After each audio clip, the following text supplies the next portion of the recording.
And thus, when we evolve as a professional, we lead our organization well. When we evolve as a family person, we create more happiness for our family. And when we evolve as a human being, we lead our communities well. So every person, as Michelangelo used to say, at the age of 90, even after creating Pieta, that I'm a student of my profession. So first of all, a belief that I'm a lifelong student. Even after 40 and 50 years of practice in my profession, I'm still a student. I request all the audience to keep aside their mobile phones.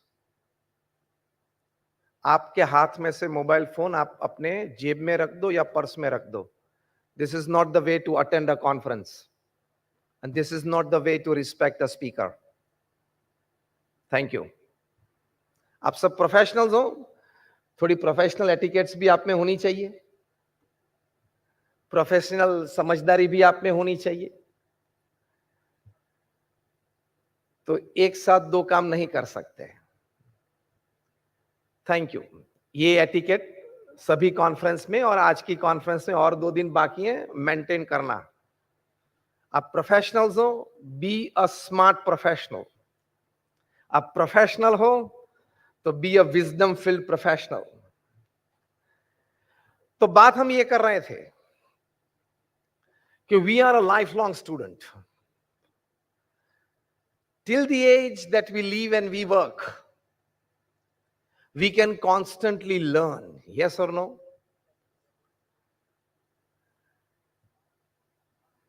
If we believe that we are students and the process of learning is constant, we can keep aside certain egos, we can keep aside certain attitudes, and thus we can learn better. We can reinvent ourselves.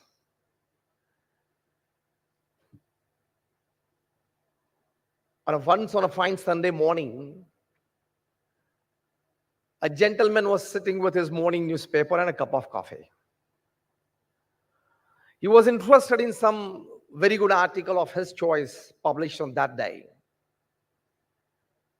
Enjoying a cup of coffee besides him, and his little son, 7 or 8-year-old, he ran up to him and said, "Dad, you promised me a cricket bat this week and you did not get one for me."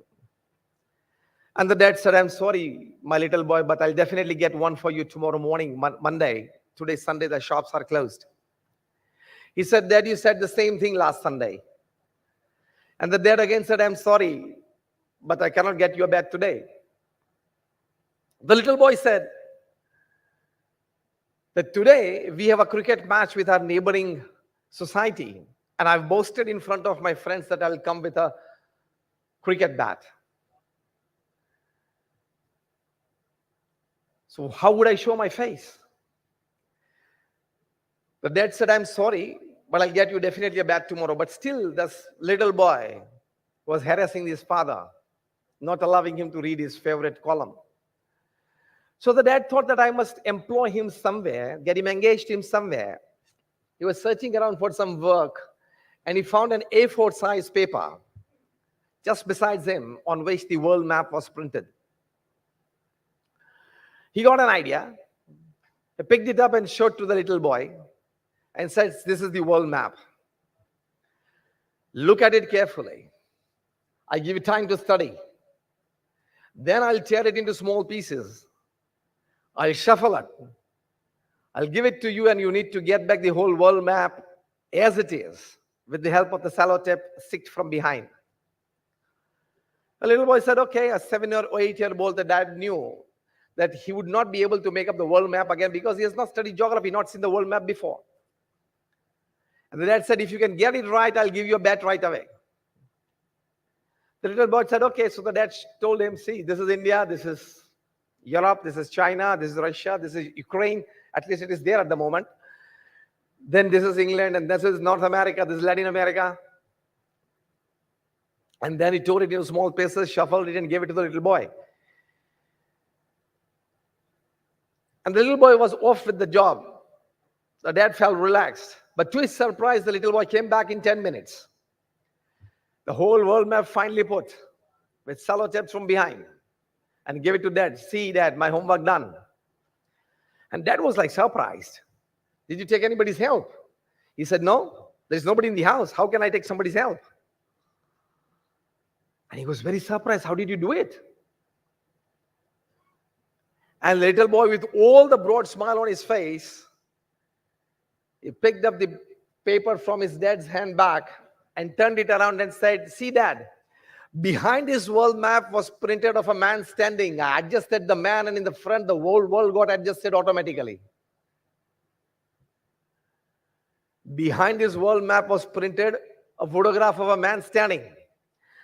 I adjusted the man, and on the other side, the whole world got adjusted.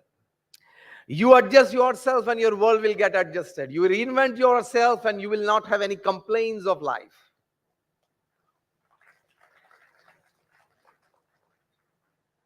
That is the most important aspect of life. To reinvent yourself. Reinvention, हम ज़्यादातर क्या समझते हैं? What do we mean? Better in knowledge, better in skills. Better in talent, better in know-hows. Better in connectivity, better in work procedures. This is only 10%. 90% we need to reinvent ourselves as a human being. Because we are first human beings and then professionals. How many of you agree with this statement? We are first human beings and then professionals. If you reinvent yourself as a human being and you become a wonderful human being, take this statement from me today. If you become a wonderful human being, you will naturally, casually become a smart professional. A smart professional is a subset of a wonderful human being. We need to reinvent ourselves as a human being.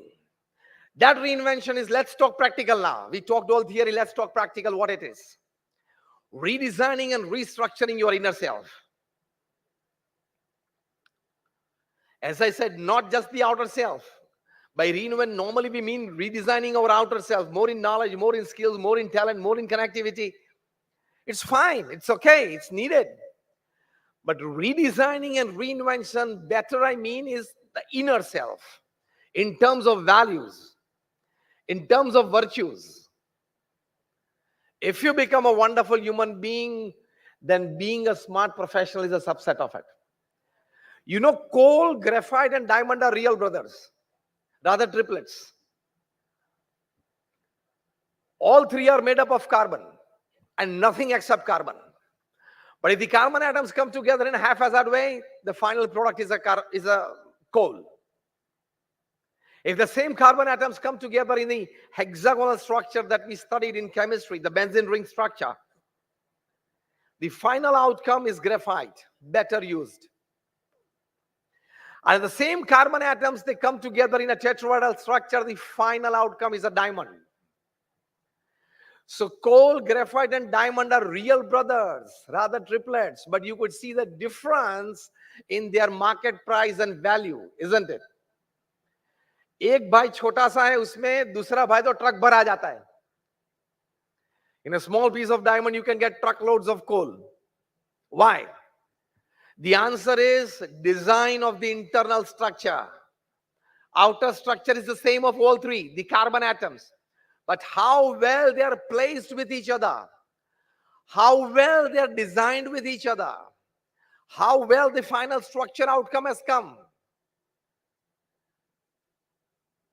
So our value as a human being and professional depends upon the design of the internal structure. वो internal structure क्या है? First is, let's talk practical. Always be a prosperity thinker, never ever be a poverty thinker. This is the first step of design of the internal structure to convert ourselves from coal to graphite and graphite to diamond. Be a prosperity thinker. Never ever be a poverty thinker. What does a prosperity thinker think? Today is my day. Today I'm going to get up from my bed and go to office and try to do something, I'll get something. If not today, tomorrow morning when I open the window of my bedroom and the first rays of sun coming in will be rays of hope. If not today, tomorrow I'm going to meet somebody who's going to help me. I see darkness, but at the end of darkness, there is some light. These are the thoughts and emotions of a prosperity thinker. And what does a poverty thinker think? He thinks, oh my God, there is all darkness. There is no light at the end of the tunnel. There is nobody to help me. I'm not getting any support from anywhere. These are the thoughts of a poverty thinker. The first important aspect of reinventing ourselves is become always a prosperity thinker. होगा, करेंगे, कुछ हो पाएगा, मदद मिलेगी, कर पाएंगे, academics हैं, experience हैं, कुछ करेंगे. So you never slip into a depression mode, you never slip into a negative mode, you never ever slip into a state of loneliness, which is the most important aspect of life, isn't it? In the worst happenings of your life, when you don't have anything with you, by anything I mean everything. In the worst circumstances of life, when you don't have anything with you, still the thought process belongs to you. The kind of the thoughts, the authority of it belongs to you. Yes or no?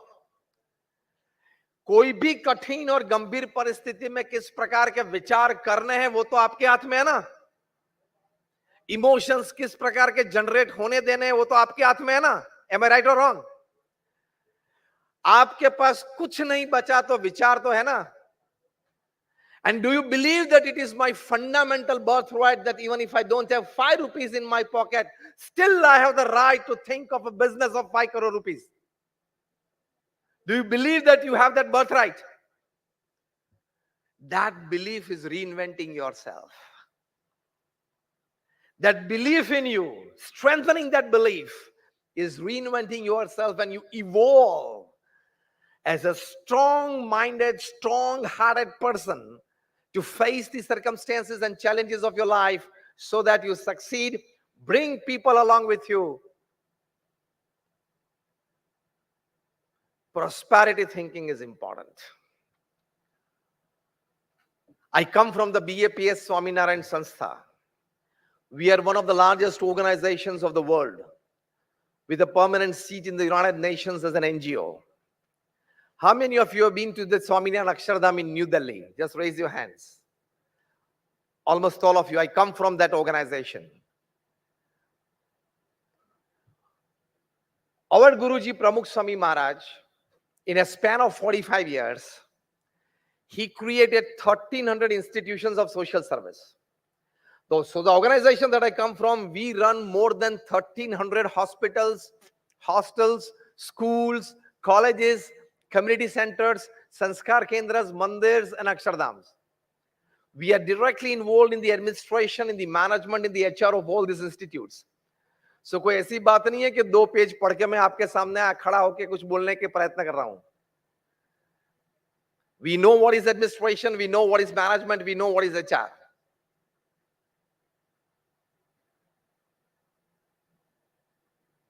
(1,300 institutions of social service Pramukh Swami Maharaj created in a span of 45 years. So every 15th day, he created an institute of social service. आप में से कोई ऐसे बैठे हो यहां पे जिन्होंने हर 15वें दिन एक नई ऑफिस नए शहर में चालू की हो? कभी सोचा भी है? चलो सोचा नहीं, कभी स्वप्न भी आया है? Pramukh Swami Maharaj created. From getting the land to construction of the institute and dedicating it to the society. Every 15 days for 45 years. He initiated 1,100 saints like us. And more than 900 of them are graduates, postgraduates, chartered accountants, and doctors, engineers. Many of our saints are Harvard, Stanford, Carnegie Mellon, and Yale graduates. More than 150 saints out of them are born American and US and British citizens. ये मैंने आपको इसलिए कहा कि आपको ये ना लगे कि कुछ चला नहीं होगा, कुछ जमा नहीं होगा, कुछ ठीक नहीं चला होगा, इसलिए यहां के बैठ गए। हाँ, ज्यादातर लोगों के मन में ये बात आती है। आप में से कितने बैठे हो यहां जिन्होंने अपना ग्रेजुएशन 1990 में पूरा किया था और उसके या उससे पहले?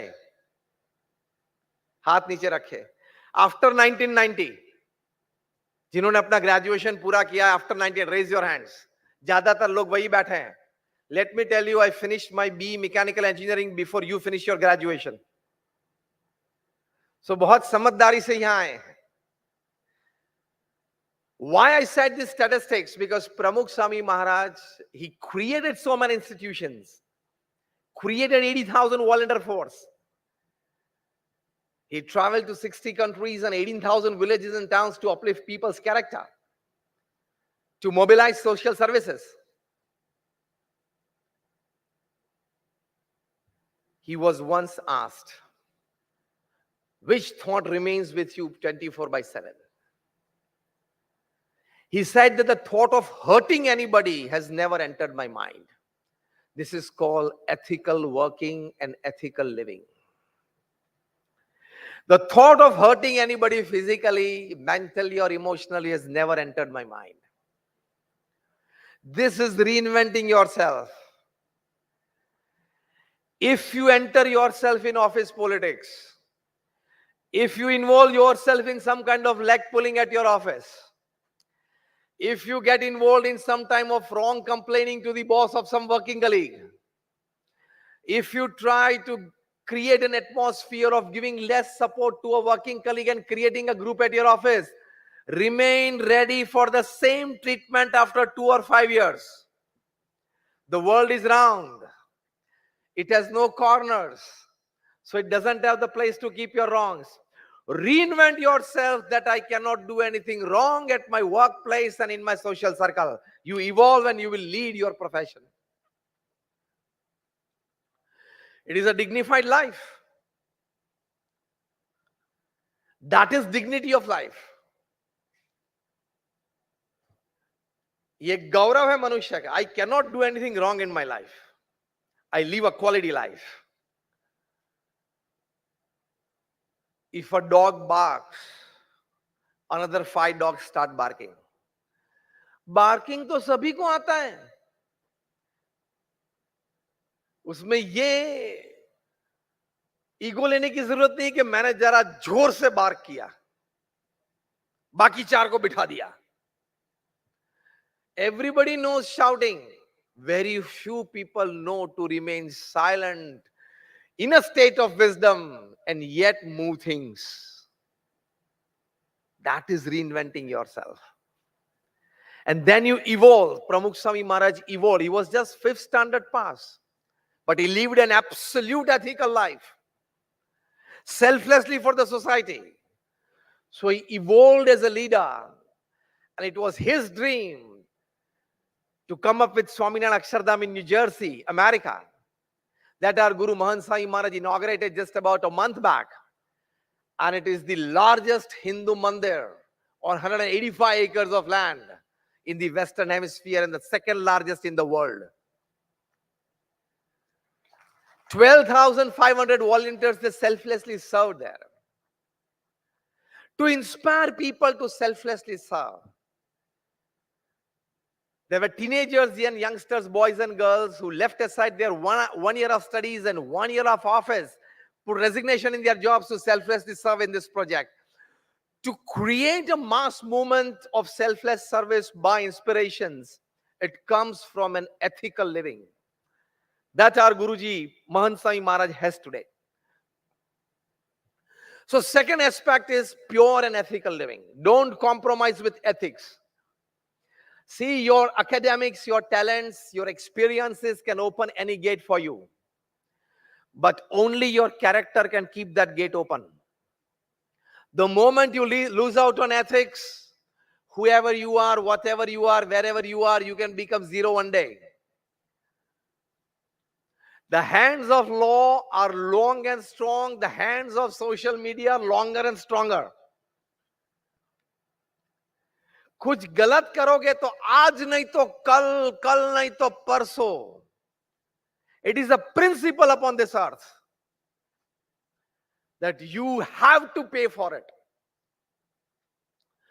So tell yourself every day as a professional and as a human being, I cannot do anything wrong in my life. Repeat with me, I cannot do anything wrong in my life. रोज सुबह उठ के अपने आप को ये वचन कहना. That is a dignified life. गलत करोगे तो तकलीफ तो आएगी. You might have heard the name of Rajat Gupta. According to newspaper reports and court proceedings, basically he was an IIT Kharagpur graduate, Harvard alumni, on board of McKinsey, on board of Goldman. One fine day, one of the richest investors, Warren Buffett, he proposed a personal $5 billion of investment in Goldman. The board of Goldman met in Moscow. They decided after the discussion to accept the proposal, but because it was a credit for Goldman as well. Because Rajat Gupta was giving from his personal wealth, not from his company, Berkshire Hathaway. It is said, according to the court proceedings and newspaper reports, that coming out of the board meeting, Rajat Gupta made a 5-second phone call to his friend, Mr. Rajaratnam, a Sri Lankan in New York. Start purchasing Goldman as much as you can. Because he knew the next day when the announcements will be made, the shares, the stocks of Goldman will start rising. So his friend Rajaratnam went mad behind Goldman on Wall Street and kept purchasing it. Till the next day the announcements were made, the prices started rising. By late noon, it was sky high. These people decided to sell it off. And it is said, according to newspaper reports, that they made a good $2 to $3 million profit. This looks good, isn't it? One deal, one day, and $3 million clean profit. Matlab 25 crore rupees. It looks good, isn't it? An attorney, Mr. Preet Barara in Manhattan, started tracking back. How can somebody go mad on Goldman? Next day, some announcements are made. Then he makes a big profit. He must have some inside information. And in the share markets, this is called insider trading, which is a huge crime because it incurs huge losses to the common man, to the small investors. In a packed courtroom, according to the court proceedings, Rajaratnam was asked, do you confess? He said, yes. 11 years in prison. Now it was Rajat Gupta. For him, the Western press used to write that he is the face of corporate India in the Western world. More than 200 organizations and world international personalities that wrote to US courts that please pardon Rajat Gupta to the maximum. The court said fine. And when he confessed, he was sentenced to 2 years in prison. In a packed press gallery in the courtroom, Rajat Gupta had nothing but tears in his eyes. His 40 years of corporate image building went back into drain in a 5-second mistake. He had to serve. 40 years of corporate image building can go into drain in a 5-second ethical mistake. Reinvent yourself that I will always be ethically right and strong. And then you will evolve yourself to lead the organization. When you are ethically right, now listen carefully what I say. When you are ethically right, you don't have to go out to search for customers. Clients and customers have to come to you. देख लेना आपको भी अनुभव होगा और नहीं है तो करोगे. If you are ethically right, your image in the market would be such that resources have to come to you. Money resources, material resources, man resources, work resources, they have to come to you. You don't have to go out and search for clients. ये हमने देखा है. We have seen this in the life of our Guru Pramukh Sai Maharaj. मैंने कहा 5th standard pass. He could not speak a single sentence in English. Yet So much of material resources, man resources, money resources, work resources got attracted to him. Why? Ethically right. किसी का भी अहित हो ऐसा विचार मुझे जीवन में कभी नहीं आया. You create a personality, you create a character out of yourself. And when our Guru Pramukh Sai Maharaj was in the year 2000 at the age of 18, Miami, Florida, Bill Clinton, he met Pramukh Swami Maharaj, and after the 22-minute meeting, the president said, I haven't seen such eyes full of integrity in my life. This is the biggest credit that somebody can ever have, isn't it? I haven't seen such eyes full of integrity in my life. When you evolve yourself, you lead. Before that, you have to reinvent yourself. Two things I said: reinvent yourself for prosperity thinking always, under all circumstances. Second, reinvent yourself for an absolute ethical living. And the last thing that I would like to say, reinvent yourself for a work-life balance, for a better stress or work-related pressure to be managed. For that, out of all my readings and travels, I have come to a conclusion. I have designed a formula which is called 8 plus 8 plus 8. You have 24 hours in a day, distributed well into 8 plus 8 plus 8. First 8 hours is your honest, ethical hard work in whichever profession you are. Second 8 hours is a good sleep or rest. Third 8 hours are very important. If you can live it well, you stand a good chance to win your life. If you can't live it well, you probably stand a chance to lose your life. Third 8 hours we teach 3F, 3H, and 3S. 3F is your family, friends, faith. 3H is your health, hygiene, and hobby. 3S is your soul, service, and smile. And these 9 departments, if you can well spend your third 8 hours, it is a life well lived. You have reinvented yourself as a human being. You have reinvented yourself as a family person. So when you reinvent yourself as a human being, you will lead communities well. And when you reinvented yourself as a family person, you have evolved as a perfect family person and lead your family to better happiness. So get to work on time, work effectively during your working hours, and get back to your family on time. This is called a work-life balance. People have done it. I've read the biography of Steve Jobs. He used to have family dinners every day. Ex-President of America, Barack Obama, he used to have family dinners every day, even during his time of 8 years of presidency. I've read the biography of Warren Buffett, a family person perfect. At 6:30 p.m., he is back with his family for dinner. You might have heard the interview of Kumar Mangalam Birla. At 8 p.m., everybody's on the dinner table. So if these people can do it, can you? Yes or no? If you can't, let me believe that you're bigger than them. You're more busier than them. If 5 days in a week, if you cannot come back to your family by 8 p.m. for dinner and thereafter spend half an hour for your family sitting together, let me tell you, you are a very poor manager of time and work. मैंने कहा ना, हम ये दो article पढ़ के आपके सामने नहीं आए. I am working in this organization in this NGO since 32 years. We know what is administration, management, and HR. Work-life balance is important to manage stress. So the third aspect of reinventing yourself is a work-life balance. Decide a time bar, 6, 6:30, maximum 7. Leave your office. Because sometimes when I talk to professionals, I tell them that the amount of money that you have in your bank account when you die is the extra work you did, you shouldn't have done. Or if I told you did, you should have spent that money for a better cause. So work-life balance is important. And ultimately, the final word is keep faith in God and your association with God.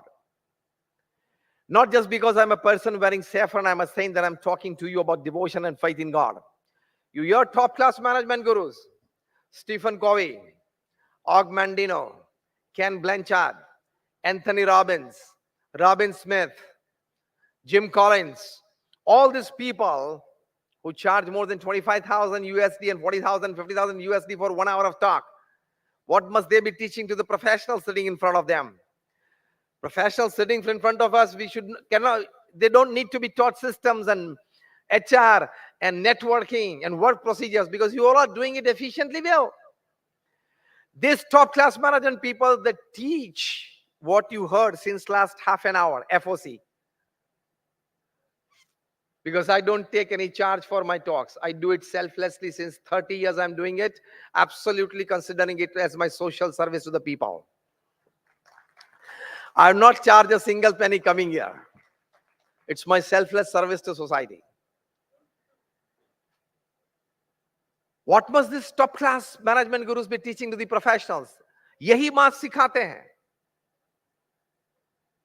And when you have faith in God, Stephen Covey writes in 7 Habits of Highly Effective People, connect with your creator through prayers every day.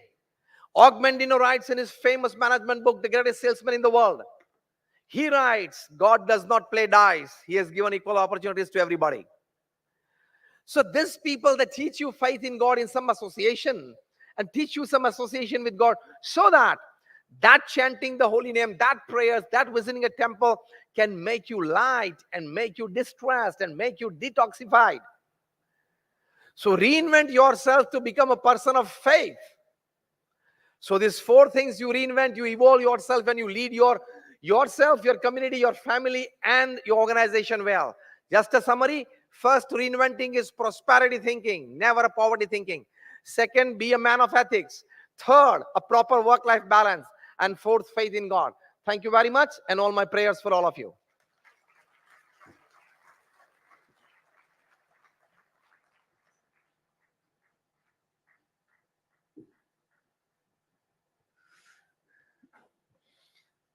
Very good and very insightful words of wisdom, sir.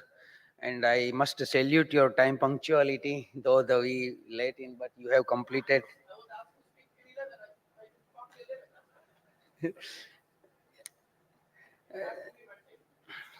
It is our luck to hear you again and again. And sir, inner engineering and life balancing and sensible human beings, sensible citizen of India and sensible professionals. These are the key takeaways from these sessions. The impression which we carries in our profession take the work toward us, and how we create the impression in around us in surrounding the peoples will ultimately decide our destiny. See, the impression and ethical behavior and continuous that kind of the behavior will take us to that kind of the stage. Sir, as you narrated about the journey of your Sampradaya, Pramukh Swami Maharaj, and 8+8+8 theory is very helpful in all the professional life.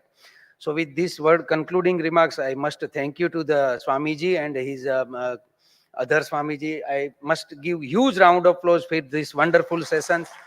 And thank you, sir. We will again call you whenever the same kind of the conference and gathering would be there. Thank you, sir. Thank you, sirs. Thank you, Swamiji. It was a mesmerizing and highly inspirational session. The wisdom you shared, if followed honestly by us, will definitely work as a stress buster in our lives and eventually lead to a successful future. Let's reinvent and become prosperity thinkers. As we conclude, true happiness cannot be found in external circumstances. It comes from within, and it's a choice we make in every moment. Thank you, Swamiji. I now request CS Rajesh Sritapara, Council Member, to kindly present a memento on behalf of ICSI to our honorable guest.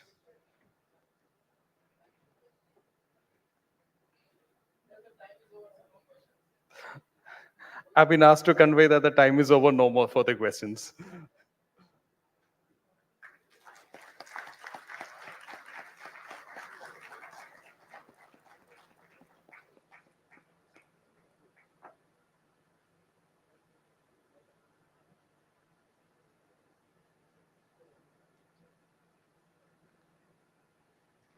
Let's have a big round of applause.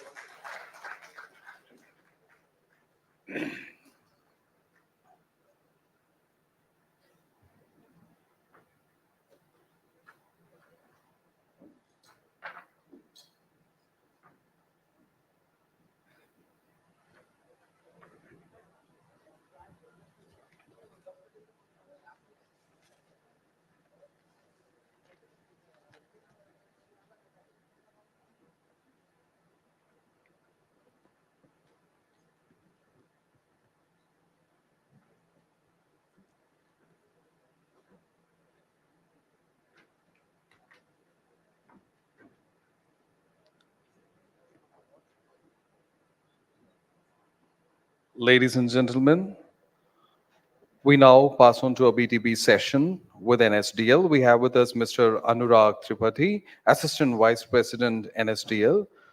I request her to please come out to the dais. Mr. Anurag Tripathi, Assistant Vice President, NSDL. Request your presence on the dais, sir, please. He has over 19 years of experience in Indian financial market covering fixed income equities and commodities market. Currently, he heads fixed income service and dematerialization of securities business at NSDL. Sir, please.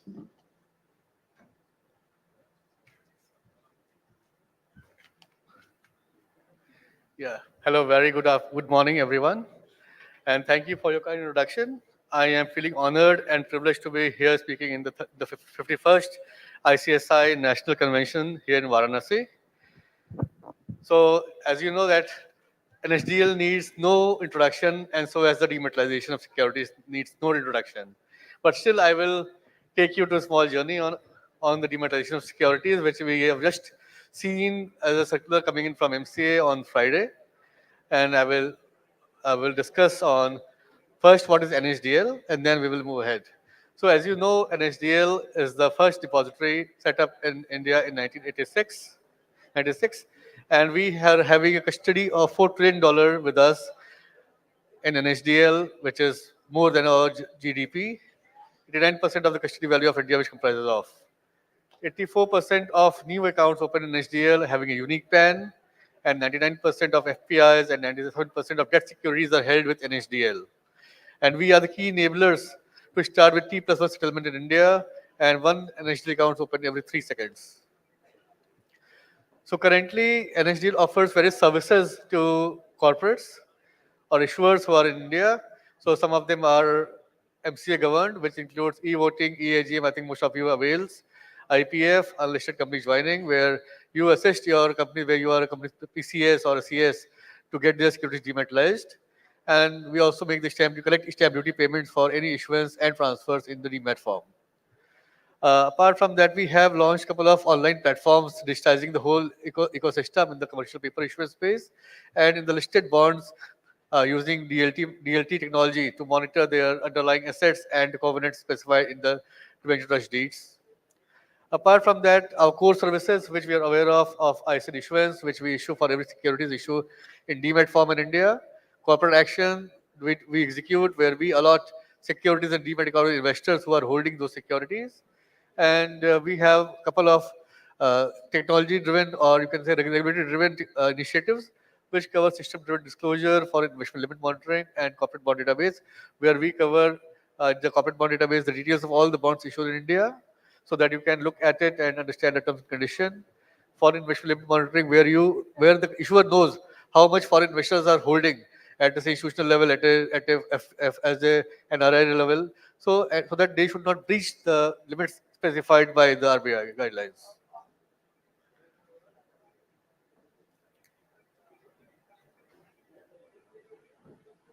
So now we come to dematerialization of unlisted companies. I think you all know about it since in 2018 when the MCA came with a circular specifying that all the public unlisted companies should dematerialize their shares if they are coming with the new issuances or if they are doing any kind of bonus issues or buyback or any kind of transfers. So before that, all the securities should be in demat form. So we have recently seen the MCA notification coming in. First in 2019, when the Companies Act was amended and empowered central government to notify rules mandating the demat of private limited companies. And from that time, I think there was a lot of discussion going on in the MCA between depositories and MCAs that how when to make it more implementable. So on 27th October 2023, we have seen the MCA issued a Gazette notification specifying that the demat of private limited company should be effective now, and Rule 9B was amended and added in the company rules, where it has been clearly specified that the dematerialization of private limited companies will be effective, and every private limited company other than the small company should issue securities only in demat form and facilitate any transfers of all the securities in demat, and all the securities before any kind of buyback or any kind of issuance coming in, it should be in demat form. That's what MCA required in the notification. MCA also specified that the cutoff date for making it implemented will be 31st March 23. From that day onwards, all the private limited companies should effectively convert the securities within 18 months of time into demat. And if you look at that, how this will be very effective, that in the sub rule 2, it has been specified that any securities for issued, buyback, or transfers, rights, or so on. Before that, security should be in demat, and company should follow it. And if any issuer, if any investors who's holding such securities in the physical form, if they want to make any transfers or they want to apply for new issuance or they want to go for rights or bonuses, before that they should come and visit their DPs, submit their secure physical form securities and get converted into demat. So that is what is required and needs to be performed by both issuers and investors in this case. Apart from that, if you look at the sub rules of public unlisted from Rule 4 to Rule 10 of 9A should be applicable for private limited also, and and exemption was given to the government companies if you look for the private limited space. So what is the definition of a small companies which is specified in the rules? That any small company which is defined under Section 285 of Companies Act, having a paid up share capital will equal to or below 4 crores, or higher amount is specified not exceeding more than 10 crores, and a turnover equal to or below 40 crores, or such a high amount specified not exceeding more than 100 crores, should fall under the definition of small companies. However, the small company should not apply to the following companies, which is holding or a subsidiary, a company registered under Section 8 of the Companies Act, and a body corporate governed by any special act of the Parliament. So how this rule be applicable for the private limited company? So every private limited company should, excluding small companies and government companies, should have to follow these rules. And the effective time is 18 months, which you have to follow and get it your physical shares converted into demat. And if any company which is say the cutoff date of 31st March 23 is defined as a private company, then they are exempted. But if they are not defined, then within 18 months, that is by 30th September 2024, they should convert their physical shares into demat form. And suppose any company which is a small company, but during the period of 23-24, they exceeded the paid up capital or they exceeded turnover, then in that case, that rule will be made effective to them. And and then for the financial year 23-24, they have given for 18 months time to get the securities moved into a demat form. So the timelines will be 30th September 2025 for them. And what is the consequence of non-compliance in case, say, suppose you have not followed this rule defined by MCA? Then there is no specific penalty for it, but a general provision specified in Section 450 will be made applicable, where a company and every officer of the company who is in default, there will be liability on them on 10,000 rupees, and in case of continuing contravention, then 1,000 rupees each day will be penalty will be applicable, with the threshold defined on the maximum side at 2 lakh rupees at a company level, 50,000 rupees at an individual level. So you have to be careful in terms of compliance and the timelines defined by MCA. Then at NSDL, we follow a very simple process of company joining in NSDL and getting this dematerialized. We have developed an online portal where you can just come do the login using DSC and submit all the documentation specified by us, as prescribed by us. It's very easy. Either you yourself as an issuer or a company secretary, a PCS can do on your behalf and submit the documentation to NSDL. And we follow kind of a T+2 approach where we check all the documentation, revert back to you, and you make the payments, and we issue an ISIN to you. And for the benefits of the PCAs, we have also launched a kind of issuer onboarding assistance program where we are incentivizing the PCAs or PCAs who are assisting companies to get the security dematerialized. They have to work with us and get and help the companies in filling the forms and submission and making submission to us. And and accordingly, we provide some kind of incentive to the PCS community and the PCA community, and any professional who is a practicing member of ICSI, ICAI, or ICAI can be the kind of a partner with us in this journey. And for any information, you can reach out to us or any of our offices or any of our employees, so we can help you out in terms of understanding what is the program all about. We have also coming up with a new enhancement to help the private companies, where we are simplifying the issuer onboarding journey. We are trying to link our system with the MCA data sets and documentation, so that you don't have to fill it. It will automatically fetch the information from the MCA database and can be shown to you. This is still under development, but we will roll it out soon. And we are also automating the whole facility of ISIN issuance, corporate action at our end, so that you don't have to submit any physical documentation to us, and everything done online with your fingertip and using DSC signature. We're also working on, because we understand that in the case of private limited company, you provide kinds of restriction on transfers. Without the approval of the company, cannot make any transfers. So we are developing a system where a kind of access will be given to issuer and RTA, where any transfers will come made by any of the investors via DP. It will come to you for approval. Once you approve in the system, then only the transfer will take place. If you reject, then they cannot transfer it. So that will kind of give you control on the shares which are issued to your shareholders. So we have dedicated kind of email IDs and link where you can go and you can reach out to us in terms of how we can help you out and provide more information on our website. We have also set up a dedicated team for supporting this dematerialization process, where we have a set of specified RMs who are going to help you out in terms of filling the forms, liaising with the internal operations team, and helping you out so that you can reach out your TAT and try to help you out in understanding the whole process. We also have branches across India in major cities: Mumbai, Ahmedabad, Kolkata, Delhi, Bangalore, Chennai, Kochi, Hyderabad, where we can reach out and take help of any of our uh, team members based out of these branches, and we are happy to help you. So we have any questions from the audience? We're happy to answer it here. Yes, sir.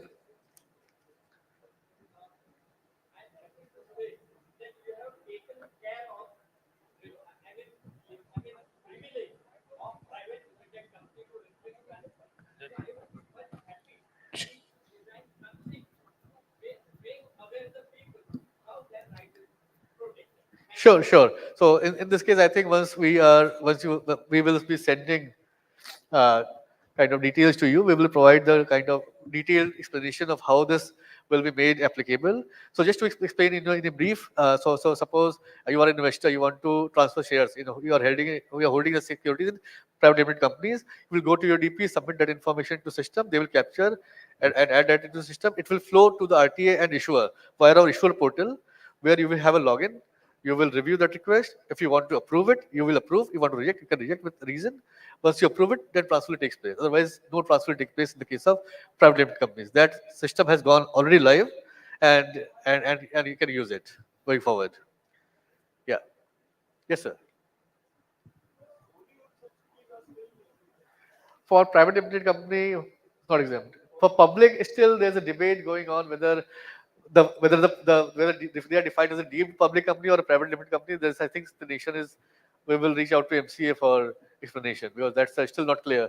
Because wholly owned subsidiaries are also private limited companies, but private limited companies are also governed under this If it's a wholly owned subsidiary of of a private limited. public limited company, So they are called deemed public. they are a public limited. They are public limited companies. They are deemed public. So as per 9A, they are exempted. Yeah. As of now, this is what our understanding is, but we thought of clarifying with MCA separately on this topic, because some companies are private limited also. So then 9B will be applicable or 9A will be applicable. That's a kind of matter of debate here. But presently, this is clarified. That they are, Yeah, so I think better to be clarified from MCA. Yeah. Then it is not exempted. A subsidiary of a private company needs to be dematerialized. They are not exempted. But there seems to be no logic, except that it's not a small company. Correct. If they are a small company, they're exempted. If they are not a small company, then they are not exempted.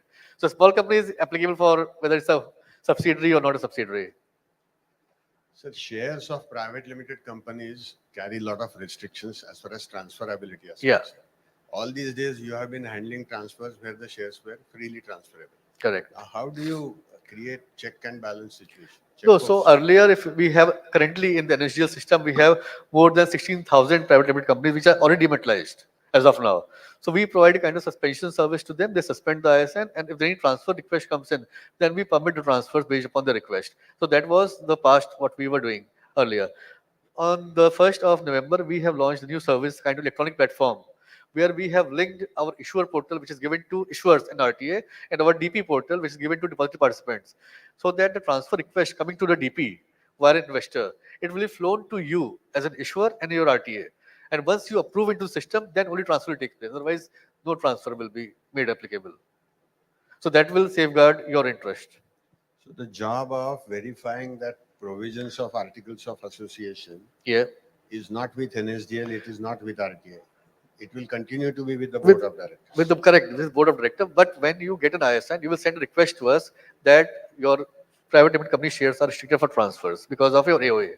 We put a restriction, and then no transfer takes place without your explicit approval into the system. Yes, sir. I can't. I think you need a mic. Yes, sir. Yeah, my question is regarding allotment of shares. Yes, sir. See, the Stamp Act has been amended, central government has amended Act, and Yeah. where on allotment in and dematerialization, you are charging a stamp Stamp duty. Yes. We are paying also. Right. Now, the state government, say Delhi state government, they are also insisting that apart from you paid for NSDL or other depository, you have to pay the stamp duty as it was prevalent before this amendment to state government also. So what is your approach and what is your advice and this? Because we feel that when central government has amended this act, we are required to Pay pay to the at central only government. one place to the central government. But this is coming at default and the companies are getting a lot of notices and they are threatening for going to the so that is, so what is your So I think response? that that needs to be checked with the state government and the stamp duty authority. So maybe we can discuss separately and see how we can approach on this point. So if any questions, I think there is a shortage of time, and if there is any more questions, feel free to reach out to me during the day or during tea break. Happy to help you out. Yeah, thank you, everyone. Thank you, sir. That was Mr. Anurag Tripathi. Sir, request you to be over the stage, please. May I request CS Ashish Mohan, Secretary, Institute of Company Secretaries of India, to come out to the dais and hand over a piece of memento to Mr. Anurag Tripathi. Let's have a big round of applause, ladies and gentlemen.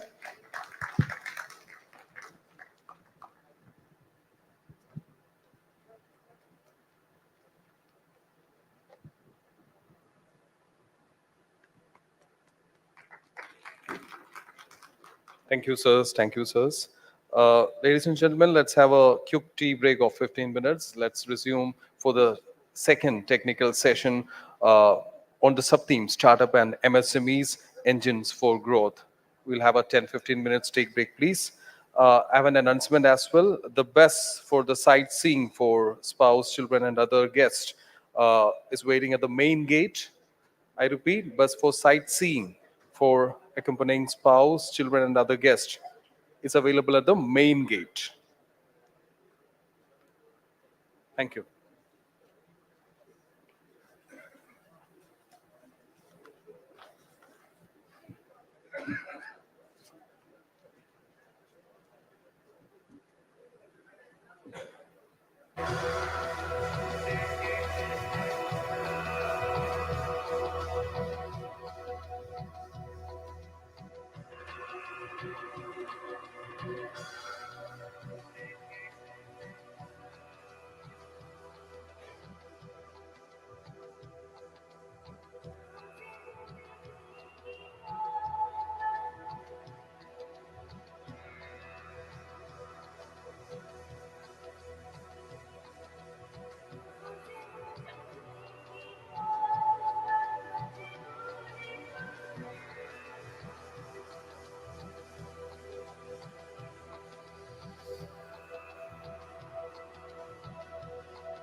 ये off किया है?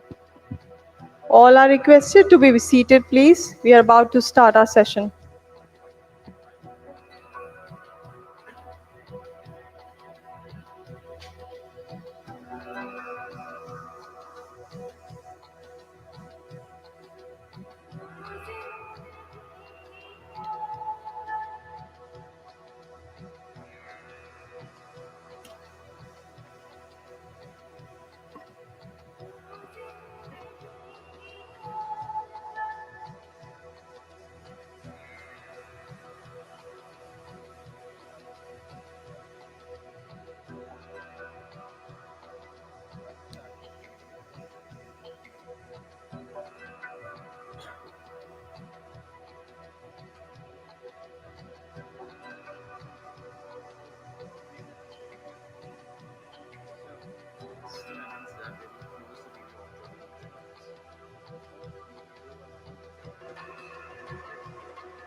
Good afternoon.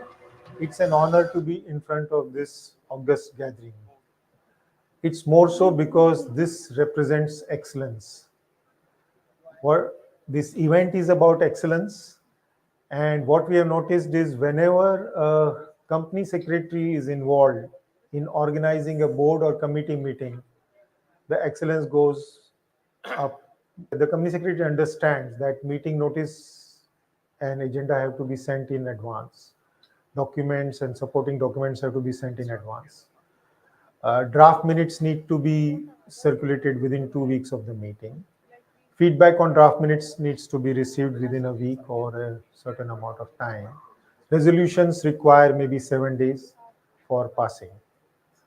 So with this, we have been fortunate to implement board and committee meeting solution for more than 1,000 boards, including regulators, stock exchanges, listed companies. And our focus has throughout been to work with company secretaries to maximize the benefit of digital. What we noticed in this, that CAS domain knowledge, company secretary domain knowledge is at least as important as technology. And all along, the observation is that technology should neither be difficult to use nor should it be expensive. And in this journey, we have done some recent updates, and I like to just highlight those. So what has happened is company secretaries have managed to make sure that directors receive agenda papers, updates to agenda, resolutions, draft minutes, final minutes, maybe evaluation, even the documents between the meetings, all in one login. They don't have to send multiple emails. So it's very convenient for company secretaries and more so for directors. But company secretaries are still receiving documents from various departments in their inbox, and they get maybe 100 mails per day. So the way to address this, we have provided for an approval workflow. And what we noticed is in this approval workflow, sometimes the biggest hindrance is the signature. So, and once you provide this workflow and signature, the entire organization is ready to go completely digital with ease. So we have provided multiple ways to sign documents. For example, one may sign with DSC if they have. PFX is also allowed, though in India, PFX is not valid anymore.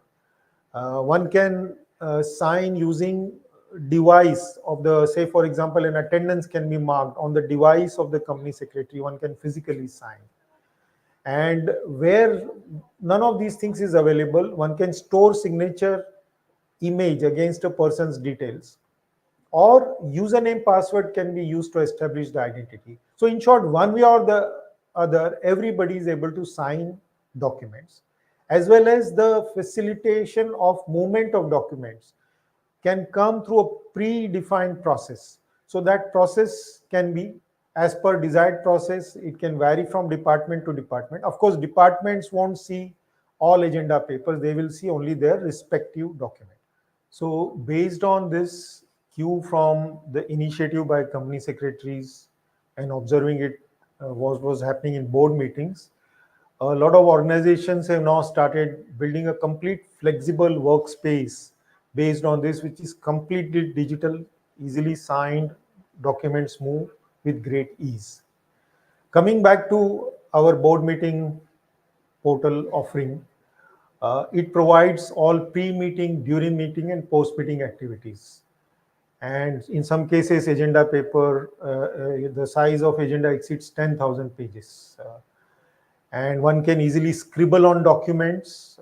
One can scribble on one device. Subsequently, they need not carry the same device to the board meeting, even if there are more documents added in between.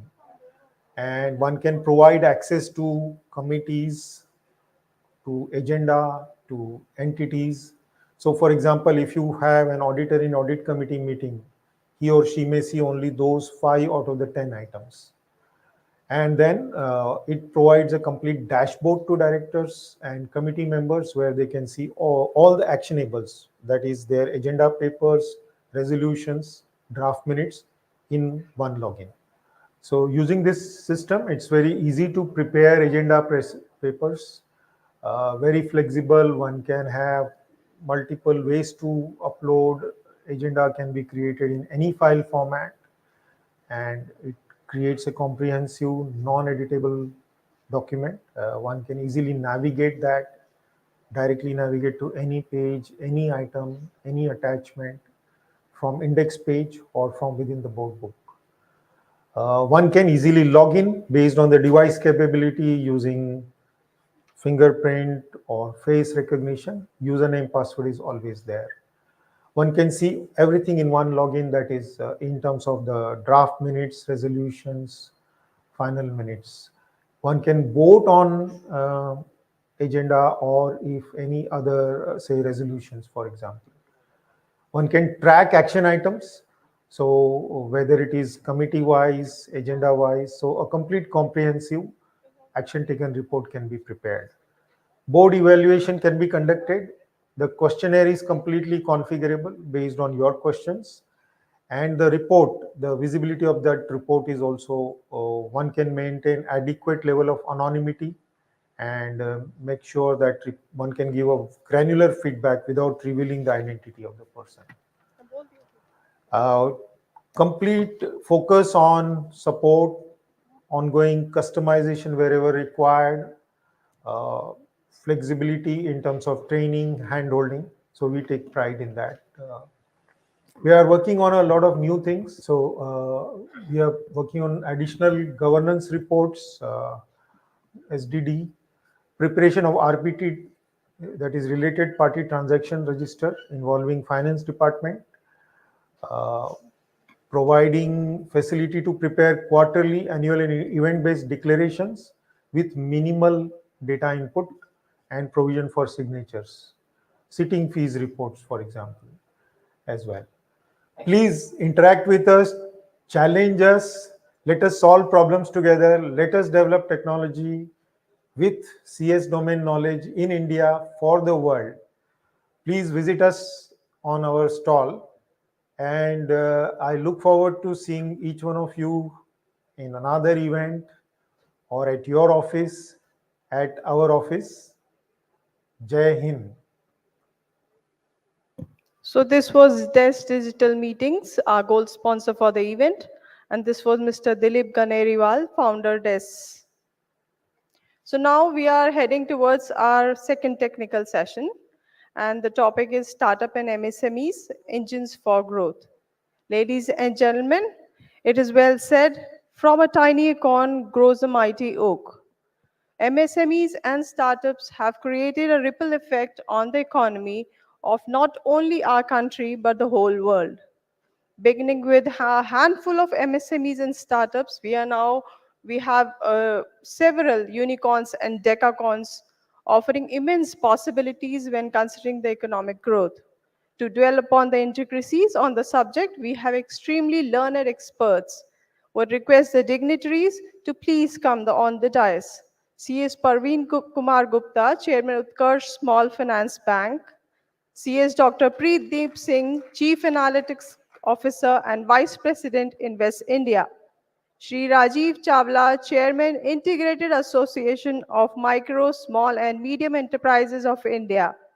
Dr. Rajiv Roy, Dean Academics, XLRI, Xavier School of Management, Delhi NCR. Our moderators, CS Venkatramana, Council Member ICSI, and CS Sandeep K. Kejriwal, Council Member the ICSI.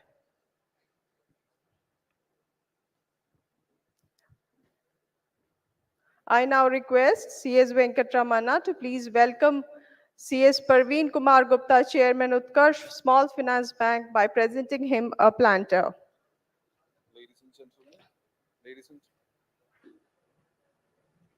Ladies and gentlemen, CS Parveen Kumar Gupta, Chairman Utkarsh Small Finance Bank. He was a former managing director of State Bank of India. Prior to joining Utkarsh Small Finance Bank, he was associated with Bank of Baroda as its senior advisor. He is a member of the Institute of Company Secretaries of India since 1986 and certified associate of the Indian Institute of Bankers. I now request CS Sandeep K. Kejriwal to please welcome our guest, CS Dr. Preetdeep Singh, Chief Analytics Officer and Vice President, Invest India, by presenting him a planter. CS Dr. Preetdeep Singh, Chief Analytics Officer and Vice President, Invest India. Dr. Singh leads one district, one product team at Invest India under the Ministry of Commerce and Industry, Government of India. He's an associate member of ICSI and holds a PhD in finance from IIM Ahmedabad. He teaches blockchain at IIT Kanpur and startup mindset at IIM Sambalpur. I now request CS Venkatramana to please welcome our guest, CS Shri Rajiv Chawla ji, Chairman, Integrated Association of Micro, Small and Medium Enterprises of India, by presenting him a planter. Sri Rajiv Chawla is popularly known as a face of modern Indian MSMEs. He is chief mentor at Basic Business Accelerator Startup Incubation, founder and chairman of Jai Raj Group, and I Am SME of India. His revolutionary program, GAPS, Growth Accelerator Program for Small Businesses, is being followed in more than 27 clusters across India. I now request Sandeep Kejriwal ji to please welcome our guest, Dr. Rajiv Roy, Dean Academics, XLRI, Xavier School of Management, Delhi NCR, by presenting him a planter. Ladies and gentlemen, Dr. Rajiv Roy is an entrepreneurship evangelist, a startup mentor, and CEO of Exceed, the campus incubator. He holds a PGDM from IIM Ahmedabad and has been involved in entrepreneurship development in 14 countries across 5 continents. Let us now request the moderators to kindly take over the session. Thank you.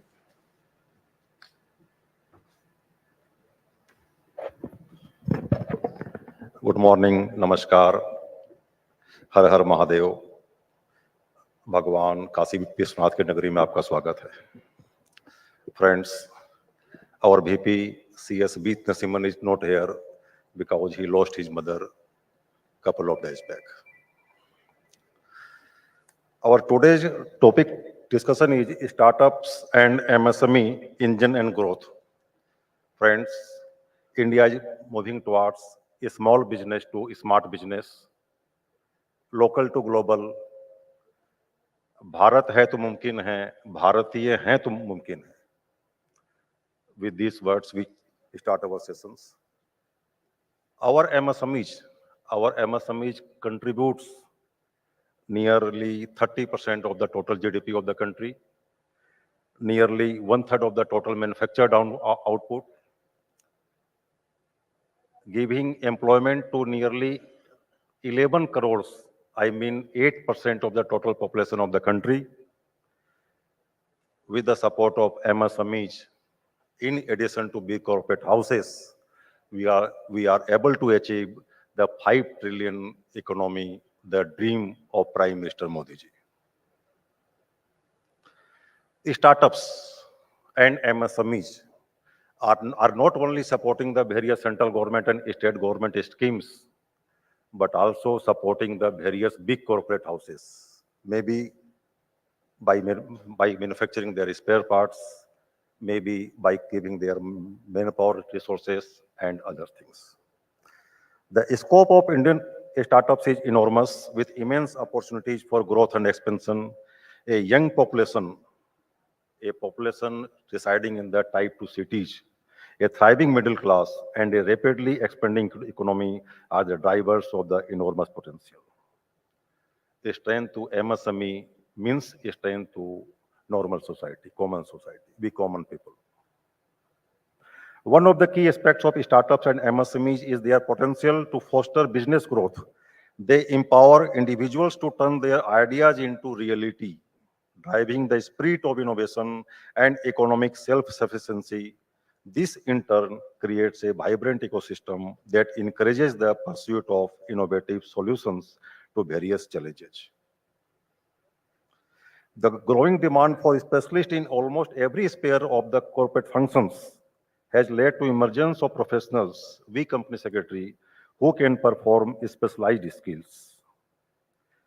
We company secretary, company secretary is one professional who is responsible for efficient management of the corporate sector to the MSME, to the startups, and by which only the MSMEs and startups don't burn their fingers during their starting years, and they save their time, resources, and energy.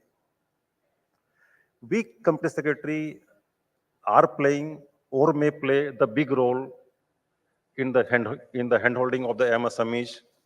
Maybe their organizational structure, maybe proprietorship firm, partnership firm, private limited company, maybe their listings, maybe their legal compliances, maybe their project finance, may aid to support to increase or create their sales, their marketing, their project finance, their taxation planning, their financial planning, and many more. Friends, for this topic today we have CS Praveen Kumar Gupta. He is also a member of ICSI and presently he is chairman of NSDL and chairman of Utkarsh Small Finance Bank. The next speaker is CS Dr. Preet Deep Singh, Chief Analytics Officer and Vice President Invest India. Our Sri Rajiv Chawla, Chairman Integrated Association of Micro, Small and Medium Enterprises of India. And next one, Dr. Rajiv Roy, Dean Academics, XLRI, Xavier School of Management, Delhi NCR.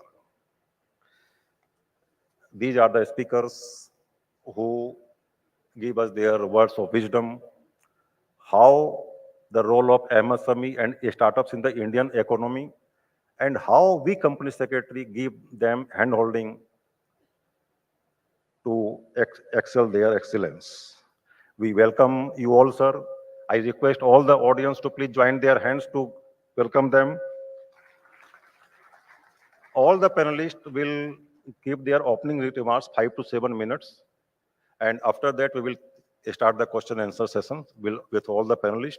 Some questions we have, you audience may ask also some questions. Now, over to Mr. Venkat Ramana, my council colleague. Over to you, Venkat.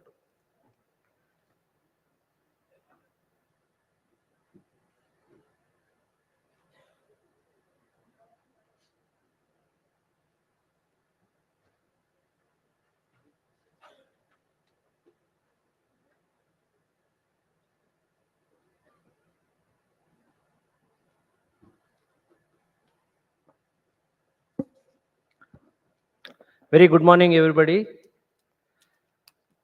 The galaxy of speakers on the dais. Sir, we welcome you for this session, and we want a lot of inputs from all of you, on especially MSME. Friends, I would like to, on this occasion, mention that the ICSI has taken few initiatives for the growth of MSMEs and understand role of the professionals, company secretaries to explore the opportunities in MSME sector. There is a MSME board established and Rajiv Bajaj sir is here, past council member, who is heading that board. And we have been conducting, give a big round of applause to him. And we are conducting several programs and webinars on MSMEs, sector, and including the subsidies, how and what kind of subsidies provided by central and state governments on MSME sector. And we had one detailed session also, all the subsidies, how to approach, whom to approach and all. This is one of the good session which we had, and a lot of opportunities were opened for especially youngsters, company secretaries who takes up the practice immediately to explore the opportunities in licensing with the government sectors for subsidies and grants which can be got from the central and state governments. Friends, also that MSME Catalyst is a webinar series which ICSI has been continuously conducting. I request all the company secretaries to compulsorily go through these webinars and review these webinars so that you will get a lot of opportunities in MSME sector. I can say that, Mr. Sandeep sir has told Indian economy is contributing 30% from the MSME sector. Even the income of company secretaries is contributed 30% from MSME sectors only in the form of incorporations and other work. So it is a very good opportunity for company secretaries to understand about MSME sector. Now we invite Mr. Praveen Kumar Gupta to come and address our members.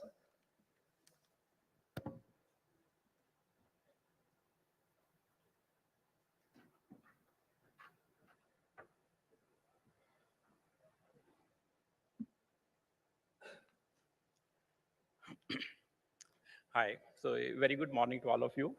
So first of all, let me thank ICSI for calling me here and giving this opportunity to talk to all of you.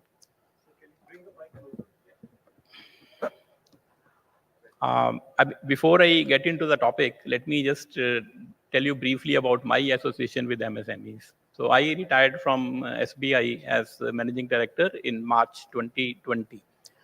I headed the entire retail and digital operations in SBI. So MSME was a part of my portfolio. So MSME portfolio was about 2.5 lakh crore in the bank, out of the total portfolio of almost 40 lakh crore, which was under my control, which included both liabilities and assets.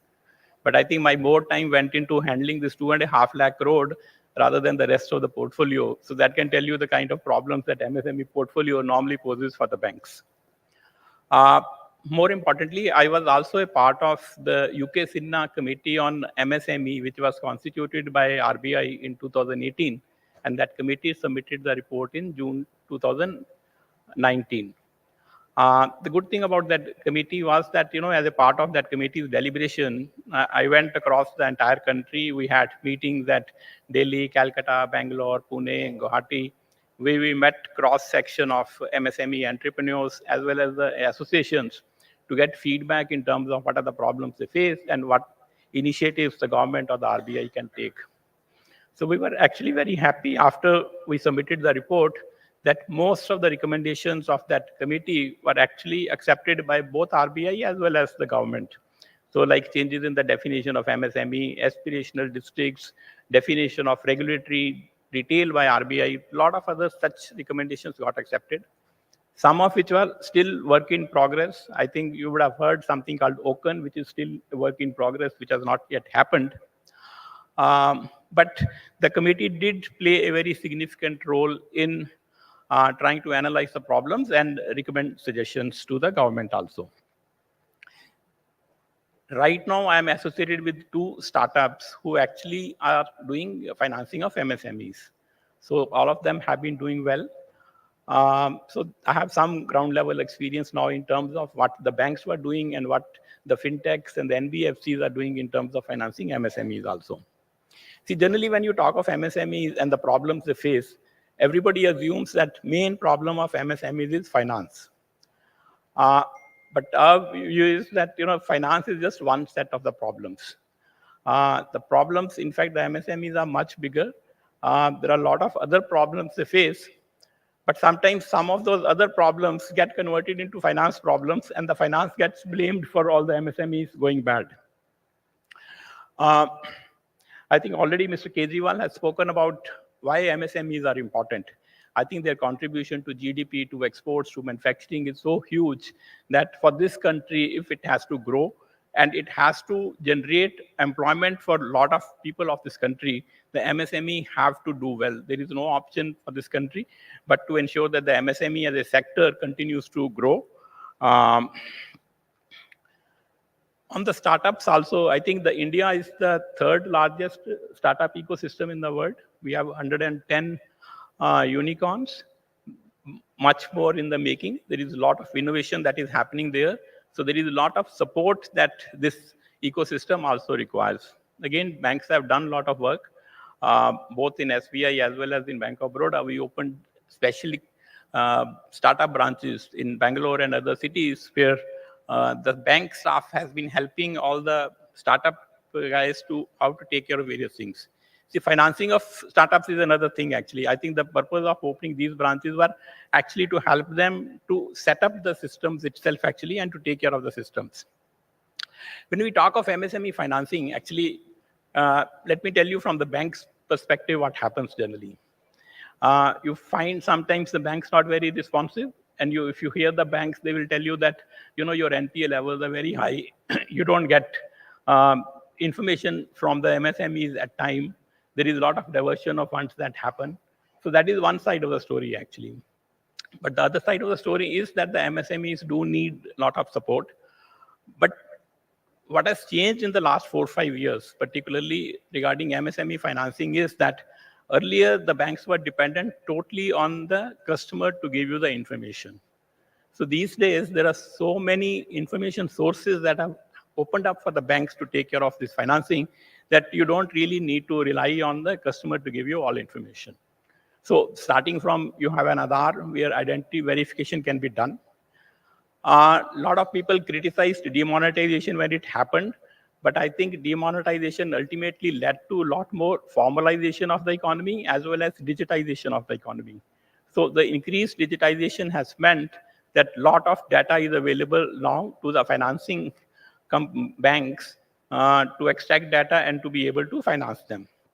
The GST is another very big reform that has happened, which has enabled the banks to get all kinds of data based on which financing can be done. I think another important thing is that the banks are not the only source of finance for the MSMEs. There was a time when banks were the only people who are financing. So you have the fintechs now, you have the NBFCs there, who are actually a bigger source for financing now for MSMEs than the banks itself. So in a way, the current model is that the banks, the fintechs, and the NBFCs, you all work together. The regulatory changes have happened in the recent past, which has actually enabled this ecosystem also to develop in the form of NBFCs and fintechs generating all the loans, then securitizing with the banks and getting funding from the banks. The latest change, of course, the bank RBI introduced was the co-lending system, where again the fintechs and the NBFCs generate the loans, and the bulk of the loan, I mean, RBI requires 80%, which can be parked with the banks. So most of the funding ultimately, even for the NBFC and fintechs, comes from the banking system. So the idea is that there is so much data now available to both the banks, the fintechs, and the NBFCs. Okay, based on that data, financing is not an issue at all, actually. I talked about the data from GST. You can get data from the tax department. You can get data from GST. You can get whole lot of other data, even from the digital platforms. Like, for example, people who are selling on e-commerce platforms like Flipkart, Amazon, all the data is available based on which financing can be done.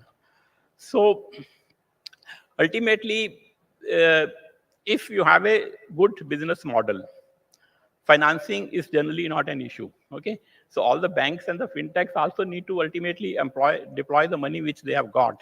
They are also looking for opportunities where this money can be deployed. So for good MSMEs, it's not an issue to get funding at all, actually. Where the problem comes is, I think startups actually have a bigger issue in terms of financing. Startups typically are basically an idea, an innovation, which they are trying to convert into a business model. So most of them initially run into losses. From the bank's point of view, when you need to finance such a unit, you need at least some security. There are a lot of government schemes now where you can actually give collateral-free loans. RBI actually prohibits taking any kind of security for a loan up to 10 lakh. But more than that, you have a CGT MSC cover where up to 2 crore of loans can be given without any collateral also.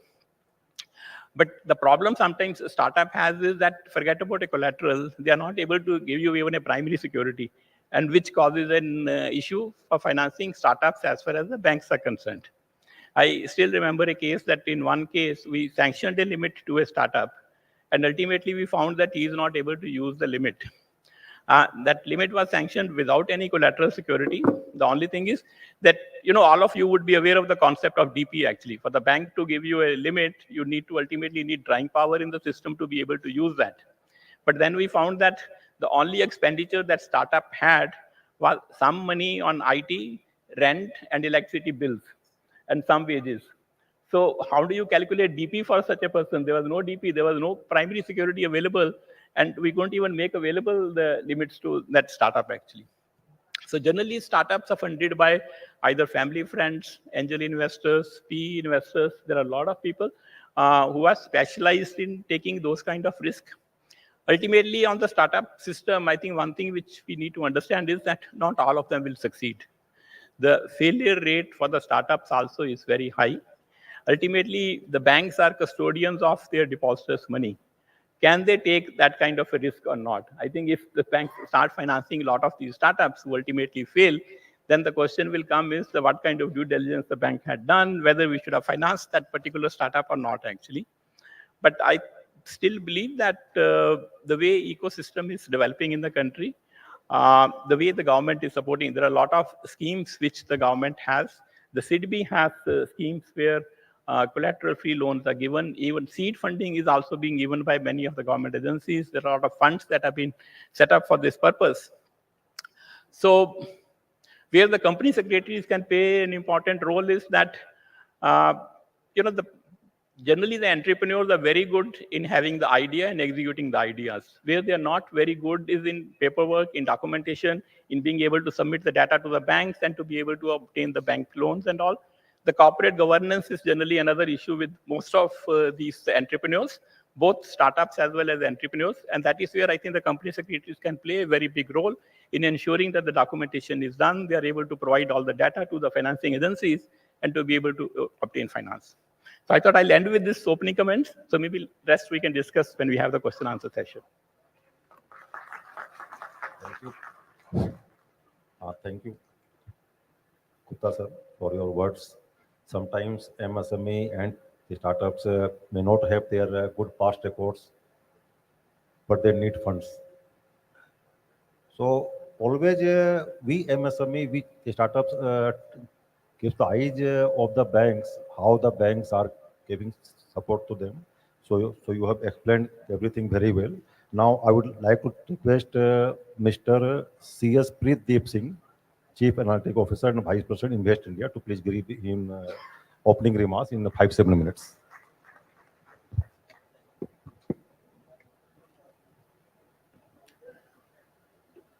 Thank you. So I'll probably just take on from sources of funding for startups. So we used to have this joke that sources of finance for startups are the 3 Fs: friends, family, and fools. So I think hopefully that wave changes to an extent. I've been a company secretary. I qualified in 2010. I have a lot to owe. I owe a lot to the institute and the qualification for where I am today, which is why I'm also a little harsh a lot of times. So going back to what is the need, purpose, genesis of a company secretary? In my opinion, I think it would be the knowledge that a company secretary has, the knowledge of procedures, how you can do all those things, and of course somebody for liability, a back to pat and a neck to slice. On the knowledge front, Agarwal sir is not there. He was here. He's bunking my session like I used to bunk his. But he used to tell us this story कि Secretaries Appellate Tribunal में somebody was presenting and they said, no, this is based on this very recent notification that came out just this Wednesday. And the opposing party said, oh, you are not up to date. There is a new notification that came out just this morning. So I think we really pride ourselves on being up to date with the latest amendments. with what is happening around us, with what is the judicial precedents, what other regulations are coming in. I think we are very up to date with that. In fact, I was listening to the NSDL presentation just before the tea break, and they mentioned that there is a notification on demat for private shares that came out not very long ago. I don't know, somebody had enough knowledge to articulate that. So I think that remains a wonderful thing. In terms of procedures also, I think the session before us, Des mentioned about how, you need to ensure that minutes are circulated at a certain time, sufficient notice is given to things, process is followed, and of course liability remains as it is. On the knowledge front, you do realize that now a lot of that knowledge is in a position to be automated, right? A lot of that knowledge was always readily available. You could have bought a ramaiya and you could have opened that to a certain location and found what is the right procedure at this point. What has changed with generative AI now is that you don't need to even think and look through. I'm sure some of you probably do, but many of us don't remember every section, every regulation, and we just know where to look for it, right? That part is being democratized by generative AI that understands queries, that breaks it down, and that locates an answer. It might not be production ready for a listed company today. It will definitely be by the 52nd convention of company secretaries. In terms of procedures, of course, you have some startups here that are presenting, startups or companies with innovative tech that are presenting. I don't know how many of you know about Microsoft Automate, PowerFlow, some of these tools. The regular stuff that as company secretaries we were used to doing, ensuring compliance, ensuring minutes are issued within what I think they said 7 days. Government made is 48 hours, 24 hours, something. That is done, sufficient notice. A lot of this is now ripe for automation.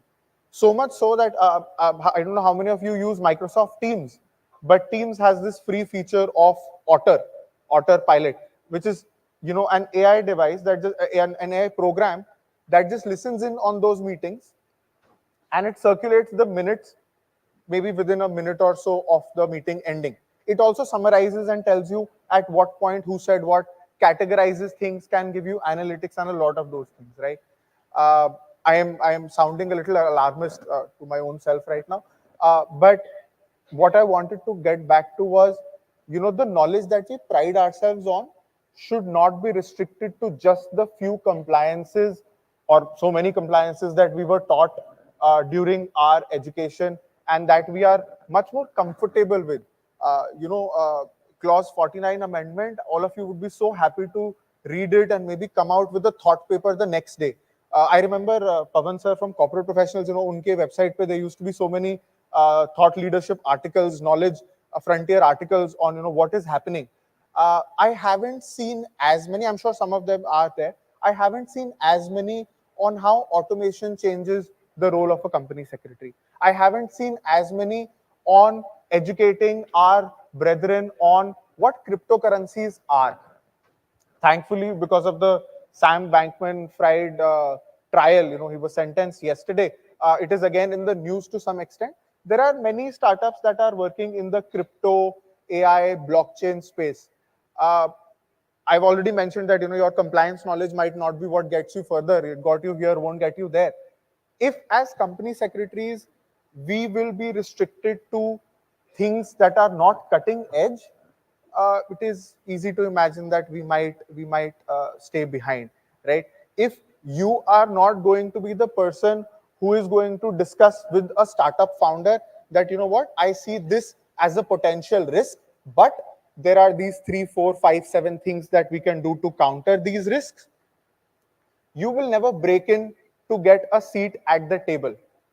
A company secretary can have a key managerial position, KMP, but it is not mandatory. It doesn't come with your qualification. You will have to remain up to date, cutting edge knowledge, and from a personal note, a little non-judgmental also, because we get exposed to so many MSMEs, we get exposed to, as sir mentioned, failure rate of startups.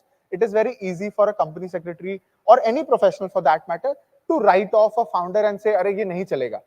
You know what? They haven't come to us for that.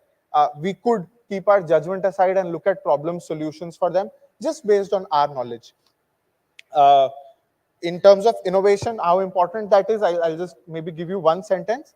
The GDP of Denmark, the country, the economy Denmark, is now released with and without that of Novo Nordisk. They've created this weight loss drug, magic drug. I see on the stage everybody is very fit except me, so maybe they probably are not as interested. But a lot of my fellow Indians are overweight and they are looking for this drug, right?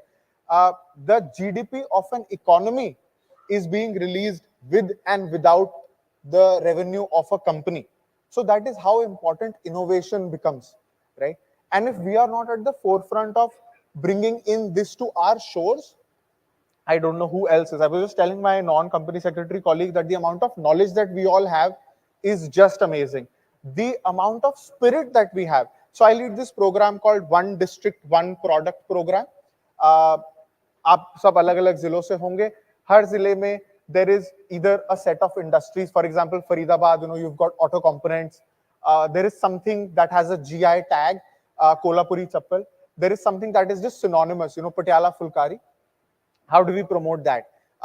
So I reached out, of course, to my CS family, and within a month, we got over 1,200 company secretaries saying we want to help all these artisans, weavers, producers pro bono. So much so that we are looking at a national program rollout for this entire bit. So we have a lot of spirit. We don't shy away from hard work. I see a lot of my colleagues working hard every single day. If we just give it a little bit more direction and be a little more sensitive to how startups are, how they are evolving, what technology is doing, I think that is going to be amazing. Just one last point before I conclude. Sustainability is going to be the future, right? A lot of you might not be as sensitive to climate change, world environment, and all those things. Europe is introducing a border adjustment tax, carbon-based border adjustment tax.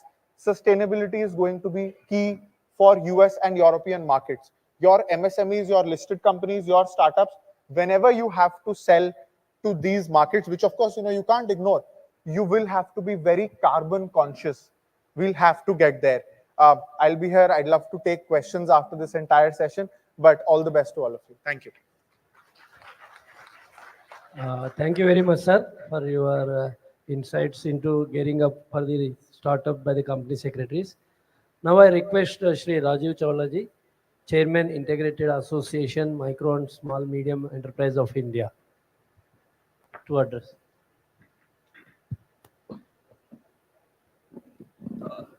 Good afternoon. I've made a small presentation to keep my thoughts and my talk crisp and on track. And I call this "The Future is Now." I come from the MSME sector, and I agree and particularly disagree with, sometimes categorizing MSMEs and startups in one bundle. There's a whole set of difference. Everything is different. So startups could be, overnight corporates. At least that's what they want to be. And that's what they are meant to be, with the help of technology and investors and support. MSMEs today are a different world. And let me just tell you that perhaps each one of us, the self-employed, self-employed professionals, the company secretaries who are working individually or in groups, all of you are also MSMEs. Because today, there's no difference between the manufacturing sector and the service sector.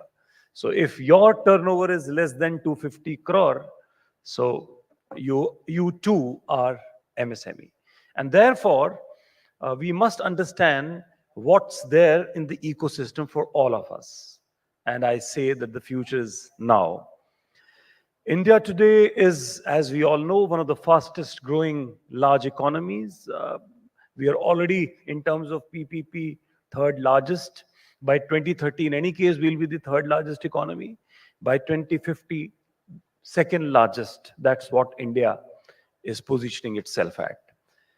The MSMEs today, with 1.4 billion dreams, 63 million MSMEs, 20 million Udyam registrations, 12.5 million GST registrations, 95,000 plus startups, 70,000 products, 6,000 services, 92% share in the nation's employment force, 45% share in exports, 40% share in manufacturing, 30% contribution to the GDP, second largest employment generation after agriculture, and I would say number one in building new India.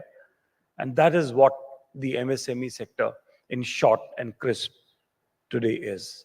Needless to say, it is the backbone, and particularly after COVID, the government also has been extremely sensitive, because everybody understands, all stakeholders understand that this sector is extremely important if we're talking about India becoming a $5 trillion economy and beyond. By and large, it is governed by the MSME Development Act 2006. There have been some changes recently. Lots of incentives and protection are provided to this sector in terms of incentives and subsidies, the reservation in the government purchases, concessions in electricity bills, financial support in priority sector lending, protection against delayed payments, which is now extremely important. And I hope that starting 1st of April this year, the new change in the Income Tax Act is now mandates that payments to MSMEs must be made within 45 days, otherwise the expense shall be disallowed. Now, the impact of this would be visible on 31st of March 24, when we end this financial year, because all the purchases we all do, all of us, irrespective of our size, we could be micro ourselves.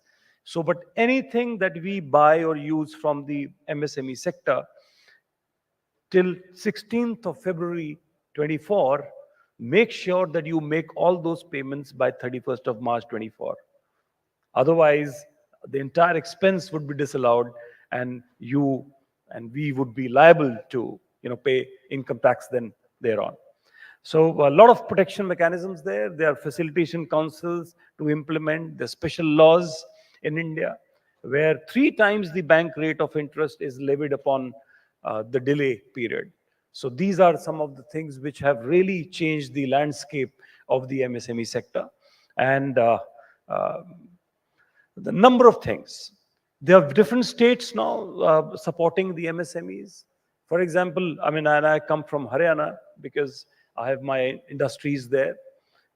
In Haryana, we get a subsidy of almost 1 crore per MSME.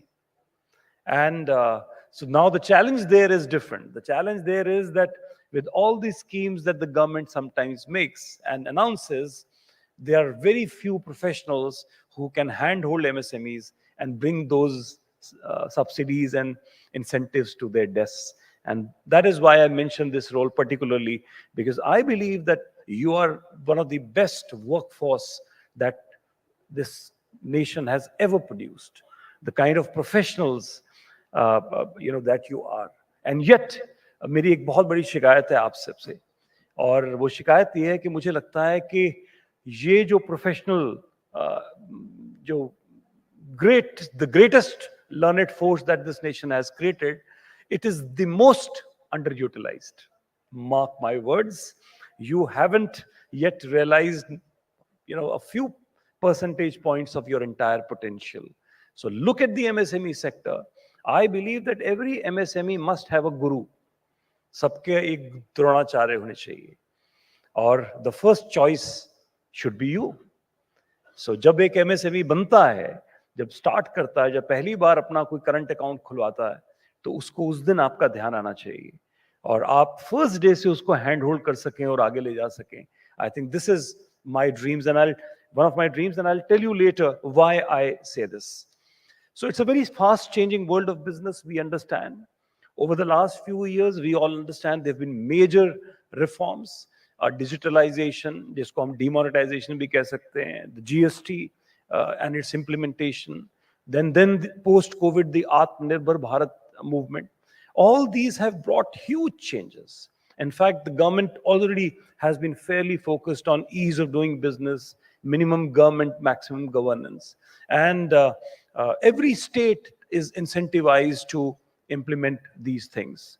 India has already jumped 79 positions ahead, from 142nd in 2014 to 63rd in 2019. Of late, ये index अभी नहीं बन रहा है because of some controversies and some things, but in terms of international ranking, the nation already jumped 79 ranks and 68th in terms of global competitiveness. And then we jumped 6 places to 37th rank in terms of the World Competitiveness Index. And even in terms of the Global Innovation Index, the 2022 figure, India climbed up to the 40th rank in the world. And so all these things are ensuring that this sector would have a huge position in coming years. I always tell my people, okay, the only place where you lose money now is if the money is lying in your bank. So this is the best time to use that money, buy gold, buy stocks, buy real estate, invest that money in your business. Just invest. This is the time when India is there, and we are next 10 years you'll realize that why regret later. So this is the best time to open up your bank accounts and start investing in areas where you can, where you have an expertise. Over the last 3 decades, 2 things were challenging and changing the world very fast. The globalization, which actually meant that geography is history, and technology, which meant a depth of distance. But now there are 2 more things, and Mr. Singh just mentioned that: sustainability and scalability. These are going to be the major challenge for any business anywhere in India, and not just in terms of export restrictions or the carbon points and other things. Let's talk India. You've already banned single-use plastics in India last year, 1st of July 22.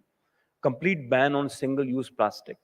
Imagine how many thousand industries would have closed down, all in the MSME sector, who were making small plastic spoons and straws, etc. Imagine the ban on crackers and the impact it would always have on the MSME sector. In Delhi, they've already banned diesel generating sets. And a lot of changes are happening. And believe me, in times to come, because the Prime Minister has already committed that India by 2070 would be a net zero nation.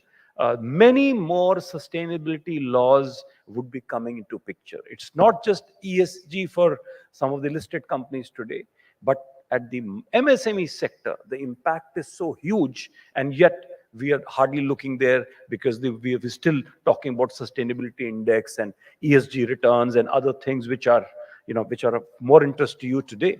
But when I look at you, I believe that how I wish every MSME entrepreneur, has a mentor or a guru from your community, and someone who can actually guide them and tell them how they have to be prepared for coming times. Many big changes and new programs have come. If I just look at post-COVID, there was a change in IBC Act. There was a lot of support in terms of emergency loans, 20% first time, and then 10% in the second COVID wave. A restructuring scheme by the RBI, a subordinate debt scheme there. So number of things, number of support programs came from the government. And yet, irony is that handful of people utilized that subordinate debt scheme, which was actually meant to support the stressed MSMEs. A restructuring where the RBI was very clear that the asset quality, the asset category will not change, and a standard account shall remain standard. And yet, I believe that people who restructured or rescheduled their loans, regular loans with existing banks, are still date reviewed as or viewed as restructured accounts, because restructuring typically has been associated with stress or NPAs. And so in spite of the RBI circular, the challenge there remains. So I mention this because you are the ones who are actually advocates, can be the mentors and or the fighters for the MSME sector. So point is that once you understand the pains of the MSME sector, you are the ones who are going to give them the right advice, and that is what would be the huge market for you. And I repeat again that as on date, I believe that you are not even using 5% of your real business potential. So a lot of things are changing now again, other than the Gati Shakti scheme and investments and PLI schemes that again the world talks of. Let me tell you about RAMP. RAMP is a 6,000 crore fund which the government of India has made. World Bank has shared 50% and 50% has come from the government of India. Now this 6,000 crore fund is meant for the MSME sector. Every state has to submit an investment proposal, what they want to do in their state for the MSME sector in terms of their scalability. And this fund is then, shall be given to those states. So 10 states have already submitted their plans. And incidentally, I'm part of that evaluation committee. I believe that every state is so serious about upscaling the MSME sector and supporting their MSME sector that in coming years, you would realize that this is actually your largest market. It's not about private limited companies and IPOs and corporates. Those, of course, are your natural customers. But then this is a sector which as yet is unexplored or unutilized. And I believe this sector has a huge opportunity. So in this ramp, many states, gave ideas that they would create a district industry centers, they would strengthen district industry centers, they would train some people who would know all about the MSME schemes, and then those professionals would deliver goods to the MSMEs. And there I took a stand. I said that why are we not utilizing ICSI for that? The number of company secretaries, the kind of strength you have all over India. Let's take MSME sessions with them. Let us tell them what they can do for the MSME sector, what are the support schemes, what are the subsidy schemes, and then they become the natural mentors for the MSME sector because you have a nationwide presence. So I am really advocating for that, and I hope you'll see, because this idea has been bought by everyone, and there it is. So maybe in times to come, through the RAMP program, that a lot of upscaling in MSMEs is going to happen, and it's a 4-year program. In 4 years, please grow 10 times, and your customers base is the MSME sector. Focus there, and it's a win-win opportunity for everyone. So let me tell you that the future is already here. It is just not evenly distributed. So we are a country where they say that 4% of nation's wealth 70% of nation's wealth is owned by perhaps 4% of people. But I believe that 4% of India is also 6 crore. So if there are 6 crore wealthiest of people living in a nation who need a second car, third car, a second home, new factory, another plot, another holiday home, etc., look at the kind of things that are required by this segment. And just imagine if every year or every 2-3 years we add just 1% to this sector, and likewise as many people from the lower to the middle and the middle to the HNI sector, you would find the change. So it's not about achieving $5 trillion economy in the stage 1. It is about adding $1 trillion economy every year. And this is what the exponential growth is. And this is where India is placed and India is poised. Take 30 steps. Each step of 1 meter, you walk 30 meters. But then you take first step of 1 meter, then 2, then 4, then 8, 16, 32.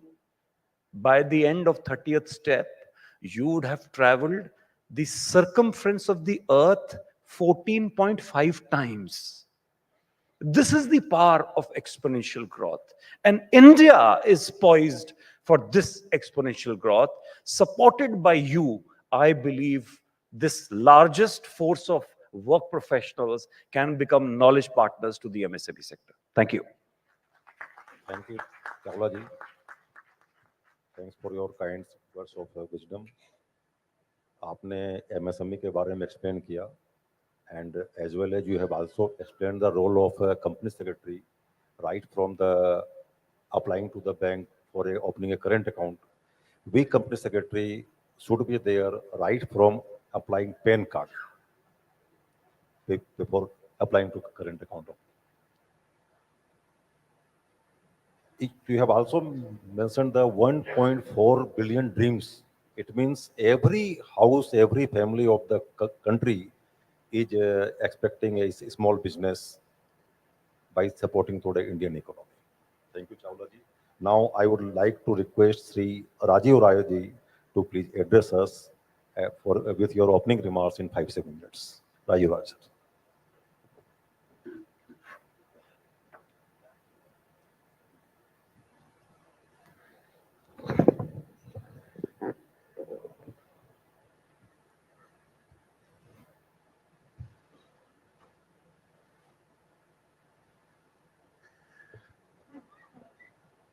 Thank you, Mr. Kejriwal.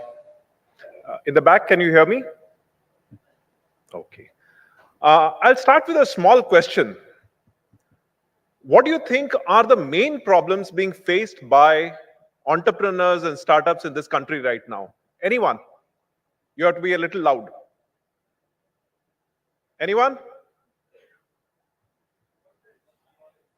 Knowledge?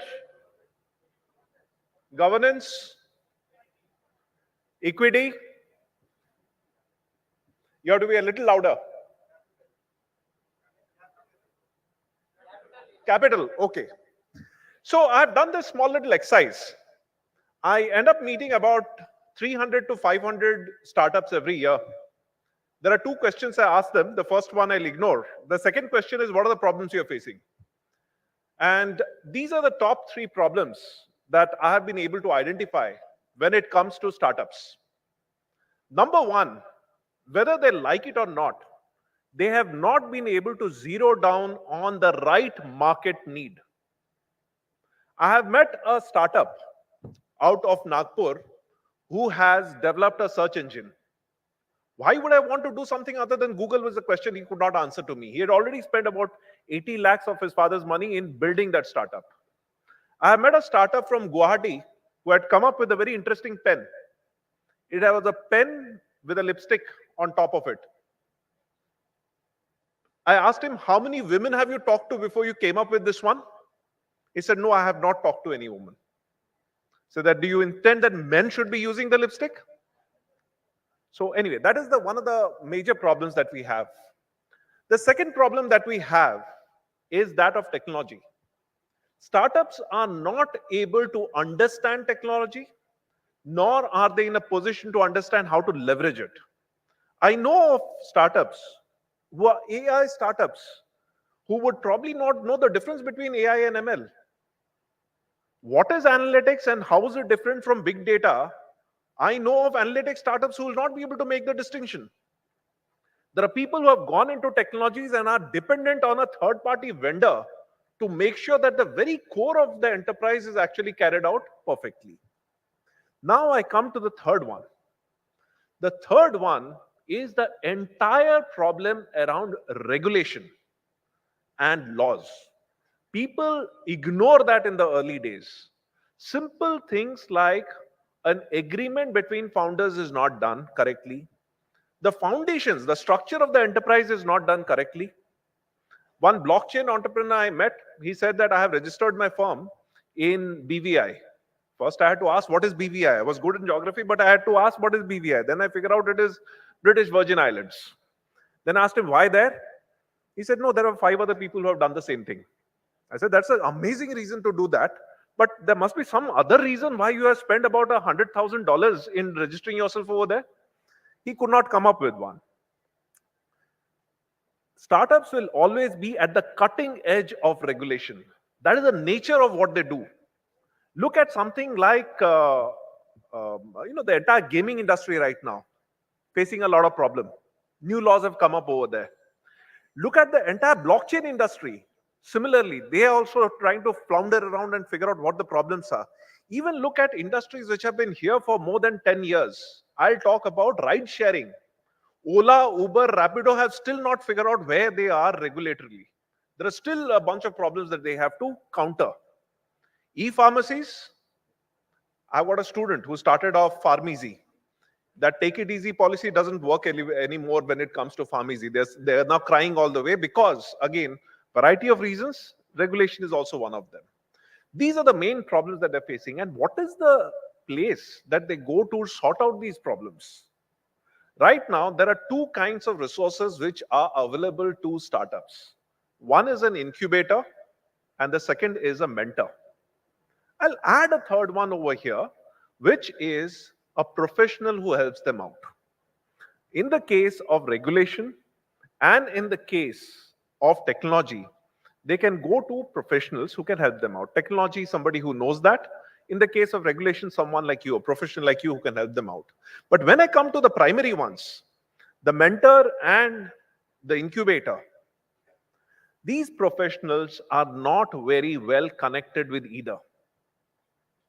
I think you need to have different ways in which you are able to connect to the startup ecosystem before you can start providing the same level of value to the startups.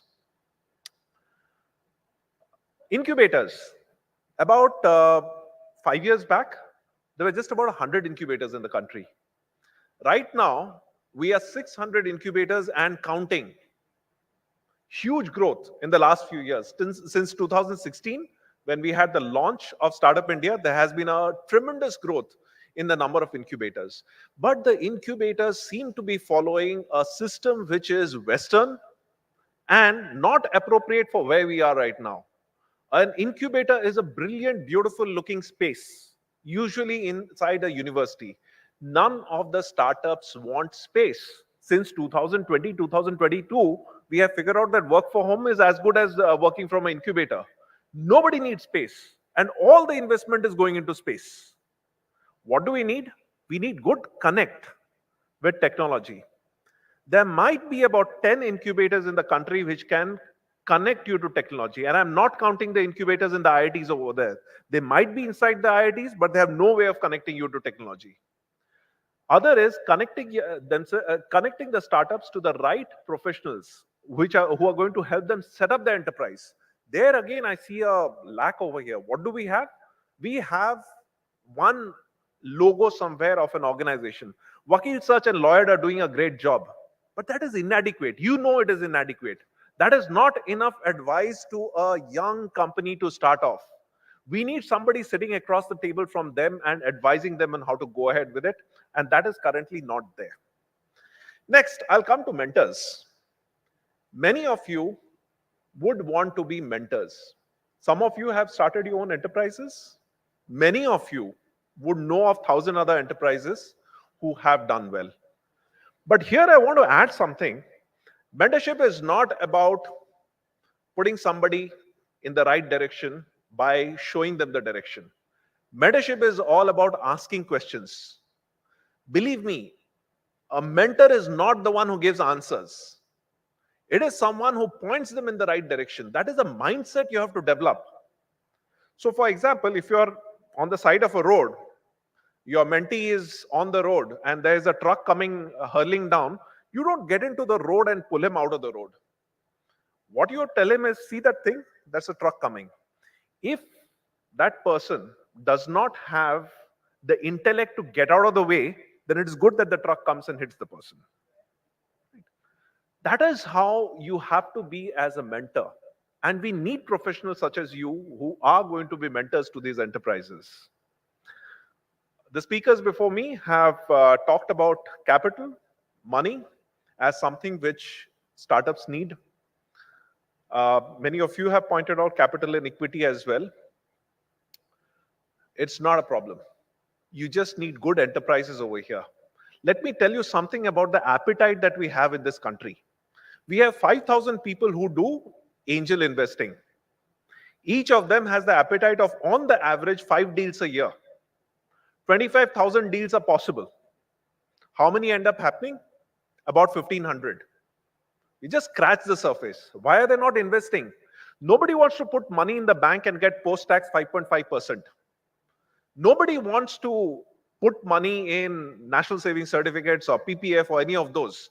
They want somewhere where they can get more returns. And startups seem to be a place where you can get more returns. But you need investable companies. You need a solid business idea. You don't need ideas which are losing you about 10 rupees for every rupees that gets spent. Those are not the ones that people want to invest in.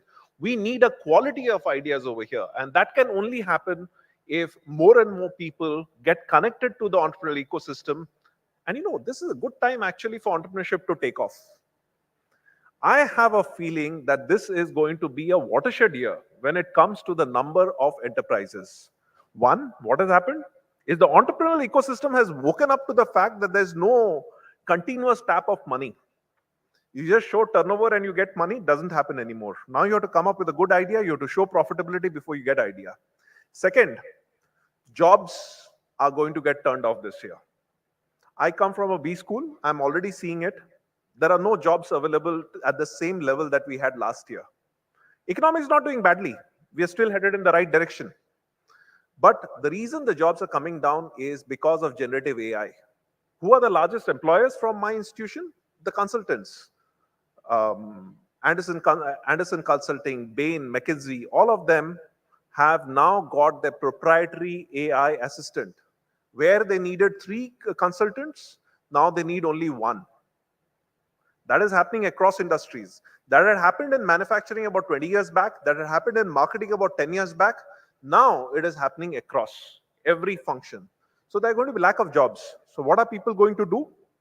We cannot have IPL 5 times a year. So we are going to have to find different ways of employing people so that the time is spent. Right? So there's going to be a lot of entrepreneurship. Other thing is technology. Amazing technologies have come up. I was just discussing some of the technologies which are new. Many of the technologies are going to render your job and my job obsolete. But technology is there. And whenever there is new technology, there are going to be startups. I was just discussing how I suddenly had booked myself into 2 classes at the same time. I could actually use an AI-generated avatar to give a live session in a place I was not there. This technology already is there. So that is the world that we are entering, and that's why I think there's going to be a lot of entrepreneurship. Each one of you is going to be a participant in this revolution, and looking forward to your contribution in that. So thank you very much.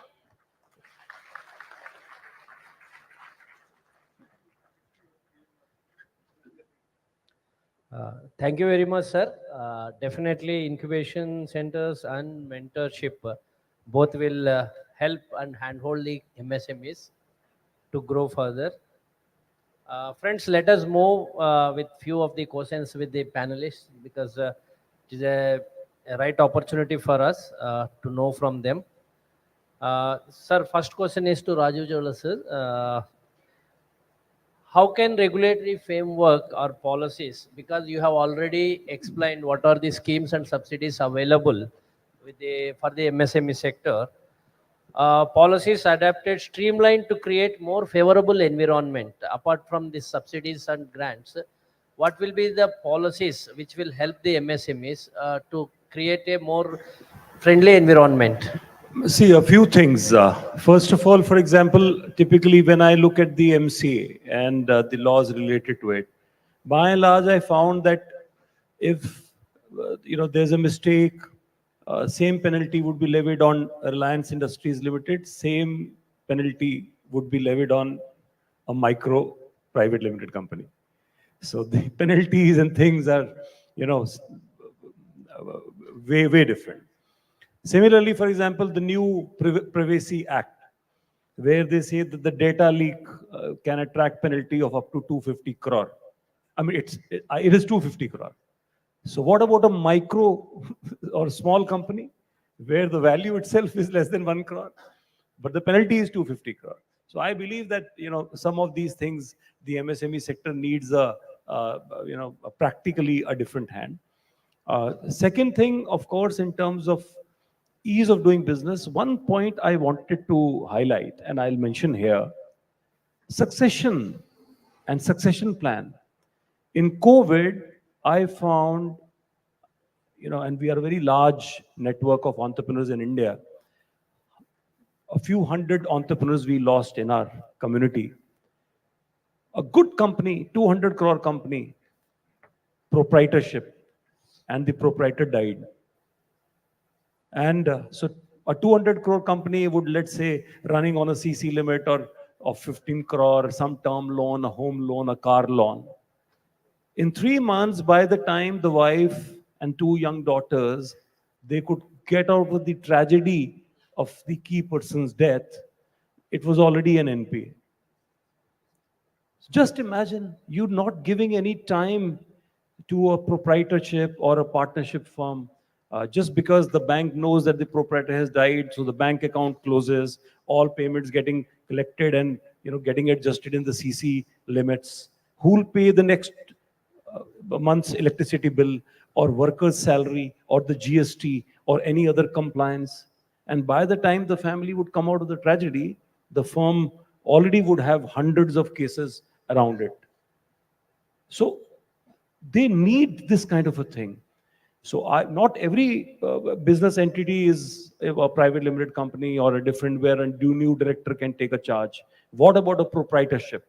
And 95% of entrepreneur, small MSMEs in India are proprietorships or partnerships. So I believe that we need a framework where, at least for a proprietorship firm, allow them that they can nominate one successor, that if something happens to me tomorrow, someone else would sign the check for the electricity or GST or worker's salary or something else, a business continuity model.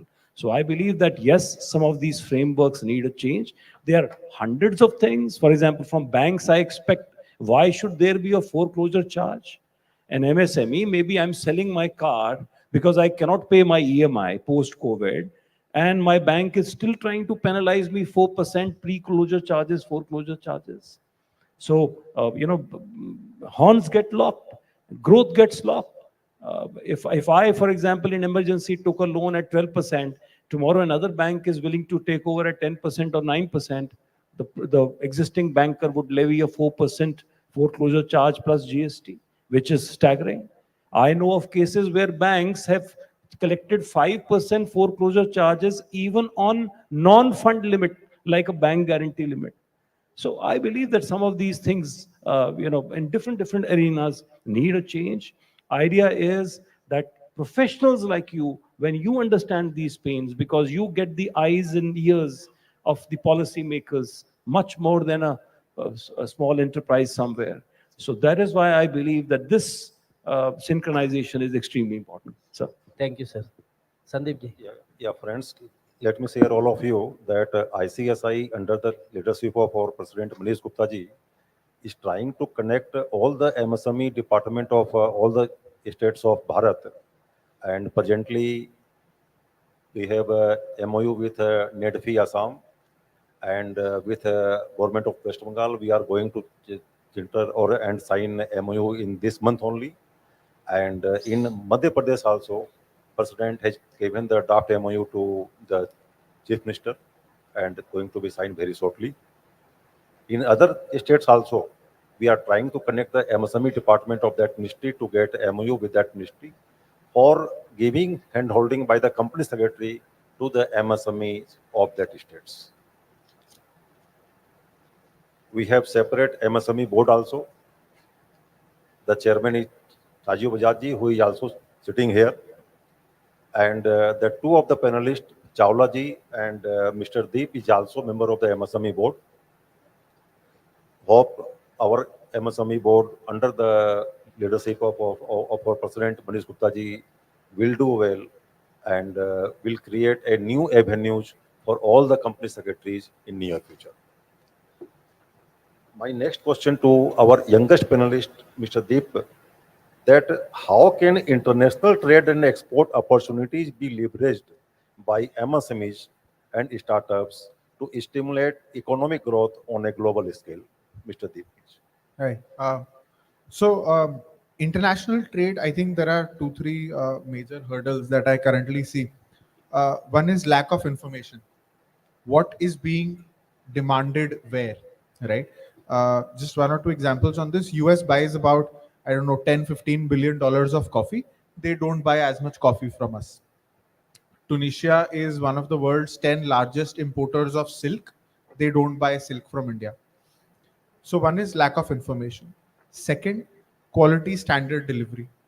So when you want to send mangoes to US, there are certain phytosanitary clearances, procedures that need to be followed. So I think if you have to send it to Japan, then you have to ensure it goes through some irradiation that exists in APEDA certified labs in certain places. I think there is one in Varanasi also in these places, and then it goes to those markets. So the quality conformation for a lot of our products is something that honestly a lot of our MSMEs are weak at.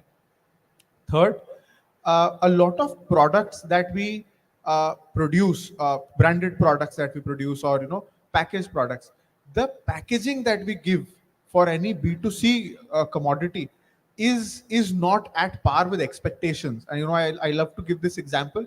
A cell phone, a 20,000 rupee cell phone, you would have brands getting celebrities to give you an unboxing experience. And I am from a middle class family. हमारे घर पे वो सारे phone के डब्बे रखे रहते हैं, but we never use a phone box again, right? Except maybe if there is a charging cable there.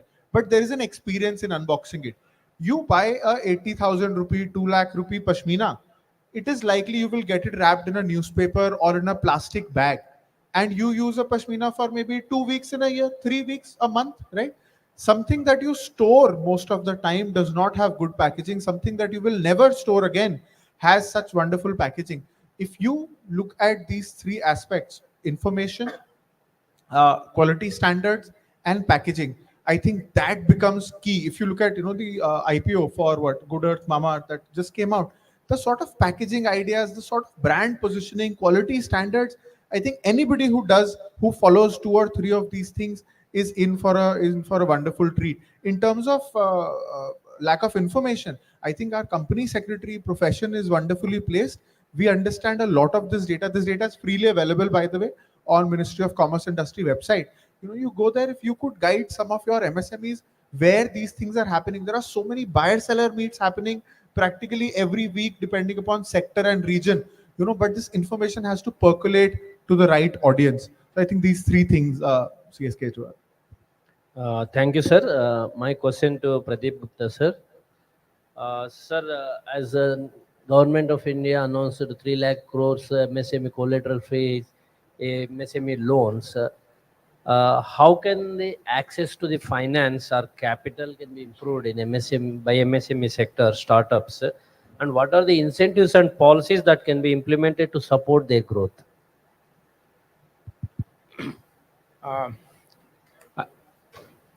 Can you hear me? Yeah. I think some of it I covered in my speech also. See, traditionally, as I said, the banks were the only source of funding for MSMEs. Now, the banks are not the only source. There are a lot of fintechs, there are a lot of NBFCs who are into the same business. They are all looking to grow.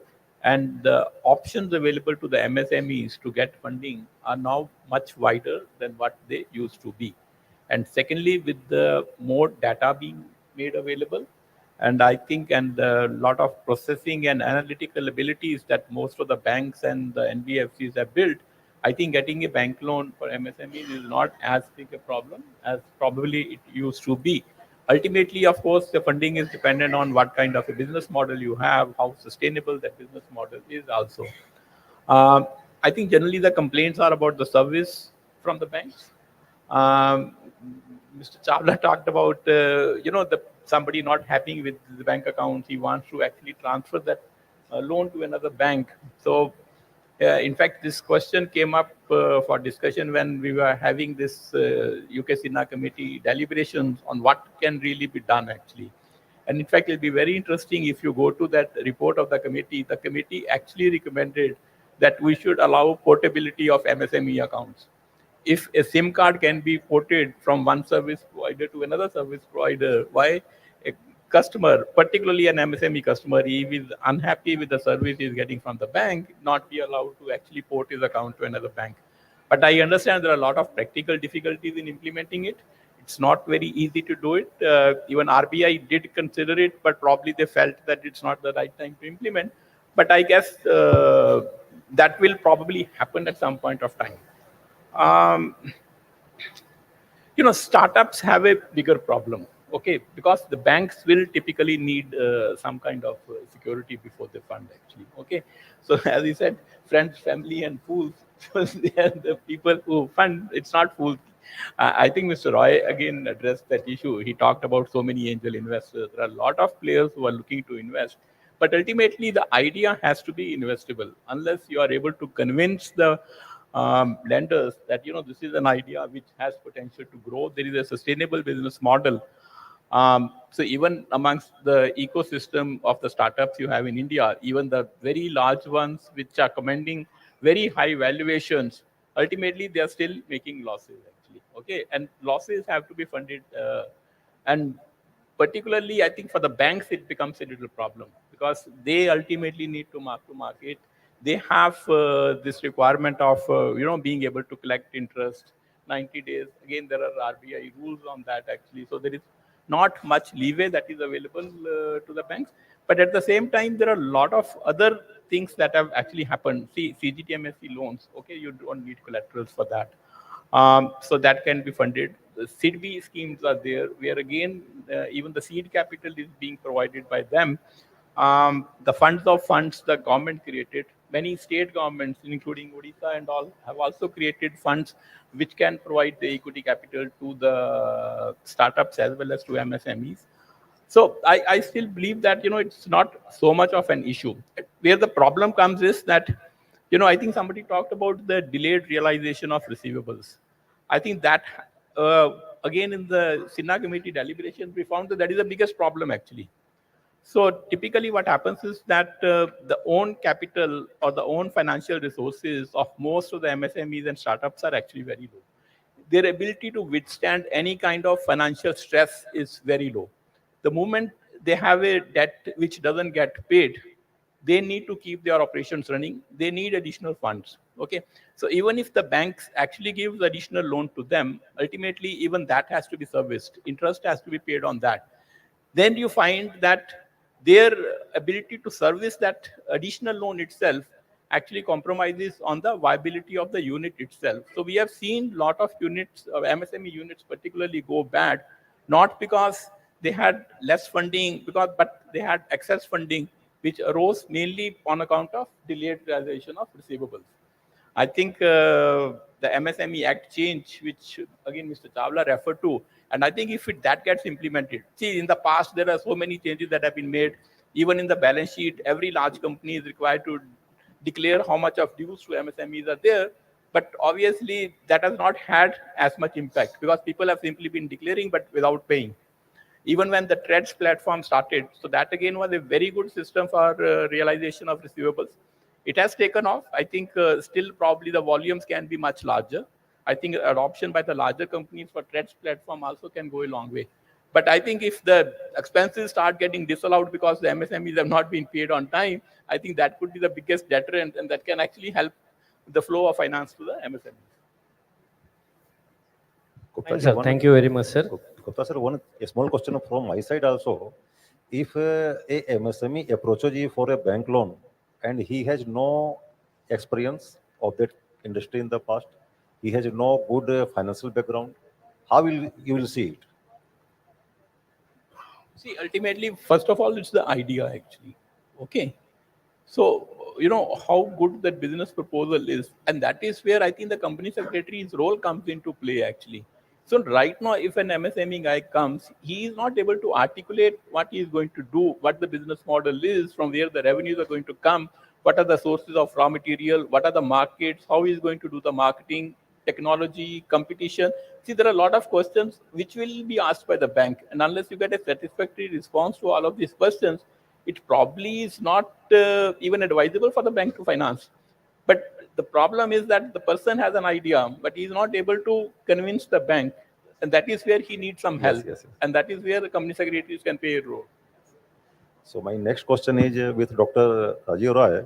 What role does entrepreneurship, education, and skill development play in nurturing a vibrant ecosystem of MSMEs and startups to drive economic growth? Yes. Dr. Roy. I think, Mr. Kejriwal, that's a good question. We have been following a very Western system where the entrepreneurship ecosystem and, of course, the MSME ecosystem also increasingly, even though there's a big difference between the two, has been left to financiers and incubators. I'll talk specifically about entrepreneurs right now. But that is not sufficient. We need far greater involvement. Entrepreneurship is something which can be taught. Entrepreneurship is based on sound principles. There's a failure rate of new enterprises which is anywhere between 95 to 97% right now. There are established ways of getting it down to much lower. Entrepreneurship education programs and students who pass out from that globally have got a failure rate which is around 30 to 40%. So there's something that happens which brings it down. But right now, here in this country, we have probably not created the right ones. And we at Excel, we created a program which we talk about by entrepreneurs and for entrepreneurs. I was just sharing with a few others. First year, we had 600 applicants, only 30 seats. Second year, given the success we had with the first batch, we got 13,000 applicants. You need to have a system which works, and you need to implement it with people who are in the game for what they are, and you should be able to intervene correctly with them. And I think that entrepreneurship education is one of the major parts that we have to bring in if we have to get an ecosystem which has enough entrepreneurs so that we can overtake the bunch of countries which Mr. Rajiv Chawla was saying that we should overtake.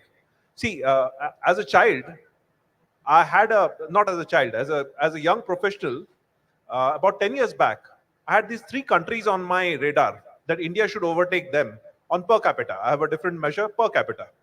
One was Kenya, the other was Nigeria, and the third is Indonesia. We overtook Kenya 5 years back. We overtook Nigeria last year. And I'm hoping that we overtake Indonesia in the next 5 years. So we are headed in the right direction, but that's not going to have unless we have good entrepreneurs in play.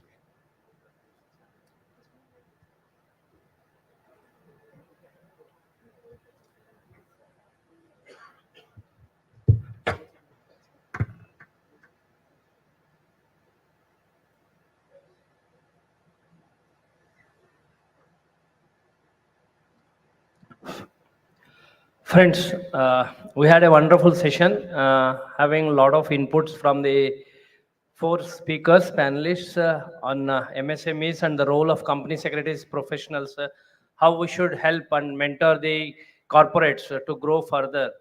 And one thing is very close to my heart, that incubation centers. The incubation centers already set up are well sufficient. Only the thing is incubation center service levels should improve with the technology as you suggested. That is what I feel. And regarding the mentorship, definitely company secretaries are well equipped to give complete solutions to the entrepreneurs, starting from the setting up of the business, also taking up, including the shareholding pattern setting up and shareholding agreement, investment agreements, everything till they make succeed, till they go to IPO. The company secretaries are well versed, and we can definitely take up these opportunities as suggested by Geology, that company secretaries should play vital role in MSME growth, and MSME has a lot of opportunities for company secretaries, definitely, for sure. Friends, with this brief closing remarks, we can conclude the session. The questions what we have sufficient many questions for the speakers, but we have paucity of time. We are heading for lunch, So we will close, and any questions are there for the speakers, you can catch them up in personally and after this session. And I request them to conclude the session with the vote of thanks. Thank you. Thank you, sir. Thank you. Thank you, panelists, for bringing your expertise and your experience around the table and engaging in such a fruitful session. Now we head for our release of a booklet. I request CS Venkataramana, Council Member ICSI, and CS Sandeep Kejriwal, Council Member ICSI, to please facilitate the release of a publication at the hands of our learned speakers. The release of Chartered Secretary Collector Series, second edition, a compendium of selected articles on micro, small, and medium enterprises, MSMEs, and startups. Can we have a big round of applause, ladies and gentlemen? The Chartered Secretary Collector Series is an attempt of the Institute towards collating the pearls of wisdom spread over the various editions and volumes of the Chartered Secretary Journal across years and bringing them with the bindings of a single publication. The second edition is a compendium of selected articles on micro, small, and medium enterprises, MSMEs, and startups. The release of the publication, Chartered Secretary Collector Series, second edition, a compendium of selected articles on micro, small, and medium enterprises and startups. Thank you, sirs. We'd also like to inform you that the Institute has also already launched the compendium series on corporate social responsibility. I now request CS Preeti Grover, Treasurer NIRC of ICSI, to please come on the dais and present a memento to our expert, CS Parveen Kumar Gupta ji.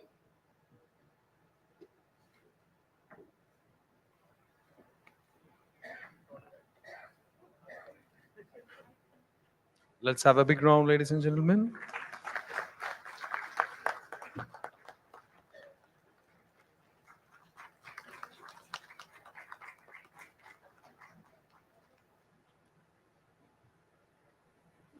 I now request CS Santosh Pandey, Regional Council Member NIRC, to please come on the dais and present a memento to our learned panelist, Dr. Singh.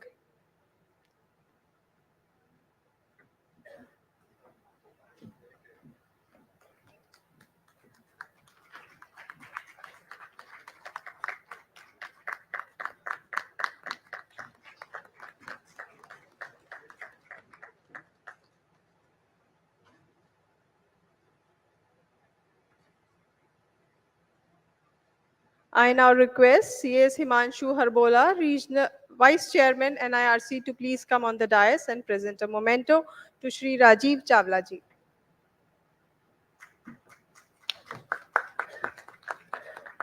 A round of applause, audience.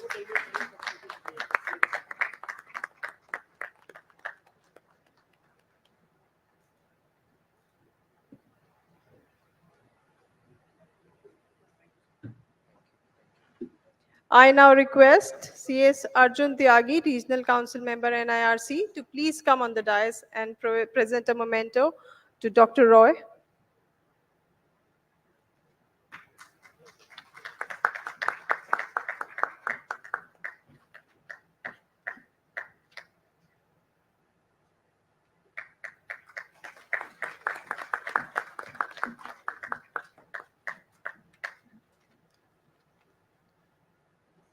It was indeed a wonderful session. A huge round of applause.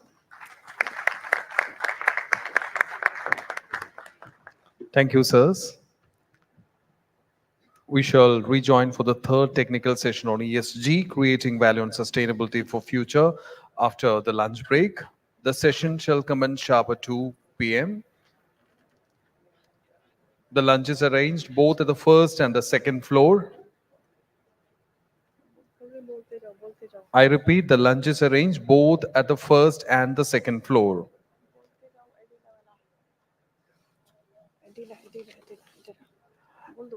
Ladies and gentlemen, Atelier Castellino, a member of ICSI, founded In Solutions Global Limited in 2004. Using her domain experience in finance and payments, ISG is an established fintech and now regulated IFSC entity with a presence in ANZ, CEMEA, and APAC, serving some of the largest issuers, acquirers, TPPs, card schemes, and merchants.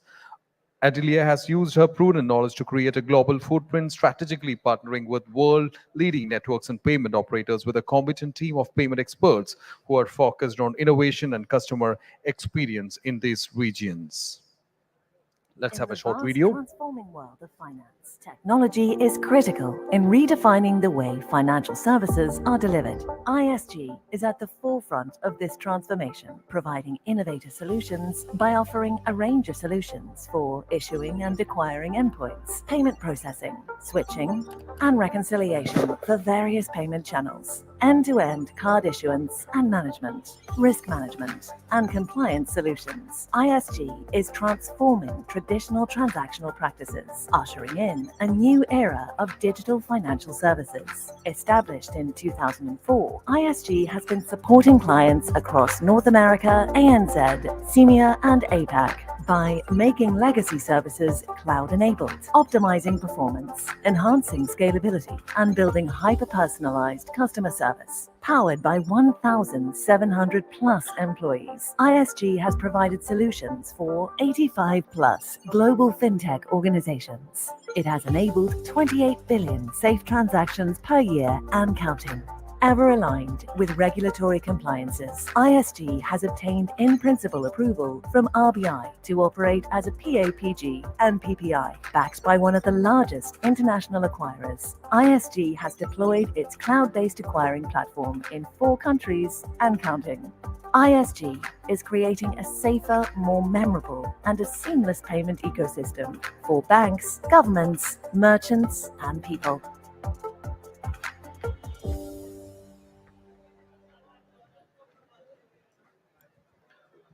Ladies and gentlemen, souvenir and the book on benefit for members is being distributed to all delegates. All delegates are requested to collect the same from the respective counters on exchange of the coupons. I repeat, souvenir and the book on benefits for members are being distributed to all the delegates. All delegates are requested to collect the same from the respective counters. Thank you.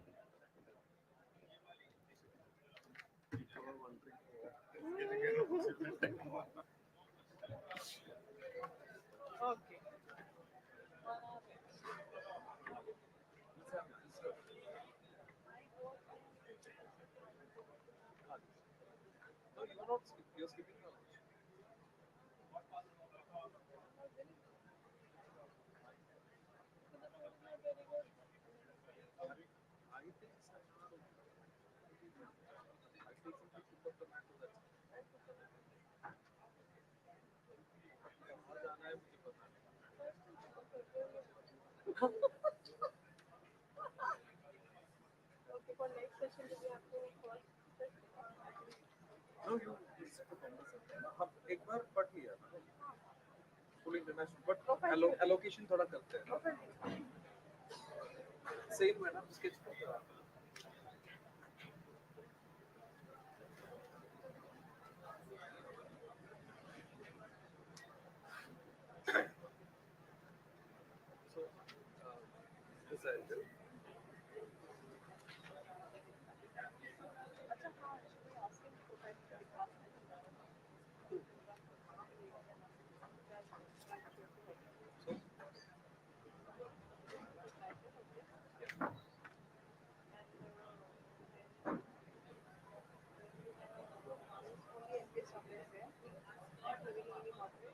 So we'll announce the first one, like it goes to you and invite.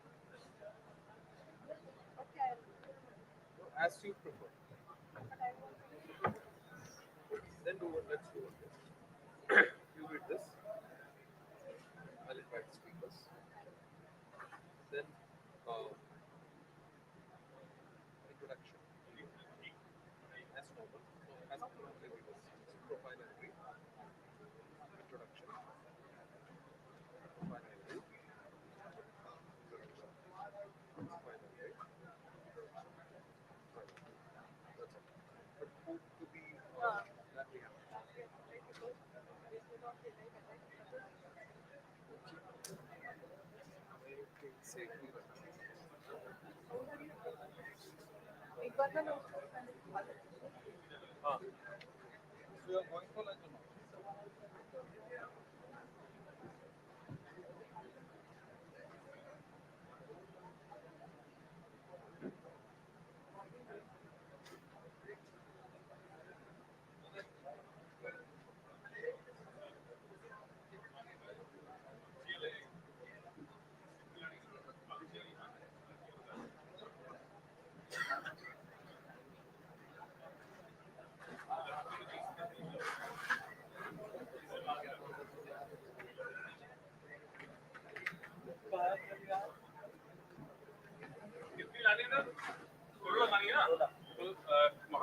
Check.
Secretary.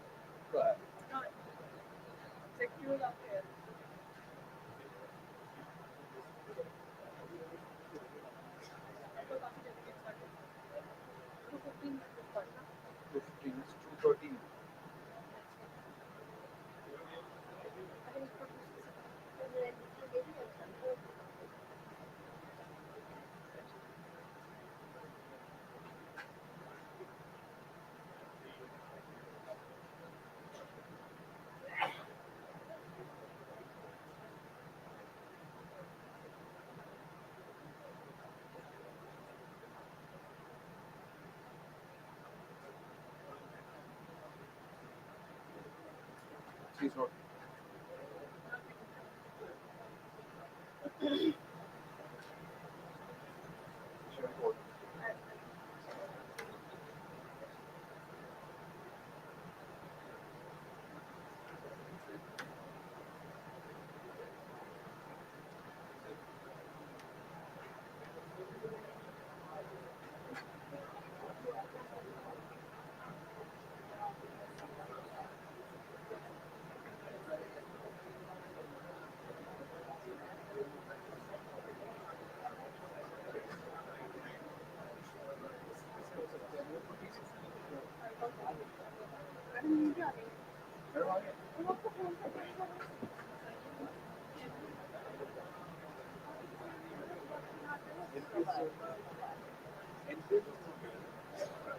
Not there, he might be having some. But he should be here on the session. He is having his own definitions about the sections. Nobody can. Now he's saying he'll introduce the dignitaries. What is this? But we'll go by our as it is, without any change. So profile will be repetition. Definitely, like you repeat, it's just small. You do whatever has been assigned. You cannot waste your time, no? Time also dedicated. Whenever is the format we have to follow?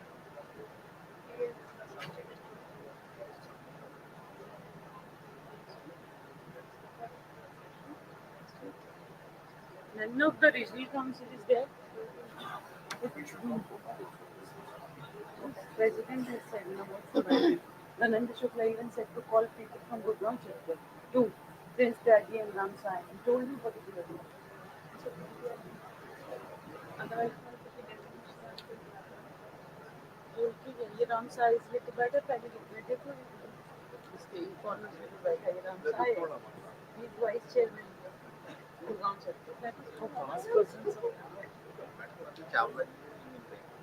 He was just here. Coordinate Preeti madam is there हम कहां तक पीछे प्रीति madam खड़ी है यहां side में सोनू नाटक आगे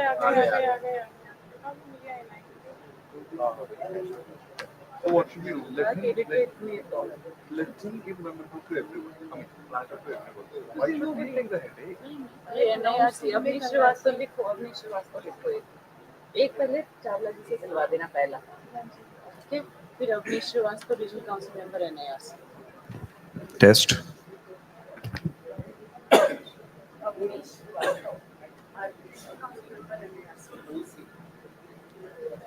फिर उसमें कुछ भी करते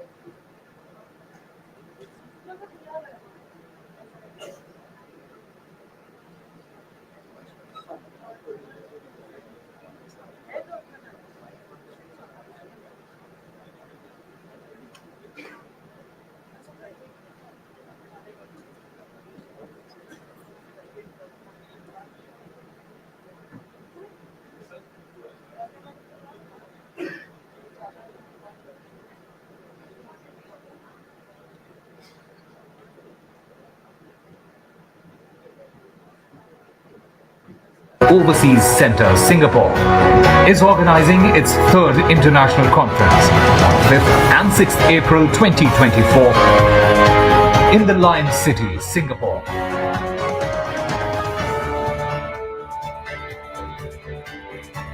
Discover a wealth of knowledge and diversity of perspectives. Join for an insightful learning experience. For more details, log on to www.icsi.edu.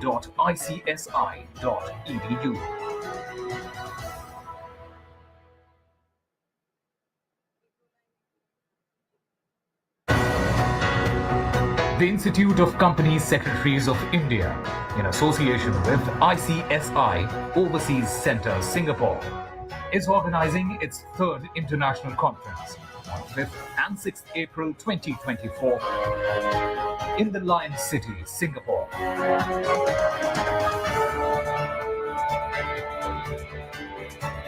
Discover a wealth of knowledge and diversity of perspectives. Join for an insightful learning experience. For more details, log on to www.icsi.edu.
Test. Dear all, now we are heading for our next technical session. It is ESG, Creating Value and Sustainability for Future. ESG is a subject of great interest, creating vibes in both corporate India and also the stakeholders. It was indeed a delightful moment yesterday when we all witnessed the launch of the ESG Conclave initiative of the Institute at the hands of our chief guest, Shri Dhankarji, Honorable Vice President of India, and Srimati Anandiben Patel, Governor of Uttar Pradesh. Ladies and gentlemen, to speak and discuss on the topic ESGs, creating value and sustainability for future, we have international experts. Let us welcome our international experts on the dais, please. To start with, Mr. M. Nurul Alam, Senior Vice President, Institute of Chartered Secretaries of Bangladesh. Let's have a big round, please, ladies and gentlemen. Ms. Annalise Reynolds, Council Member, Institute of Directors, UK. Mr. K. Zurin Babu, Assistant Honorary Treasurer, Malaysian Association of Company Secretaries. C.S. Shujat bin Ali, General Counsel and Chief Compliance Officer, Re-Sustainability Limited. Thank you, sir. Thank you, madam. I request our moderator, C.S. N.P.S. Chawla, Council Member, the Institute of Company Secretaries of India, also to kindly join us on the dais, please.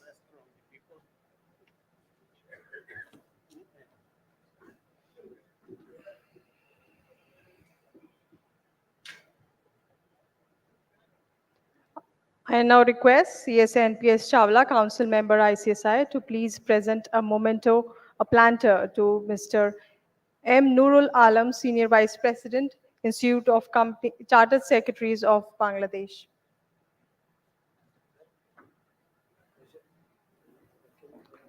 Mr. M. Nurul Alam is the Vice President of the Institute of Internal Auditors, Bangladesh.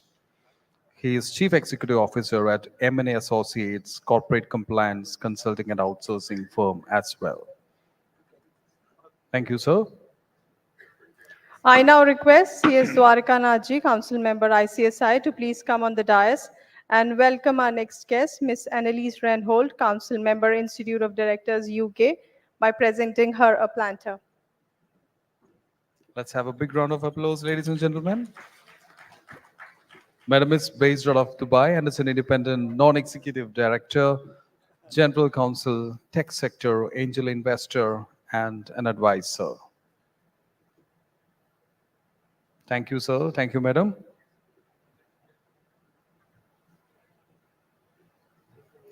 I now request CS Ashish Karodia, Council Member ICSI, to please come on the dais and welcome Mr. K. Sureen Babu, Assistant Honorary Treasurer, Malaysian Association of Company Secretaries, by presenting him a planter.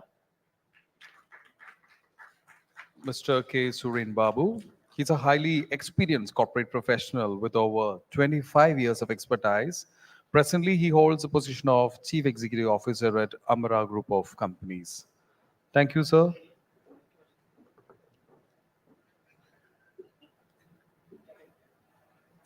I now request CS Avnish Srivastav, Member NIRC, to please come on the dais and welcome our guest CS Jujat bin Ali, General Counsel and Chief Compliance Officer, Re-Sustainability Limited, by presenting him a planter. Let's have a big round. CS Sujat bin Ali. He's working as General Counsel and Chief Compliance Officer and leading the global legal and compliance, corporate governance and secretarial risk management function of global private equity firm KKR, backed Re-Sustainability Limited. Thank you, sir. I request CS NPS Chawla, Council Member ICSI, to kindly proceed with the session ahead. Thank you.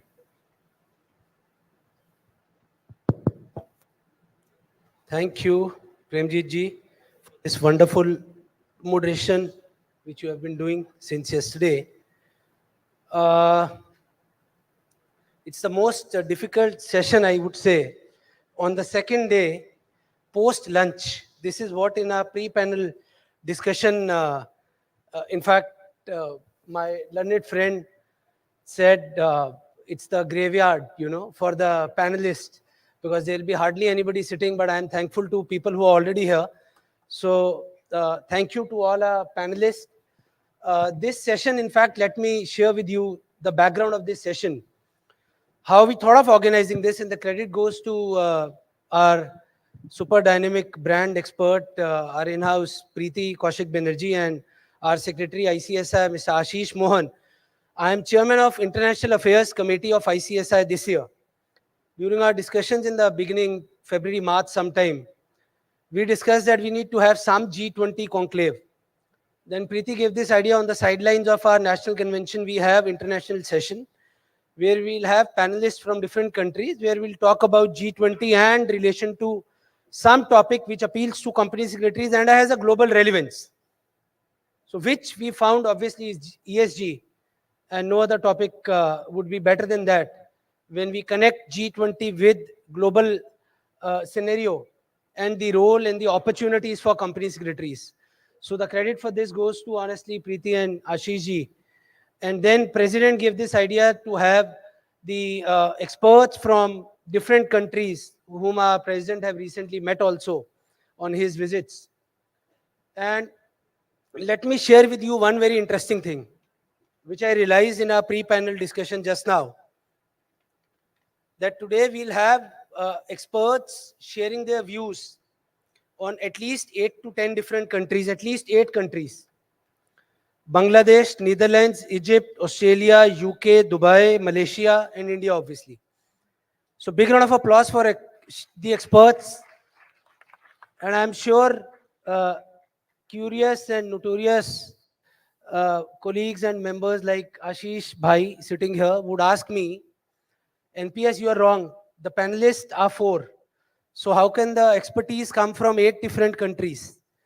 You are mentioning 8, 10 countries, at least 8 countries. So even my friends would be wondering this. And let me share how I am and why I am mentioning this. Because unless I share the relevance of this, the purpose of me mentioning would not be fulfilled. So friends, why I mentioned this has 2 reasons. One, although we have 4 panelists in this panel discussion, but the kind of expertise which they bring on the table, they have more than 8 to 10 countries at least, the expertise and the wisdom which they have, particularly in relation to ESG and related areas. So at the outset, we have an expert, Mr. Nurul Alam. Nurul ji, Mr. Alam comes from Bangladesh. and he is the Vice President of the Institute of Internal Auditors there in Bangladesh, Senior Vice President there. And Mr. Alam has also worked a lot for many years in a company based in Netherlands, Vion Limited, and also earlier worked in a company in Egypt. So big round of applause for our panelist, Mr. Alam, who carries with himself three different experience of three different countries, Bangladesh, Netherlands, and Egypt. And we'll be bothering you to share your experience and particularly the difference in the dimension of ESG in these three different countries, and then related to the Indian scenario, which our representative from India would also be, Sujit ji would also be sharing. Sujat ji would also be sharing. Then on my left, analyst comes from, can anybody guess where does she come from? So she comes, although from Dubai at the moment, but she is otherwise from Australia. She did her education in Australia and then worked in different companies in UK, and then finally landed up in Dubai and Gulf countries. So again, big round of applause for Annalise, who will be carrying with her experience of Australia, UK, and Dubai. Thank you, Annalise, for especially coming over for this session. And then our expert, who is very kind to especially travel from Malaysia, Mr. Sureen, who comes from Malaysian Institute of Company Secretaries. Like our analyst also is a council member in the Institute of Directors, UK.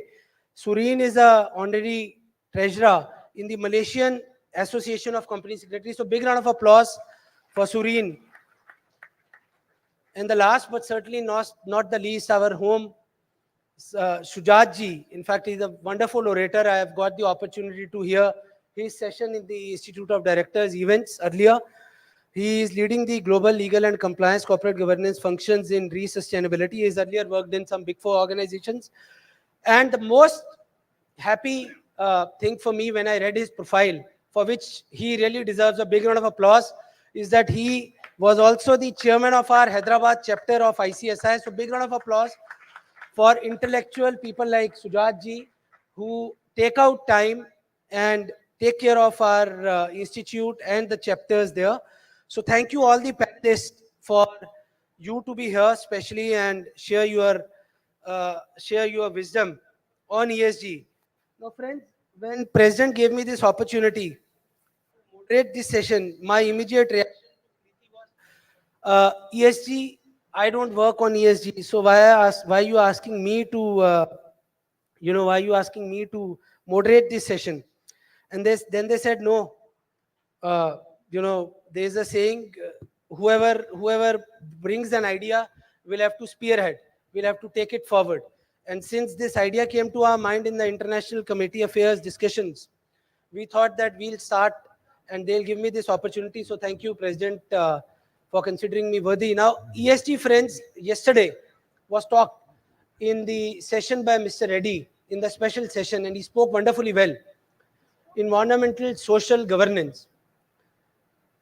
In fact, in our pre-panel discussion, and I'll start directly with the question, what we discussed is that what we really need to today remember is that our role in the last many years have really gone up and has really changed. The dimensions have really gone up. The kind of work which company secretaries were doing earlier and what they are now doing and what they'll be doing in future has been undergoing a change. What we really need to keep in mind is to keep up learning these new subjects like ESG. Now, I was asking myself whether we are really prepared to take up this opportunity of ESG, whether we are really prepared, because internally we were thinking mega firm is another topic which we need to debate, and Sujat also gave me this idea that in the council we again need to debate on building up mega firms so that our practicing members, because the opportunity for our members in employment and in practice lies in ESG, both for employment and practice side. So that way, I think before we start with the session, let me just share with you the idea which I had in mind when I saw about ESG, that ESG is not only in books. ESG is actually a parameter which is one of the most important parameters for any investment these days. In fact, if you see the number of investors who are relying on ESG reports and the non-monetary factors, that has really impacted the kind of scope which we have and the kind of growth dimensions for our members also. To begin with, I think I'll start with the first question directly to our panelist. And I'll start with Nurulji. Sir, Nurulji, what do you think about our today's panel discussion? And what is the dimension you feel, the expertise which a company secretary need to instill, and how they can instill, particularly share your experience from the 3 different countries which I mentioned, Bangladesh, Netherlands and Egypt. And how do you feel that all this can be aligned in the role of company secretaries with regard to the overall ESG framework? I think the mic works. Perfect. Thank you very much. CS NPS Chawla, very nice moderator of this session. And first of all, I would like to thanks the ICSI President and the Council for inviting me and giving me an opportunity to address in this most important session. And I'm actually representing Institute of Charter Secretaries of Bangladesh as a Senior Vice President of ICSP. And I'm accompanied with a big team here, and my colleague, Mr. A.K. Moshfiqur Rahman, also here. He is the Vice President in the Council. And our Treasurer, Mr. Abdullah Numan, also here participating in this session. He is also Treasurer and Council member. And 3 other Council members, Mr. Harun, Mr. Sharif, and Mr. Rubayat also here, and 3 other fellow member, Mr. Sarwar Kamal and Mr. Yasser Rashid, former council member, and Mr. Salauddin also attended this session. Most of our members are very, very actually interested to participate in the event, especially the National Convention of ICSI, and most of them are very interested to attend this session because as a professional, we find this event of ICSI as a very, very useful for us as a professional, and we can enrich our professional skill for doing our work in our country, learning from this convention of ICSI. Thank you, ICSI, all members of ICSI. And I feel honored being here today. And actually, the question asked by the moderator of today's session, actually, ESG today, it is a top priority for the business, and not only for the business, as actually UN SDGs are driving a global commitment to sustainability. But this is the ESG is a broad and a very important subject. The entire population of the world must understand and learn how to comply ESG requirement for preserving a good natural world for ourselves and live a good natural and world for our beloved children in future. So, as I have been asked to share my experience in 3 countries that I worked in Netherlands as Chief Ethics and Compliance Officer, and I also worked at Egypt, the Cairo in Orascom Telecom Holding as Company Secretary and Compliance Officer. And I actually, for long, 42 years, worked in Bangladesh in the, mostly on the actually assurance function, like company secretary and compliance and internal audit director, like these positions.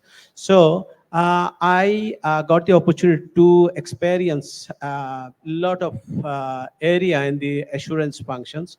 So as ESG, actually in the Netherlands, it is most important and it is considered very highly and very importantly.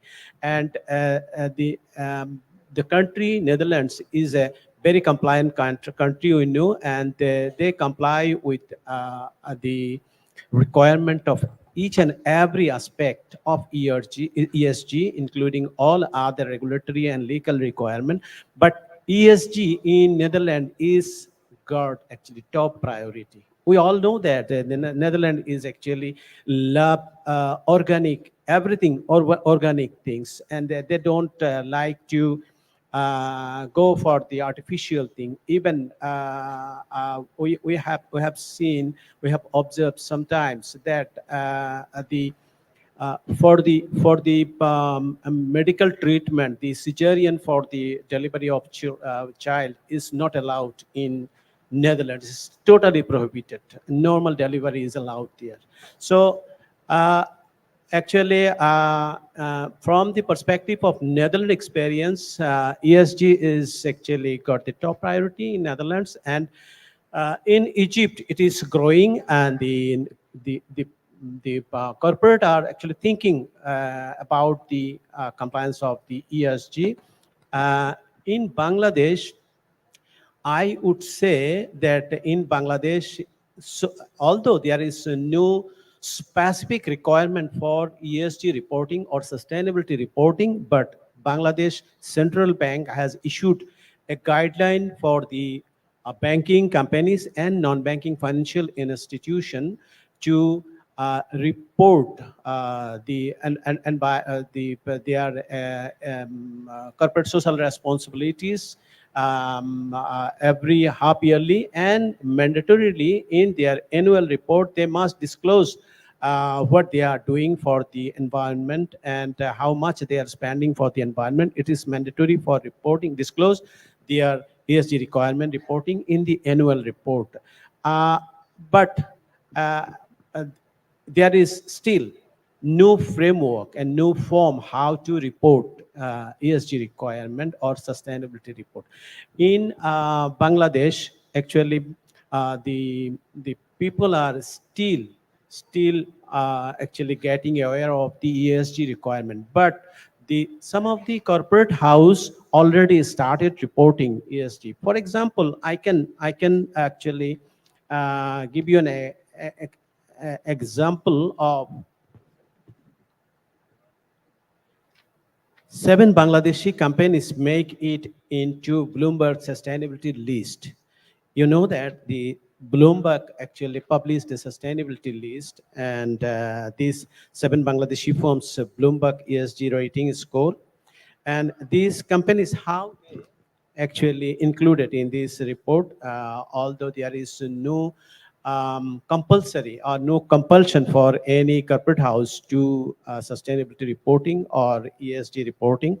For example, Walton actually phased out CFC emitting cooling products even before its Chinese and Indian counterparts. Investing in solar power, installed 12 megawatts solar capacity. This is actually company, a Bangladeshi company. And Square Pharma is a pharmaceutical manufacturing and marketing company. They ensure zero pollution plant and heading towards almost paperless operation in their company, looking for raising solar power dependency, have employees working as the 4th generation members. And Bragg Bank, one of the bank actually mostly owned by the Bragg. We all know that Bragg is actually NGO, very international work involved in the international actually non-government organizations.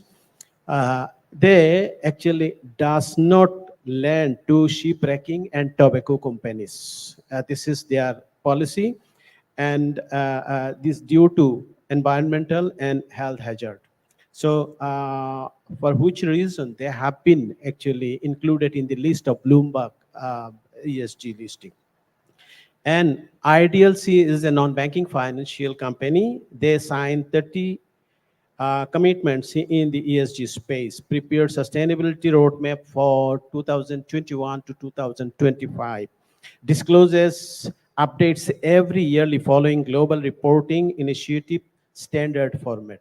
So this is voluntary, and Bloomberg catch up their report, and the Grameen Phone, the top market player of mobile company, mobile industry in Bangladesh, they committed empowering societies, especially involved in women empowerment and connecting rural managerial community, rural marginal communities, uplifting their livelihood, creating value for customer, employees, and society, focusing on addressing gender gap to accelerate socioeconomic progress.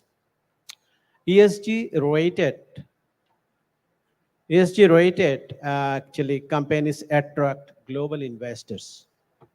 And India, Thailand make ESG disclosures mandatory for listed companies.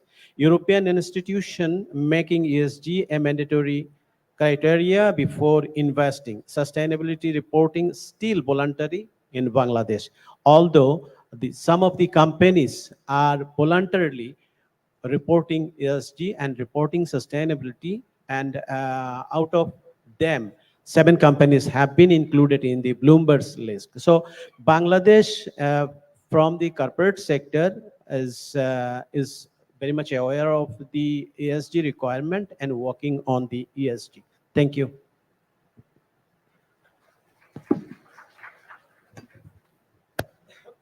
Thank you, Alam, as you asked me to address you.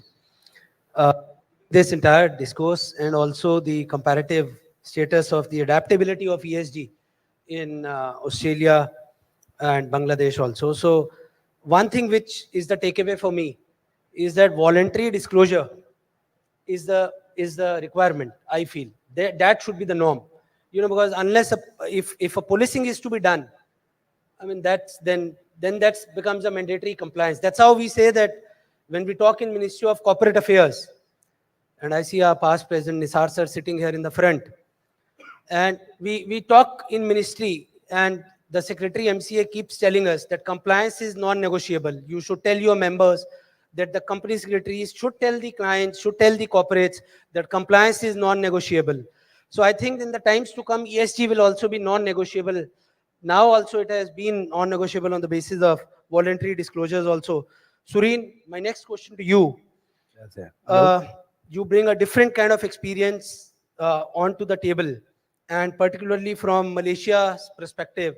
And I have personally met many professionals in Malaysia on my visit there, and particularly when we were invited to launch the secretarial standards, which our institute drafted, which was approved and then enacted as a mandatory force in the Indian law. And then we were very fortunate that the secretarial standards which we drafted were adopted by the Malaysian Institute. And we attended that event, and then I interacted with many professionals in the Malaysia. So my question to you would be that how can this ESG disclosure and transparency influence the investor decision, which I also mentioned in my brief address in the beginning? And that would actually bring in a responsible capital and not only an investor-driven, return-oriented capital. Over to you. Good afternoon. Mr. NPS, thank you very much for the introduction. And I would like to also introduce 2 of my other institute members, Mr. Heng and Mr. Zukri, who's come from Malaysia. And a very good afternoon to all the participants, delegates. Okay, Mr. NPS has actually requested me to look into the Malaysian perspective, right? Investors basically look at a few elements into making an informed investment into a company. Okay, when we talk about investment, investors, we have to categorize for the listed companies or unlisted. But what we know in Malaysia now, this perspective is that ESG is already been taking off under the we call it a stock exchange, Kuala Lumpur Stock Exchange, whereby there is a advisory board called Auditing Advisory Oversight Board, which ensures all the listed companies has to have a disclosure in their annual report. Okay, so the mechanism of it, it depends whether what are the area of concern on the respective company. For example, if the company is environmental based, then the reporting has to be enhanced into the environment. Okay, if the company is relating to a manpower or labor nature of business, then whether they are in compliance with ILO, International Labour Organization, all that need to be included and reported. Now, why this disclosure is important, okay, and how is this going to bring a value to the investor? Of course, the investor look at it as one of the risk mitigation factor, okay. So if they have the informed decision, they know that this particular company will give a good value at the end of the day, and at the share price of it, and also it is an enhanced reputation, okay. It's transparent. Everybody knows. For example, in Malaysia, if there's a foreign laborers been hired, whether they are given a proper lodging, accommodation, and also their welfare is taken care. All these form part and parcel. So all these, of course, we got all the statutes to look after, but this is also part of the social responsibility, you see. So, also, for example, if there's a company in Malaysia, whereby they are looking at an access to growing market, for a chain of restaurants, for example, local restaurant. So they will look at it whether they're in compliance of all their cleanliness, how's their waste management is taking place. So all this is a concern. And also, of course, a competitive advantage when you have the disclosure. And further to that, investors' preference, whereby transparent ESG disclosure makes it easier to these investors to identify suitable opportunities. And to add on, long-term performance. ESG considerations are often seen as indicators of a company's long-term performance, whether the company is going to stay for the next 3 years or 5 years or 10 years. When you have all these compliances in place, it's rest assured for the investor to be in the, invest in the company, you see. So, and also we have this prerequisite, that as part of the CSR reporting, that the regulatory requirement, as I said just now, the Kuala Lumpur Stock Exchange, and as well as other government authorities and regulatory bodies. Okay, in summation, why the ESG disclosure is so important, okay, is crucial for attracting responsible capital, okay, because they provide investors with the information they need to make informed, ethical, and sustainable investment decisions.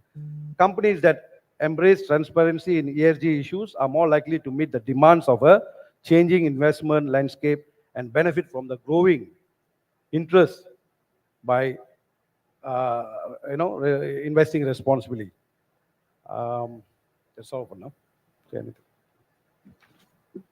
Thank you. Thank you, Sureen, for sharing your view on this. I'll have a follow-up question for you, which we'll have after the first round of discussion. Annalise, next question for you. You bring on the table, as I mentioned earlier as well, experience from 3 different countries, Australia, UK, and Dubai, Gulf countries. I request you to share your experience on ESG, particularly from the perspective of what are the key challenges which are associated with ESG and that are now emerging internationally. This will work once you start speaking. Good. Is it? Yes. Testing. Thank you very much, Mr. Chairman, MPS, for your kind introduction. It's an honor and a privilege and a pleasure to be a panel speaker today at this prestigious ICSI event. Before I say anything else, I should mention that my comments today are given as my own personal views, and they shouldn't be taken to represent any of the organisations that I have roles with. I'm not a company secretary. I am an independent non-executive director and an advisory board chair. And I hold positions, as NPS mentioned, with organisations in the UK, in Europe, and in the United Arab Emirates. One of my roles in the UK is as a member of the Council of the Institute of Directors. In case people are not aware of the Institute of Directors, it is the world's largest, not largest, rather, the world's oldest corporate governance organisation. It was established in 1903 under Royal Charter, and it has about 20,000 members around the globe. The objectives of the IOD under the Royal Charter include promoting study, research and development into corporate governance. And so it has set up a special non-political corporate governance think tank called the IOD Centre for Corporate Governance for that purpose as well, which I will mention further in a minute. So although IOD and ICSI have different membership bases, they do both have a common remit in promoting corporate governance best practice. So I really wanted to focus my remarks on the director's perspective, particularly from an international angle, because for you as company secretaries, you are the drivers of the engine of the boardroom. And so you need to be aware, it's really important for you to be aware of the concerns that will be motivating your directors and the global trends that they need to be aware of in the context of ESG. As we know, the ESG movement has gone in less than 20 years from a small CSR initiative of the United Nations and grown into a global phenomenon representing more than $30 million in assets under management. The ESG mandatory reporting requirements are at different levels of maturity throughout the world, though. There is a spectrum, and at one end of maturity you have the most mature regime, which is the European Union in terms of mandatory reporting. At the other end of the spectrum, you have countries where there is no mandatory reporting at all at a federal level. And my home country of Australia is actually in that category. And then you have a range along the spectrum, India being one of the more maturing markets now because of the recent launch of your mandatory ESG reporting requirements for the largest companies. Historically, much of the debate and the commentary about ESG has focused on its importance and also its benefits, and as well the detail of mandatory reporting requirements. That said, it is important to understand that with the rise to prominence of ESG, this has brought some challenges with it as well, and ESG has not been even without its critics in some quarters. And unfortunately, some of those criticisms have become politicised now, and the debate has become very polarised, especially that's the case in the US, where there has arisen something called the anti-ESG backlash, which seems to be favoured by some Republican politicians, and that is why it's now being perceived as being politicised. So this is quite unhelpful, but it is having a real impact on companies because large corporates, in a recent survey of 100 or more large US corporates, more than half of them reported they'd already been affected by this anti-ESG backlash, and 61% of them reported that they felt this backlash was only going to either stay the same or get worse in the future. So directors can't ignore this anti-ESG backlash. Most of it is currently US focused, driven by political agendas, but not all of it is. And I think a prime example of that is a report that was recently published by the IOD's independent non-political think tank, the IOD Centre for Corporate Governance. And this report was called, "Are Boards Losing Control?" It was based on interviews with many board directors of large UK companies where they have had mandatory ESG reporting for the last 10 years. The main conclusions in the report were that companies face risks that are more complex and challenging than ever. This has put many boards on the back foot, feeling they're in reactive mode. And combined with an increase in pressure from regulators and investors and other stakeholders, this has left some board members reporting that they feel they're no longer in control of their company. And ESG reporting requirements were specifically mentioned as an example where boards felt that perhaps as a board they were spending too much time on compliance at the expense of strategy and innovation and other important issues, and this was potentially making their companies more risk averse. The Are Boards Losing Control report also mentioned specifically that this ESG debate has unfortunately become politicised and views have become polarised, and companies now risk getting stuck in the middle of some of this toxic debate, which gives rise to a reputational risk, an increase in reputational risk for companies. So the report concluded that boards need to really step up now and re-establish their leadership role and engage more effectively with stakeholders.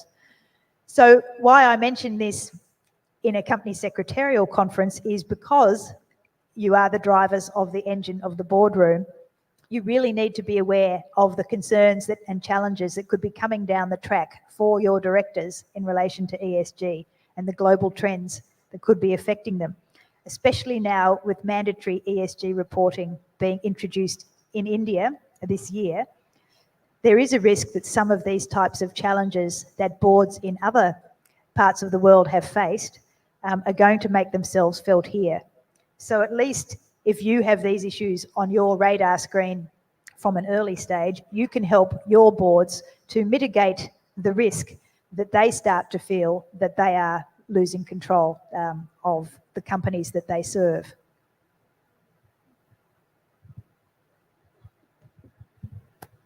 Thank you, Annalise, for thank you for the entire explanation, which I loved and I have written, and in fact would request President also to use this in our career awareness programs as well, that CS is the driver of the engine of the boardroom. And then you related it with the entire gamut.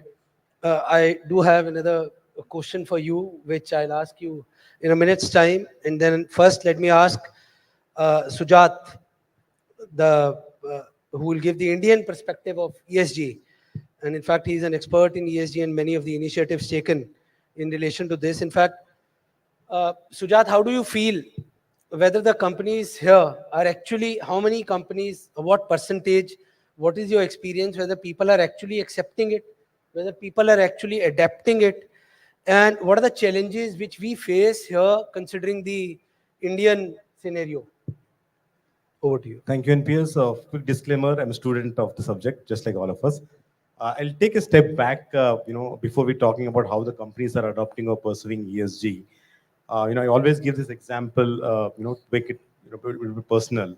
So I have a son who is, 14 years old, and his constant conversation with me was always to, okay, when are we changing our car to an electric vehicle? That's the constant conversation which he keeps having. And I have a daughter who is 8-year-old, and she keeps trying to convert the electric system to LEDs and always a watchdog of the energy consumption.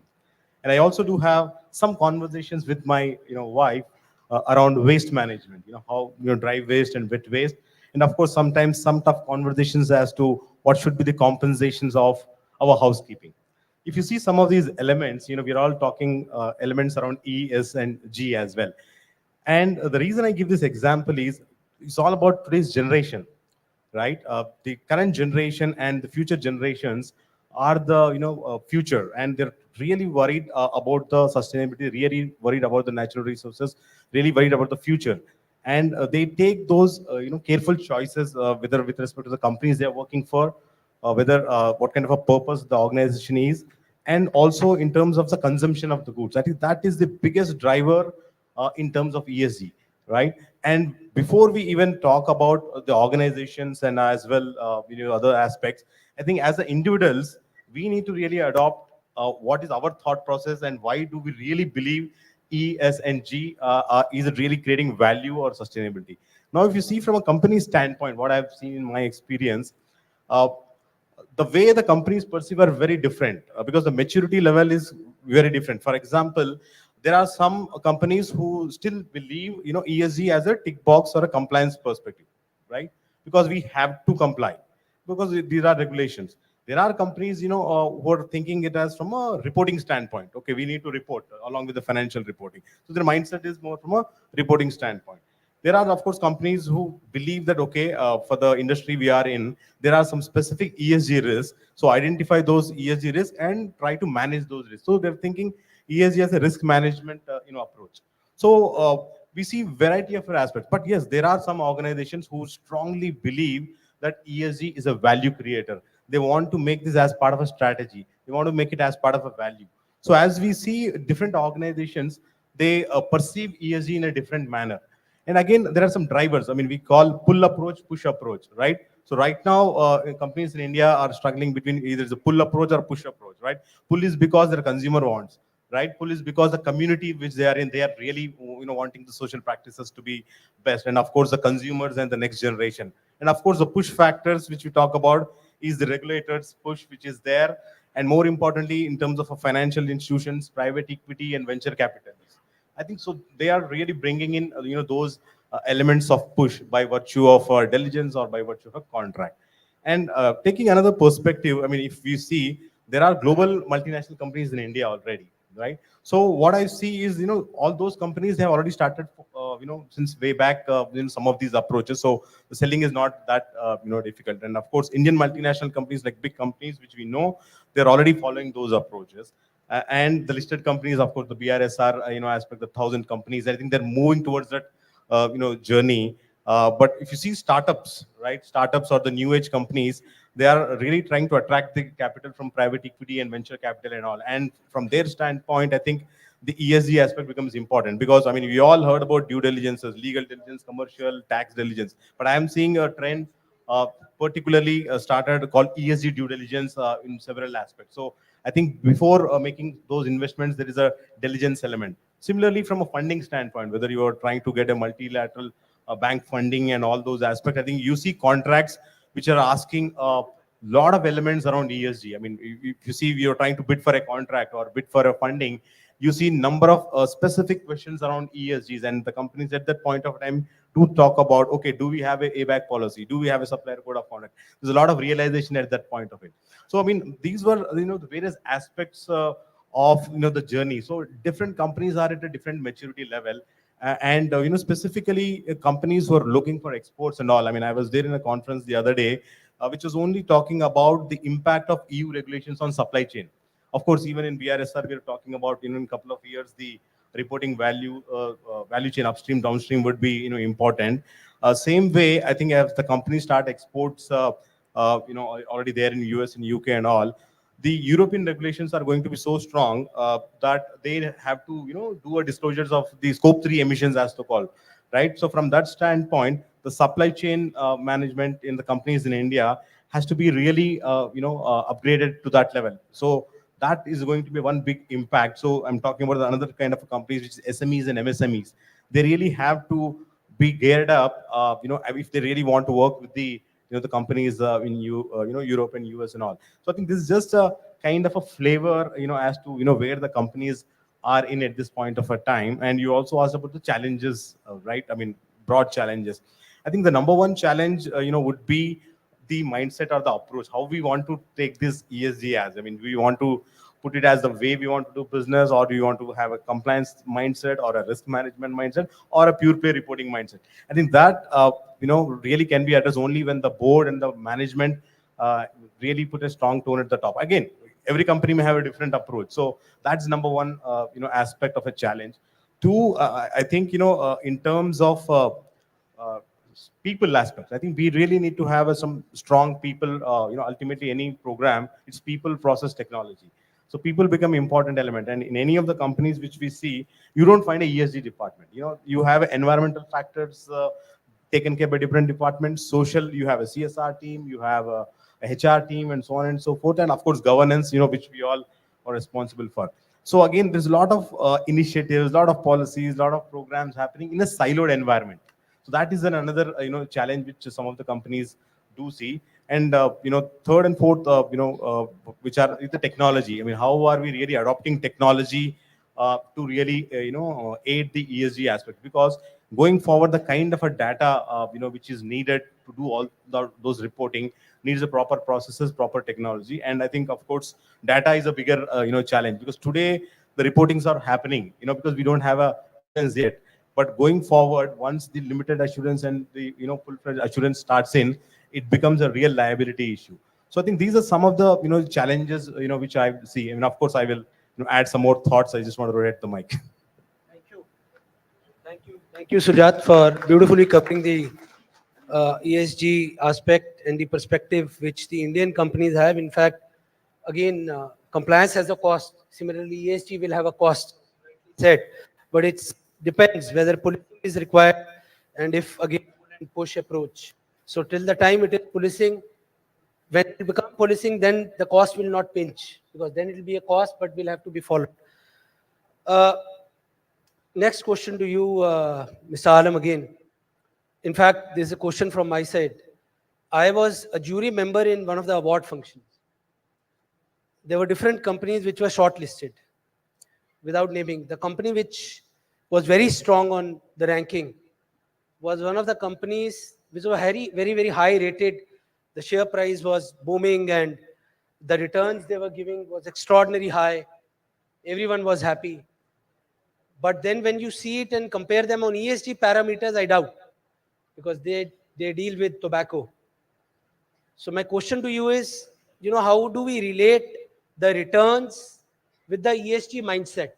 Do we go for return-oriented companies, or when it comes to the parameters of ESG, then companies which deal with tobacco, which deal with defense, with such companies where they'll have a low ranking on ESG parameters? How do we make this balance? Thank you, CSNPS. Just going to my answer directly, I would like to share with the respected audience one thing. When we first meet, I asked what is NPS stand for, and he replied, can you guess? New Zealand, Paris, and Singapore. Okay.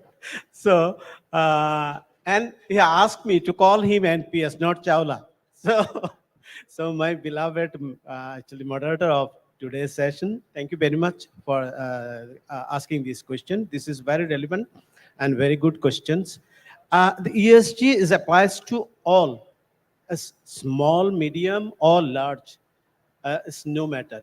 It is applies to all, and even to an individual for the own interest, for my sustainability, and for my future, and for my children. ESG is actually, we all have to understand ESG requirement, and we all have to comply with the ESG requirement for our own interest. And I think no requirement or no mandatory requirement from any regulator is required. It is my requirement to maintain ESG requirement in my house, in my company, in my own business. So as you ask, the high return companies like telecommunication companies is giving actually more return to the investors, small or medium or actually large investors. They are actually giving huge return, 200%, 500%, even 600% return to the investors. But the ESG requirement is not calculated or not evaluated from the perspective of how return the company is giving. The ESG, in my first discussion, I actually share with you one report that in our country, ESG is not mandatory to report, and sustainability reporting is not mandatory. Some of the companies are actually voluntarily they are actually doing some disclosure of ESG in their annual report, and the as the central bank actually issued a guideline in 2022. So the banking companies and the non-banking financial institution, they are required to submit half-yearly report on the ESG, like what the social work they have done during the period. So I have mentioned one thing, the Grameenphone, the largest mobile telecommunication company of our country, has been included in the Bloomberg report as actually they are committed to ESG requirement, and they report sustainability, they actually disclose sustainability report. And yes, they are giving actually more than 100% return to their investors. Is actually, and for the company's own sustainability, the company must maintain their ESG reporting and ESG compliance because of their sustainability. Otherwise, this company will not sustain in long term. So for the interest of their own sustainability, every company, whether it is small company, medium company, or large company, they must comply with the ESG requirement. And sustainability report is not mandatory in all countries, but even then, for the own interest, the sustainability thinking, actually every individual and every corporate must actually consider very importantly. Thank you. Thank you, Alam, for dealing with my question and sharing our pre-panel discussion, which I don't know whether was required, but yes. Otherwise, it was difficult for me because they were asking for my name, which I said is difficult. Annalise, why don't you add upon your view on the question I posed to Alam, and also share the how to decode the challenges you shared, challenges Sujat shared. So what is the decode for these challenges which the ESG framework is facing today? Thanks. Thank you, Mr. Chairman. Well, there is no easy decode, of course, unfortunately. But if we just look again at what the Our Board's Losing Control report from the IOD Centre for Corporate Governance had in terms of recommendations, we can gain some insights, really. They were suggesting in that report that boards need to be more proactive and step up and actually be more clear about identifying and then addressing the most material risks for their companies, whether that's in the ESG sector or in any other areas, and explaining clearly why they've chosen those metrics rather than other metrics in order to be able to stand robustly behind the choices that they make. They did also say in the report, though, that given that some of this debate has become increasingly politicised, which is unhelpful, boards should have a look at their skills matrix, and they should consider whether they should add political awareness to their skills matrix in order to help the companies mitigate more the impact of potentially being stuck in the middle of some of these unpleasant polarised debates that have been happening in some markets. And then the other angle is really for policy makers and regulators themselves.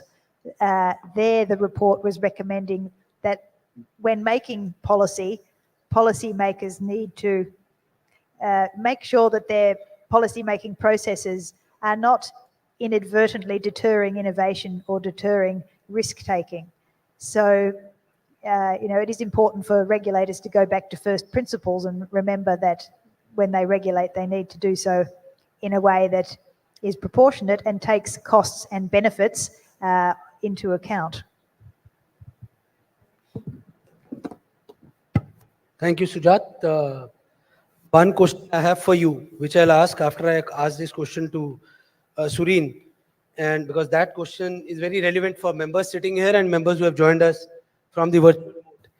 And in fact, I'll share my perspective also and the initiatives we have taken with regard to that, and then we'll have some questions from the members. Sureen, what about the ESG practice, the contribution of the ESG practice to the workforce, and how can we have that as an inclusive workforce and the potential benefits which the company can drive and prioritize their diversity and inclusion of that. If you can quickly answer this. Okay, And then, quick one. Thank you, NPS. You see, in workforce, it's basically under the ESG framework, the social plays the important part of it. So of course, it gives an equal opportunity to all the workers, and a fair treatment will be taking place if we have a ESG in place, yeah. And also, a talent attraction will be diverse, with a pool of talent. This can include various ethnicity, genders, age groups, and backgrounds. These for the individual, the benefits, Also, the ESG initiatives can include targeted efforts to support underrepresented groups, such as programs for women in leadership or opportunities for people with disabilities. These initiatives create a more inclusive atmosphere. Of course, so most of the big companies already have it in their CSR program and all that. Inclusiveness policies.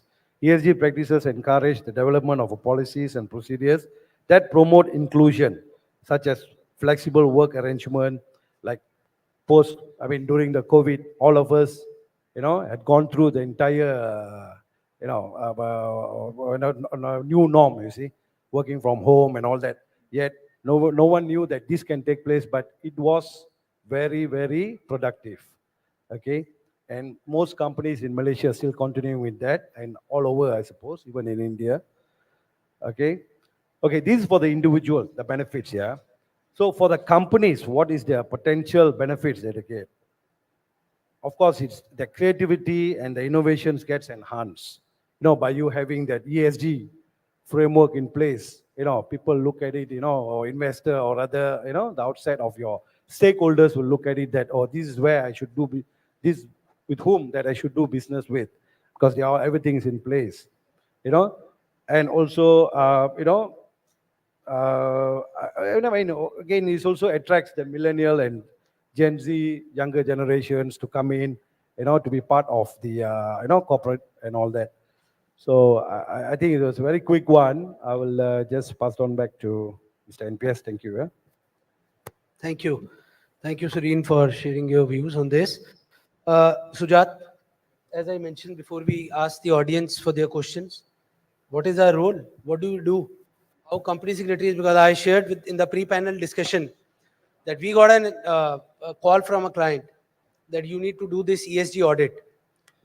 And they asked me that, do you do? I said, yes, we have a team which deals with compliance regularly. Certainly we can do. Sat with my partner and told him, yeah, we'll have to build a team, we'll do it. When I started discussing, the client came in, we sat for around 30, 40 minutes. I realized, no boss, this is mammoth. 35, 38 people in the team. Even if I spare everybody, then also it will be impossible, because we need the bandwidth which needs for this kind of a mammoth audit. And that's how these consulting firms generally get this assignment for huge amount of money. And how do we reach up to that stage? How do we partner with consulting firms? How do we join hands, put together? We have our company secretary firms who are growing up. In itself, they have become mega firms. There are firms where there are 150 company secretaries in one firm in the country. So big round of applause for all of us, all our leaders like Krishnan sir, who never probably would have thought when he was the founder, president of the institute, that his own institute will have members who will have 150 members working in one firm. But how do we do, and what is our role, and how do we keep up with this pace of ESG practice? Sujat, you being a company secretary, that too from India, I certainly need your input for motivating our members to take up this as a practice area, to take up this as their domain in the job as well. Yeah, NPS, thanks. And you did make this point in the pre-panel. So I think we'll talk about the what's in it for me piece, and how do I get money?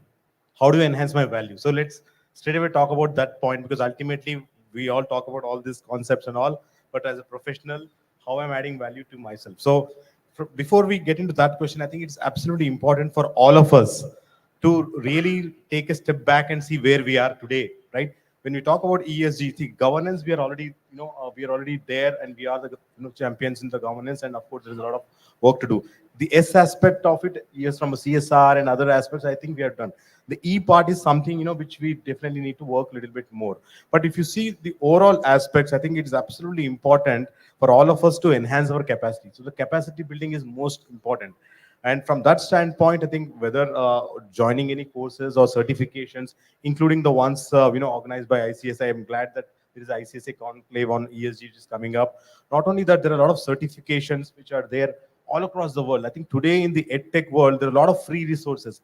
I get amazed to see the kind of material which we have, which we can learn from all across the globe. So I think we need to, take a step back and be a student on when we're talking about enhancing the capacity. Because as I talked about, this whole ESG has various shades. It has a shade of management, it has a shade of a technology, it has a shade of a strategy, of a compliance, of a risk management, a lot of global frameworks, the different reporting mechanisms. There are a lot of rating agencies and all of those aspects. So it's important for us to gear up and do a little bit of a capacity building in whatever form we can. I think that's absolutely important, whether we are a member in employment or in practice. I think that's fundamental.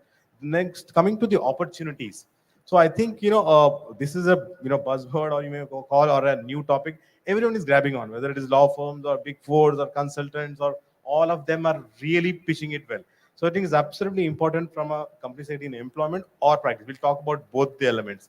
See, I think various areas wherein we can immediately contribute after the capacity building, of course. See, I think in terms of the regulations, I think the kind of regulations which we have in each of these ESG elements are quite huge, right? So this whole ESG regulations advisory itself is an important element as we can project to the management or to the clients. I'll talk in both the aspects. And of course, the ESG compliance management. How do we really help the companies in terms of managing those compliances? Then, of course, in terms of reporting, I think that's an immediate one, because already company secretaries are fully involved in the annual reports and all of that stuff. So the integrated reporting element, I think we need to really raise a hand and say, okay, I'll take a lead. So one of the things in the organizations, what you see is that most of the times, you may have some departments and all, but because this whole reporting is led by the company secretary, there's a great opportunity, for the company secretary to be an integrator, for the the whole integrated reporting aspect. Then, in terms of one of the challenges which I forgot to mention, was the culture building and employee engagement aspect of it, and also the capacity building within the companies. So imagine, we need to really, build the capacities within the companies or to the clients. So we can talk about, building content. We can talk about training modules. We can talk about a lot of case studies and try to implement to the clients and the company. So we play a role of evangelist there. And of course, in terms of due diligence, aspect as well, I did mention, I think that is a complete different, area wherein we can offer our services. And, we did mention about the whole supply chain management aspect. So for SMEs, MSMEs, I think practicing company secretaries can offer a full-fledged solution as to saying that we will make you ESG ready, right? So that's the mindset which we can definitely think through. And if you see the number of policies which are involved around ESG, is quite huge.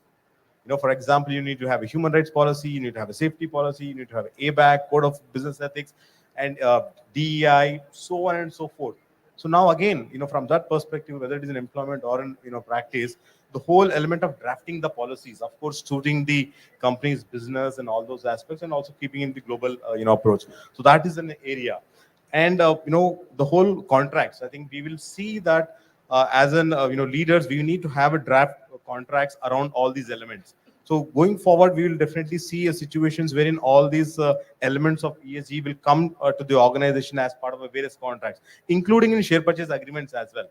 I have seen situations wherein the investor puts all those clauses around E, S, and G and links it to various aspects of exits and all of that. So again, to the draft or even to review this aspect of contracts.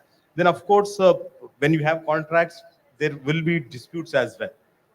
Definitely there is an anticipation that in the future there could be specific disputes around ESG. Again, we can possibly try to offer our services there. I'm just throwing a bouquet of potential areas which we can try to sell. And last but not the least, the whole aspect of review mechanism or audits or assurance aspect. I think we can definitely be a forefront in terms of providing that assurance, because assurance will become compulsory in the future, and the ESG communications overall. So again, if you just try to add all these elements, and depending on the interest which you are in, and we also talked about technology and data as well. So a couple of large organizations need really help in terms of how do they implement technology. So try to work around that. One question we may ask is that, oh, we may not be fully competent in all the elements. I think you made that point. Yes. So where we are not fully competent enough, it's important to have collaborations, right? Collaborations with the legal fraternity, collaborations with the scientific fraternity, or all of those aspects. And it is at that point of a time these collaborations will help help all of us to give right solutions to the company. I mean, you did mention, I mean, you will not leave the work, but you may have a lot of collaborations as well. So I think having those collaborations accordingly and giving it to the client or to the employer a right solution. So I think these are the various areas of practice, not only within the organization. And within the organization, I think it's important to demonstrate, take that first step ahead. I mean, no one would come and say, why don't you do this? I mean, wherever there is an opportunity, I think you should grab it, show the problem and say, I will solve that particular problem. Same goes with the practicing company secretaries as well. I was just having a conversation with one of my friends. I said, you can possibly talk about some of these things and create an area of practice, or create a problem and give a solution as well. Sujat, big round of applause for Sujat for sharing the role of company secretaries and what we need to do to actually grab this opportunity. Certainly, on behalf of the institute, since Sujat mentioned about capacity building, let me share what we are doing. We have a PMQ course. I don't know how many of us are aware. We have a post-membership qualification course on ESG. We do have an online crash course, because PMQ course is bit longer, bit rigid, bit not that short in terms of the flexibility which you may need in your skewed timelines. But if you have skewed timelines, then go for the crash course, which was again introduced recently. And Mr. Suresh Pandey, my council colleague, runs this, and is the chairman of the committee which deals with PMQ initiatives. And we do have a crash course on ESG. We do have a ESG task force. So if you have any suggestion with regard to ESG, please write to us. We'll forward it to our ESG task force, and it will be discussed threadbare, and we'll be able to work out an idea on that.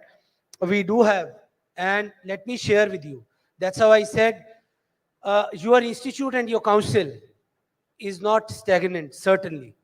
We work very, very dynamically. What we realized last year, in fact, 3-4 years back, when we started working on the revised curriculum, which we implemented recently, curriculum for students, we realized that ESG is going to be the next big thing. And we'll have to prepare our students from the student days itself. Governance is there, and governance would now be added with the E and the S element. And Sujat, you are right. S, we certainly deal with CSR sometimes. And when I was going through the G20 declarations, I don't know whether I was trying to find that note on the G20 declarations recently, because the theme of the conference, which with the entire convention, is centric to G20. Now, if you see the declarations whenever you get time, please look at that. The declaration signed in Delhi recently specifically talk about E aspect a lot. The declarations which the entire gamut of countries who came here and signed specifically talk about not only about the governance aspect, but also about, I was trying to find it, I'll see if I get it, I'll share, about environmental aspects a lot. So your own institute has this one full subject for students. And last but certainly not the least, which our president has now initiated, ESG conclave. We'll have, so big round of applause again for our president, and certainly for the council for these on ESG. Would request for our participants, Preeti, to also send me the questions if we have from our members who have joined virtually. Any questions if our members would like to have? Vikas ji would like to ask the first question. Please go ahead. If somebody can give the mic quickly to sir. We started 10-15 minutes late, so we'll just be ending this in 10-15 minutes. Krishnan sir, everybody is here to hear your special session, and I would be here keenly listening to your journey of how and you made this. Vikas ji, please come forward, and somebody will have to give mic. Sonu, please arrange a mic for Vikasji. And I would request, because of paucity of time, if members would like to have another question, please come forward and then ask the next question after Vikasji.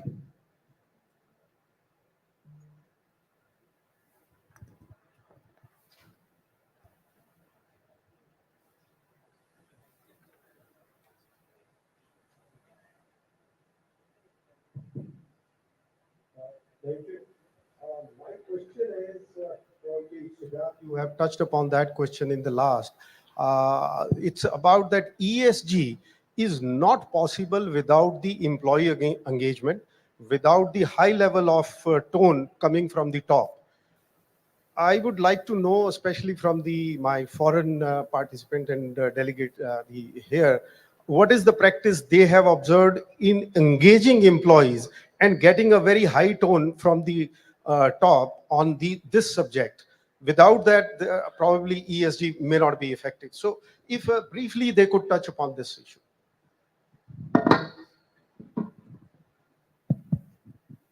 Can I say? Yes. Oh, You go ahead. I will ask. you have another question, or shall I answer first? I have another question. You just start. Maybe Hansab, you can ask after Okay. Annalise. All mentions. right. Right. Please go ahead. Yes. Yes. Well, it's a very good question. Thank you very much.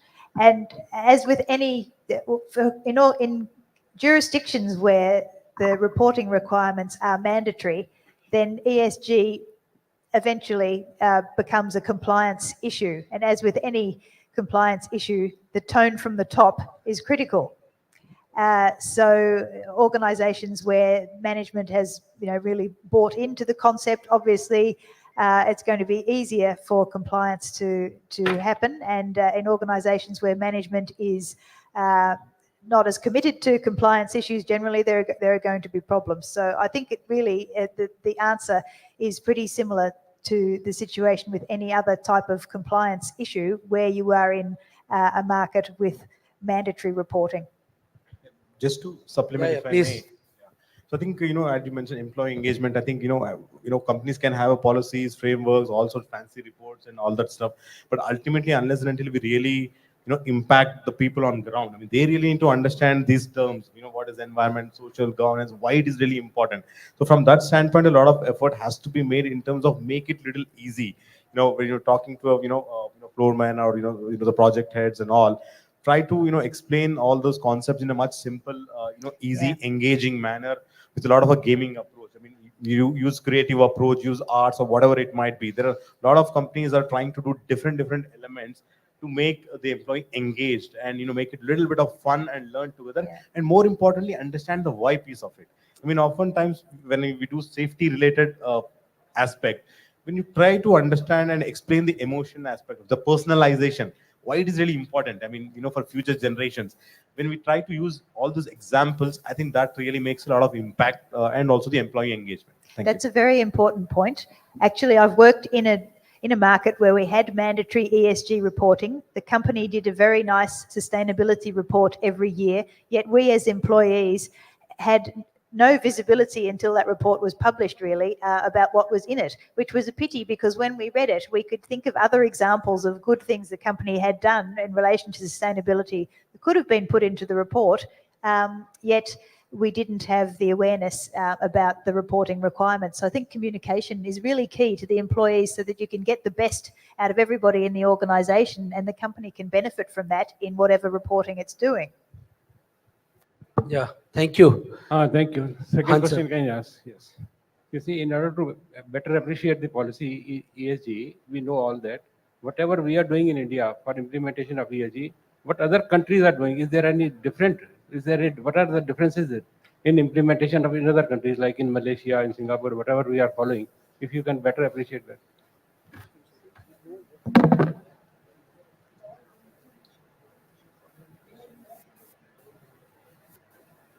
Okay. Thank you, sir, for the question. If you're saying the differences in reporting, we have to look at the framework.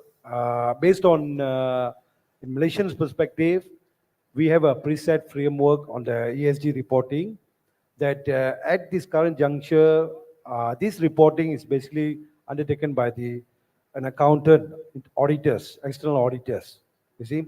Because what I'm saying is the entire reporting ESG is, since the prerequisite, it comes on papers, but the implementation, what are the, whether there is a walkthrough test done on it, whether this thing is really exists and all that. So far, we do not have an enforcement body on ESG. So it is all only going on a reporting basis.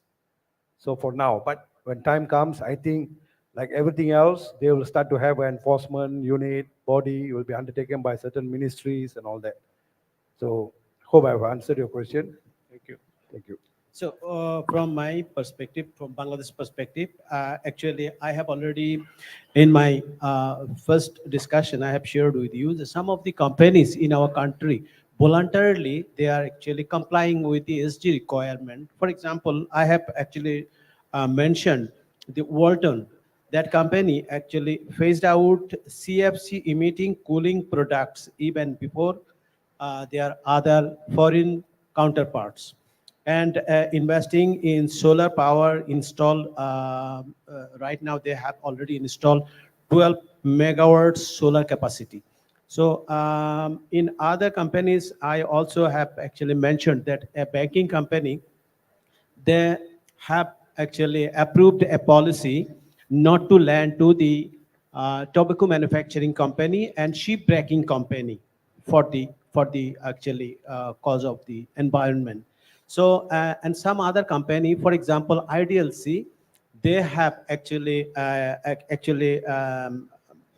signed a 30 commitment in ESG space, prepared a sustainability roadmap for 2021 to 25.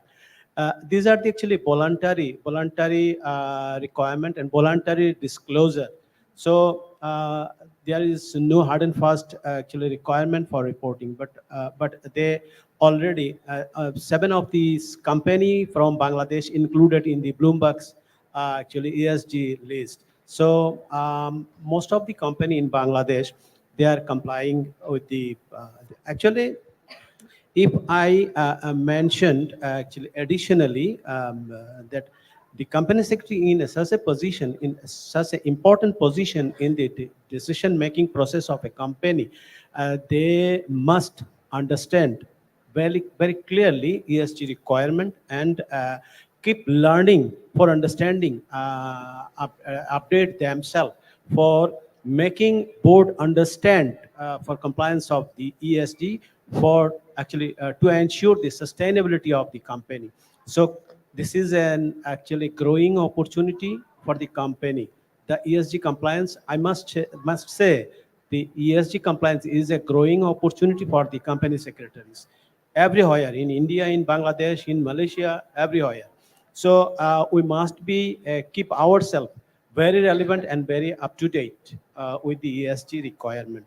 So if I share my thinking with the respected audience, the minimum 5 ways that ESG create value in organizations. For example, reduction of energy and water consumption, and higher employee engagement and more productivity, increased sale with the loyal clients, and deregulation and government support, long-term investment returns.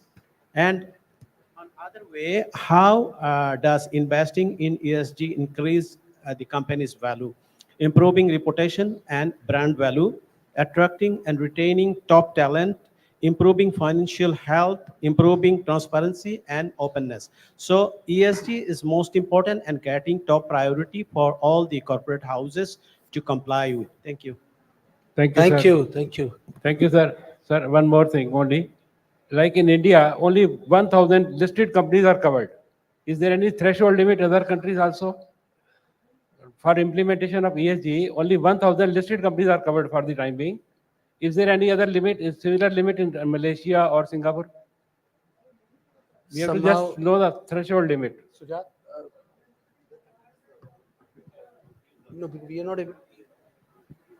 Maybe Hansa, we can answer because there is another session lined up. The honorable panel to be available here. So big round of applause for. I couldn't hear. I wear a turban, so bit louder. for our panelists who have specially traveled across the globe. And Sujat also travels a lot, so big round of applause for him also for wonderfully capturing and sharing. He is certainly available here always. And thank you, President, for this initiative. And thank you, team. Thank you,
I want to mention the name of my colleagues here.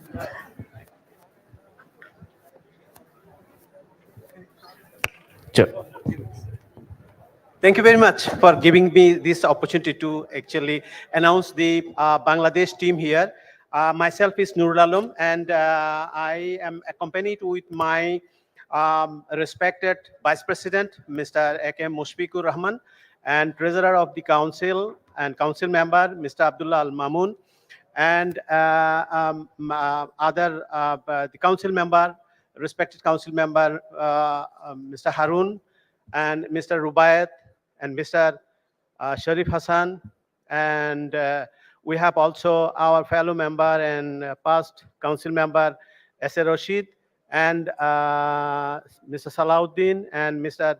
Sarwar Kamal, and we are 9-member team here, and we are very pleased to be here, and we have a small token of actually memento from our institute for the institute, and we are going to hand over it to the respected President, Mr. Manish Gupta. And also we have a small souvenir for the President of ICSI and Secretary ICSI and Vice President ICSI. We are going to offer this souvenir right now in this stage.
Test. Ladies and gentlemen, we are all set to begin the next special session of the day on the sub-theme Journey of the CS Profession. Request you all to kindly occupy your seats.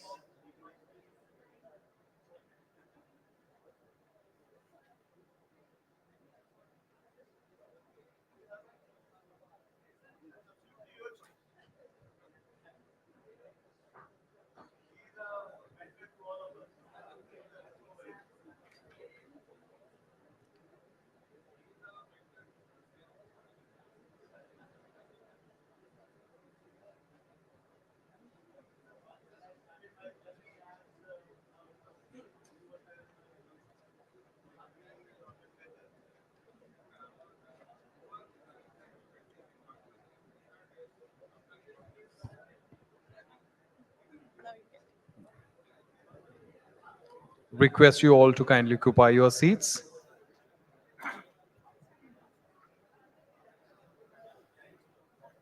Ladies and gentlemen, the journey of a company secretary has been a journey of evolution. The profession has witnessed a change from finding a place on corporate India to becoming an entrepreneur to becoming a guiding and advising dot in corporate India. Ladies and gentlemen, amongst us, we have a company secretary who was the first elected president of the Institute of Company Secretaries of India, C.S. R. Krishnan, who have been part of this journey. Our special session dwells on the same, and to discuss, we request none other than CSR Krishnan to please join the dais. With a big round of applause, ladies and gentlemen. I would also request our council member CS Ashish Karodia to please come on the dais.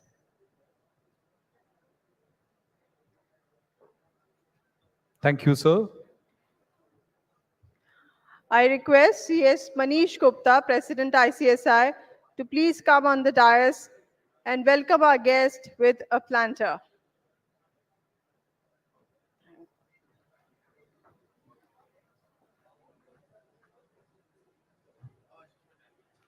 C.S. R. Krishnan was the first elected president of the Institute of Company Secretaries of India, that too at the age of 35 in the year 1970, being the youngest ever president. He was re-elected for 2 further consecutive terms, thus holding presidency for 3 consecutive terms, the longest ever held by anyone as president of the institute. He was nominated by the Ministry of Corporate Affairs on the Naresh Chandra Committee on Corporate Governance as well as on the LLP Committee. He also represented Ministry of Finance on the Indo-German Joint Business Council meetings. He is a managing director of Associated Global VAT Limited, VAT LLP, and independent director on the board of Kitech Industries India Limited and MB Industries Limited. He is a BCom Honors MA and a fellow member of the Institute of Company Secretaries of India. I request CS Ashish Karodia, Council Member ICSI, to kindly take over the session. Thank you.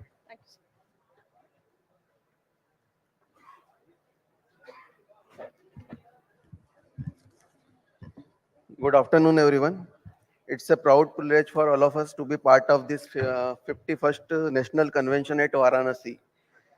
The city known as Banaras, Kashi, from ages, is older than history, older than tradition, older even than legend.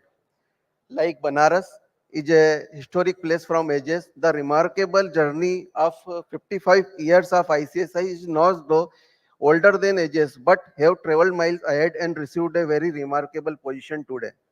Friends, our journey from certifying the annual return to secretarial auditor, the journey from CS in employment to KMP, the journey to approx 70,000 members, the journey to 72 chapters, 4 regional office, and 2 CCGRT and 2 CCGRT under establishment. The journey where we got the recognition as the Master of Compliance and Master of Corporate Governance.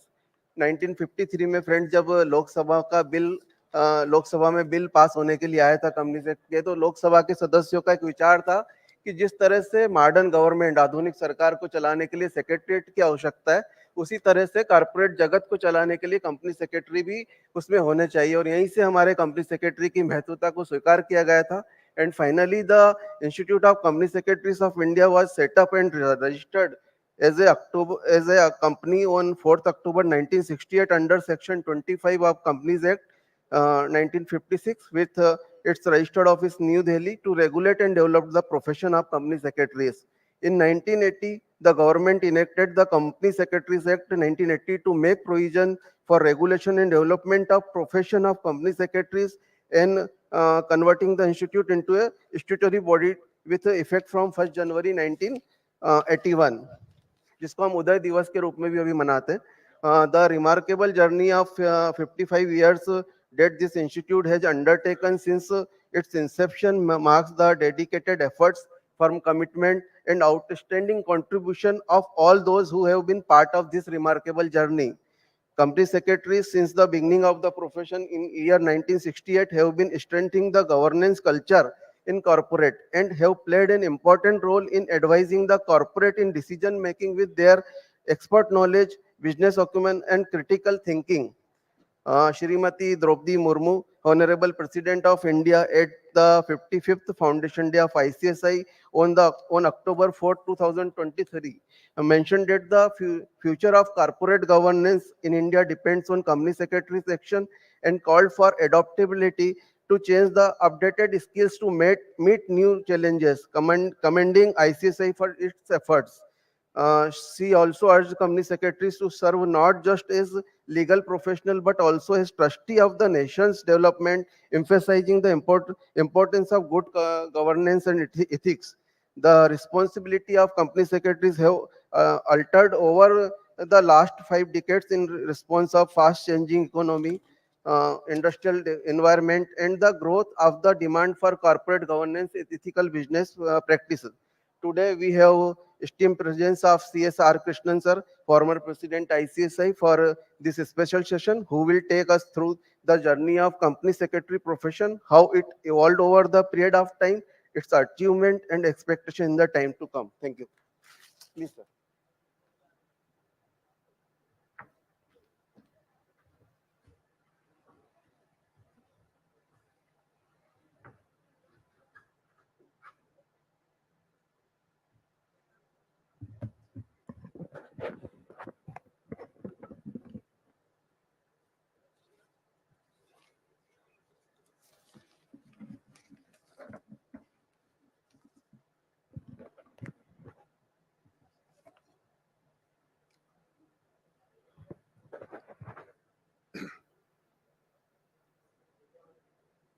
Mr. President Manish Gupta, Chairman Ashish, my distinguished colleagues, past presidents, Ashish ji, and friends.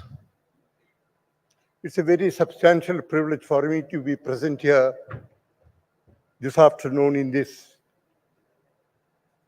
holy city of Benares, about which my dynamic president Manish ji and my colleague Dhananjay spoke volumes yesterday.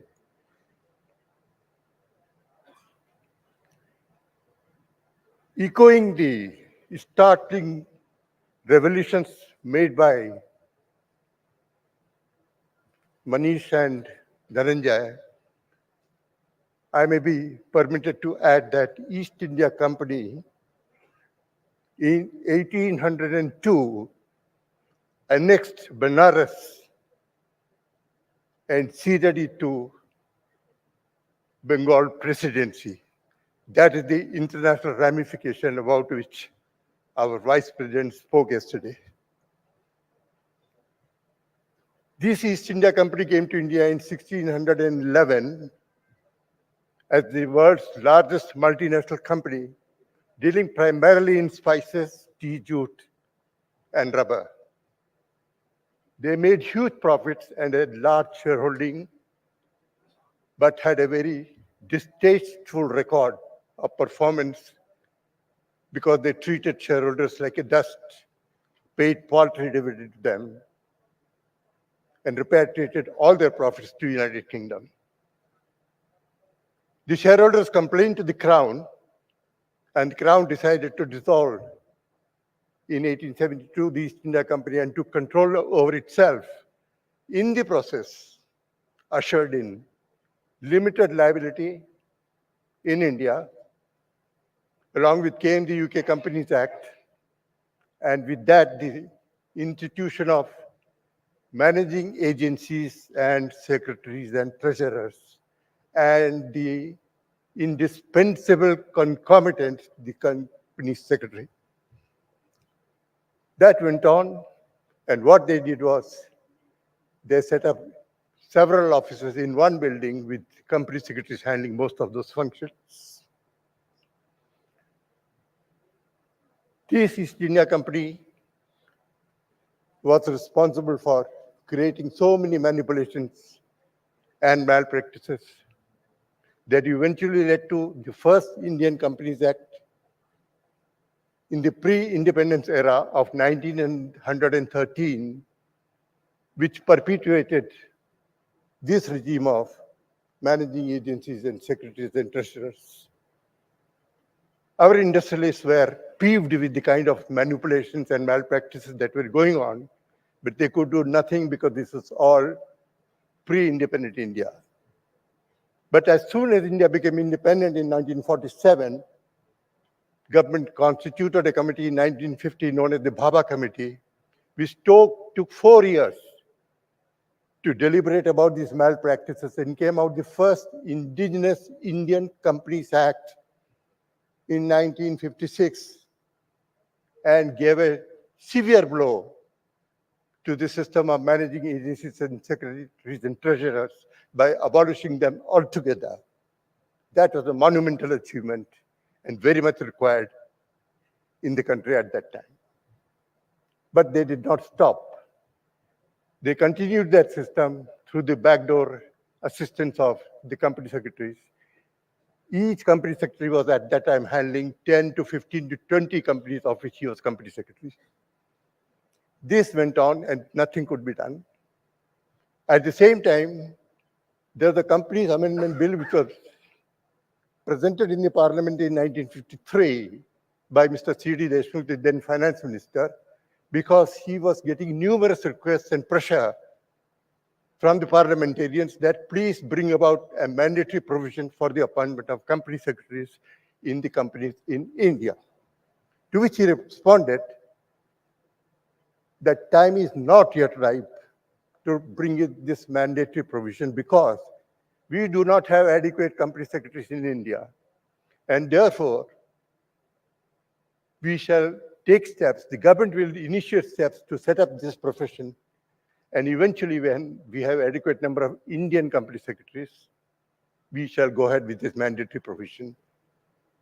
When the company secretaries in India, that time predominantly in Calcutta and Bombay, got a wind of this announcement, they quickly formed an institute known as Institute of Secretaries in Calcutta in 1956, comprising mainly the UK factions of the company secretaries and the corporation of secretaries. And there was a request also to the ministry to convene a conference of company secretaries in Calcutta, which it was done in 1956, inaugurated by the then Chief Minister, Dr. B.C. Roy. And he was very happy that this institute has come up. But within a year, there was internal squabbles between these two factions of Bombay and Calcutta. Bombay represented by Corporation of Secretaries UK and Calcutta represented by Chartered Institute of Secretaries UK. The Bombay faction said that we want the headquarters of the institute to be in Bombay. Calcutta people responded saying that we have 80% of our members are in Calcutta. Why should 20% have the headquarters shifted to Bombay? There was no meeting ground and the so-called institute collapsed to our good luck. When the institute collapsed, Dr. Roy felt very unhappy.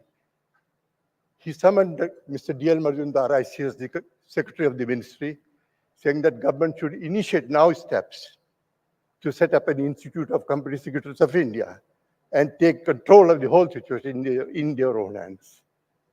That is how 1960s, the government decided to form an advisory board for the profession of company secretaries, inviting in that council several government nominees, Ministry of Education included, and 3 eminent company secretaries of top British companies such as Unilever, Bird and Company, and Imperial Tobacco, today known as ITC. And they decided to conduct the examinations. They issued a prospectus from the government. I bought this prospectus, which was issued by the government at that time.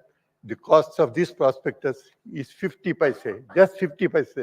This prospectus printed by the government of India, and it outlines in detail what is the syllabus and pass marks. The pass percentage required is 60% in each paper, and in aggregate also 60%, with the further proviso that you have to clear all these 6 groups in one attempt. And if you fail to do so, you have to reappear. Such stringent conditions stipulated, completely in disregard to the fact that for UK examination, the pass percentage required was only 40%.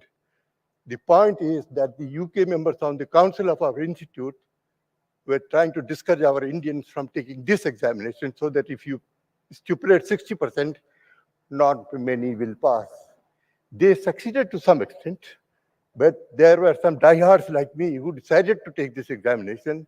And in the very first batch, which came out in 1961, I am part of that. We had 8 people who qualified, and we were awarded GDCS certificate. And can you imagine, the examination results were published in the newspapers. It was such a famous examination conducted by the Government of India. So this is the outcome of this. And then they issued this certificate signed by Secretary to the Government of India, GDCS, very, very valuable certificate. So over a period of time, nearly 10 years, the examination went on despite 60% marks, and we had close to 1,500 members already qualified and got GDCS. That is the time the government said, we cannot continue this holding these examinations from the government, and therefore it is time we hand over to an institute which we should set up. So they set up an Institute of Company Secretaries of India on 4th October 1968 as a Section 25 company under the Indian Companies Act. And all the council members of the outgoing advisory council were automatically brought in as a council member of this institute. They made a proviso, though, that we shall add in due course one GDCS nominee on this council from the Government of India. And I was lucky enough to be nominated because I was the senior most GDCS at that particular time. In the very first meeting which I attended, I made a plea that we cannot have this UK examination in India when the Indian examinations are already being carried out. The council members rejected me outright, and they said, don't make such a farcical suggestion. We cannot discontinue the UK examinations. The chairman of the board, Mr. Prasad, the secretary of the ministry, was presiding over this meeting, and he did not like this comment from them. And after the meeting was over, he called me to his chamber and said, Mr. Krishnan, you are outvoted. You are a single person. This cannot carry on. Therefore, we shall have the elections of the institute now under the Companies Act. So general elections were held amongst all the members, and 3 of us were nominated, elected as members of the council, Mr. Nagarajan from Simpson and Company and Mr. Suryanarayanan from Bangalore, from Bharat Heavy Plates and Vessels Limited, plus myself. Having achieved that election, we got 3 council members now. Some strength we have got that. Then the question arose, we should also elect the president, who should be an elected president. So the elections were held for the president. I was requested by a lot of my supporters to field myself as the candidate. The UK Institute nominee fielded one of their candidates because they did not want to lose control of the UK Institute and examinations. His name is Mr. P.L. Jaitley. Elections were held. I was elected by a thumping majority because all the GDS members' population voted for me, and the UK people were defeated. When the election results were announced, they said the secretary of the ministry, who was conducting these elections as a scrutineer, he has done something wrong, and the matter went to the High Court against the Secretary to the Government of India, and the High Court dismissed the petition outright, saying that you cannot move such a petition against the Government of India, therefore the elections are held valid, and never again should you come into this kind of an arena. So that was how the president was then elected, and I was very lucky that everything went in my favor. After the election results were announced, Mr. Prasad felt very relieved that the High Court judgment against him, the case against him has come in his favor. And now he said, Mr. Krishnan, you please relieve me altogether and take away all this institute examinations, papers, money, and everything. We have had enough of it. 10 years we have suffered. Now, as an institute president, you take charge. I said, sir, I have just come to you after getting the election result. Let me go back to my office in Calcutta and inform my chairman and seek his permission to be the president of the institute. He said, okay, you come back tomorrow after that. And I went back to my chairman and I said, I have this problem. He told me, fine. Once you are elected as the president of a government institution like this, you must treat this assignment as part of your company's assignment, and you have full authority to spend any amount of money and any of the resources of the company for the furtherance of the institute's function, provided you will not take a single penny from the institute for carrying out that work. With that authority, I went back to Delhi, met Mr. Prasad, and I said, sir, yes, I am now ready to take charge of the institute from the Government of India. Two conditions. You please give me 6 months time, because tomorrow morning I cannot handle this institute. Please give me 6 months time, by which time we will have an office, by which time we would have taken charge of everything, we would have set up the coaching material and everything. I said, please, for 6 months, send 2 of your officers on deputation to my institute, the person who is working as the secretary of the institute, and the person who is holding the examinations in utter confidence. He agreed, and they came. Then Mr. Prasad handed over me a check of rupees 1.50 lakhs as a contribution from the government to run the institute. I smiled. I said, sir, this 1.5 lakhs will not suffice even for a month's expenses. He smiled. He said, you take this, and I know you can manage it. And if there's a problem, you can always come back to me. I said, fine, sir. I returned to my office, my own office in Delhi. First looked for an office. We took an office on a rent of rupees 1,850 at Rani Jhansi Road to set up our own office, because my amount available to me is rupees 1.5 lakhs. So I had to pay 1,850 rupees as rent, then the salaries of others. Then the main problem arose, how to carry on these examinations, how to conduct this postal coaching and tuitions, postal tuitions. I approached my professor, Professor M.C. Shukla from SRCC, head of Department of Delhi University Commerce, and went to him with this proposal, sir, please accept our director of coaching assignment. He smiled for a moment. He said, you are my student and you are the president. I said, yes, sir. He said, how did you make this proposition? I said, I'm making this proposition because your counterpart, Professor T.S. Grawal, also from SRCC, is the director of coaching of the Institute of Chartered Accountants of India. Therefore, we are now going to be parallel. He said, yes, you're right. He said, I'm willing to do that, provided it is only for a period of 2 years, and you will have to have an understudy so that he can take over. I said, fine. And he said, will you be able to afford my fees? I said, yes. He said, your institute is so rich. I said, don't worry about that, sir. You tell me your fees, we shall pay. He indicated a figure. That fees was paid by my company. And so the institute is off to a glorious start. He took charge of the coaching. So now my main issue about the coaching examination is all set of the highest standards. Now the question arises, we cannot do all the work sitting in Delhi or in Calcutta. Calcutta is my personal office for my work. We need to have the regional councils, regional offices. Then only our institute can spread its wings. So we had a meeting in the council and we said, now we have only 1.5 lakhs with which, what are we going to do? How are you going to pay the rent if you want an office in Bombay, one in Calcutta, one in Madras? Then Mr. Nagarajan, Secretary of Symphony, chipped in, saying that Mr. Krishnan, I will give you a Mount Road office of my office, 2,500 square feet, free of charge for the SIRC. And we did that. Then came Calcutta. In time from Calcutta, my Tata group, we had an office in 43 Charangi Tata Center, all of you must be knowing. But there was 41 Charangi, also we had an office from where I gave EIRC office, 3,000 square feet with an executive officer, fully paid by my company. Now the question arose, Bombay, a tough nut to crack.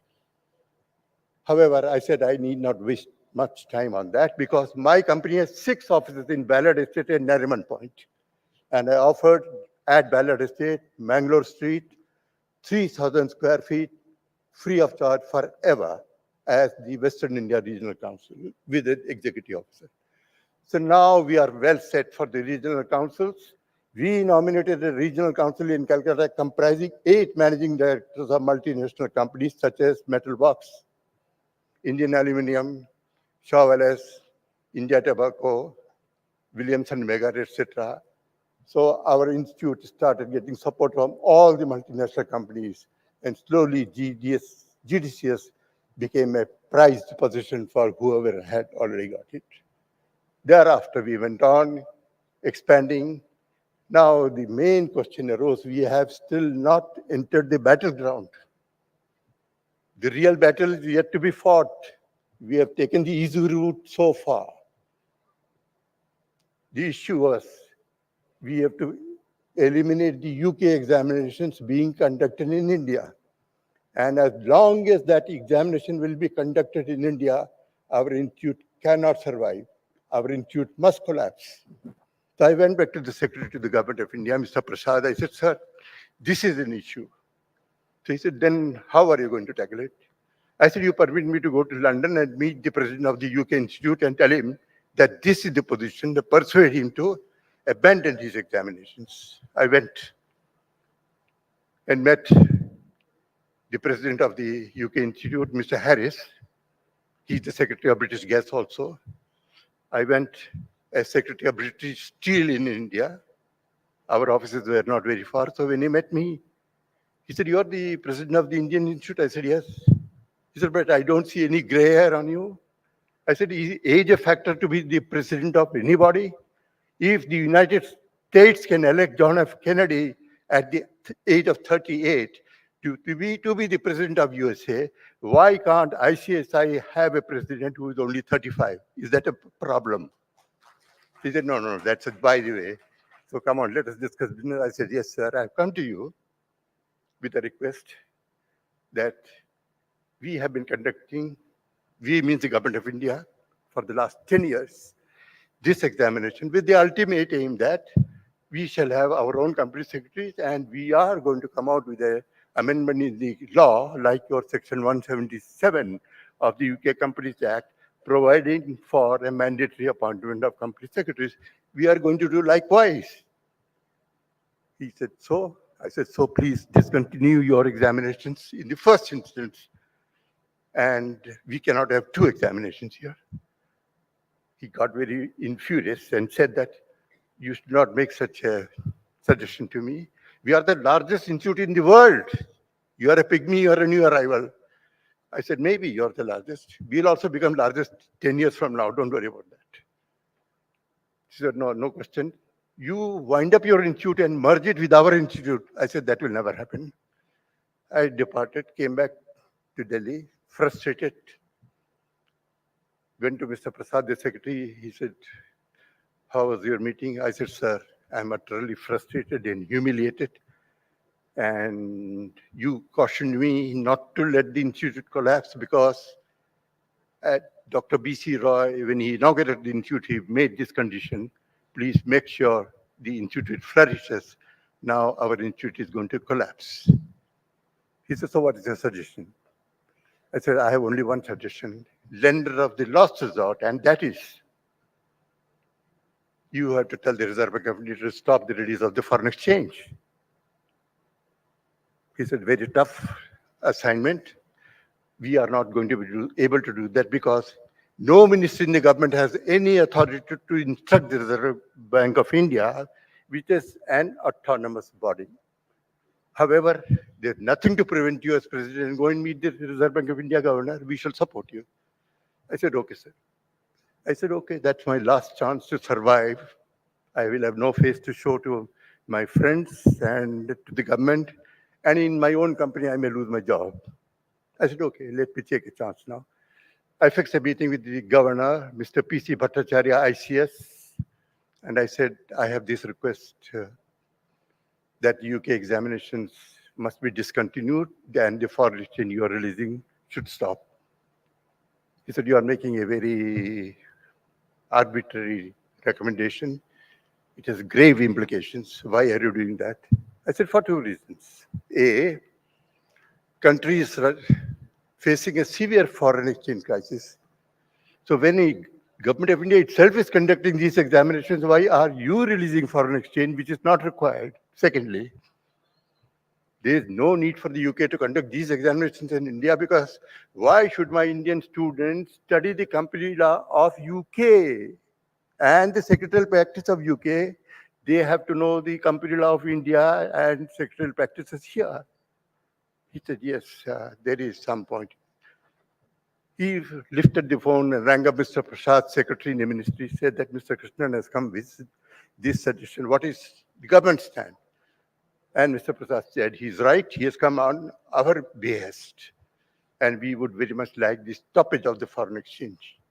Immediately, Mr. Bhattacharya conceded. And he told me, yes, we are agreeable to stop it from tomorrow morning. I said, sir, I'm very, very grateful to you.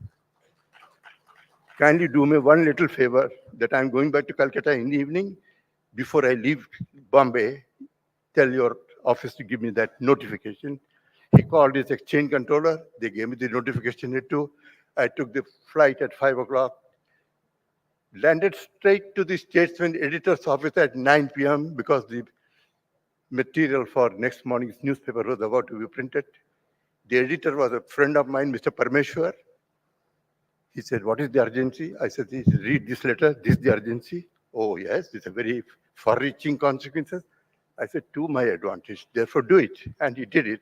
Next morning, it was flashed on the front page in Statesman, Calcutta, which was the biggest newspaper at that time in India. And I got brickbats from a large section of so-called UK company secretaries. What the hell you think of yourself? You have done this and that and that. In my own group companies, we had about 10 members of the UK Institute.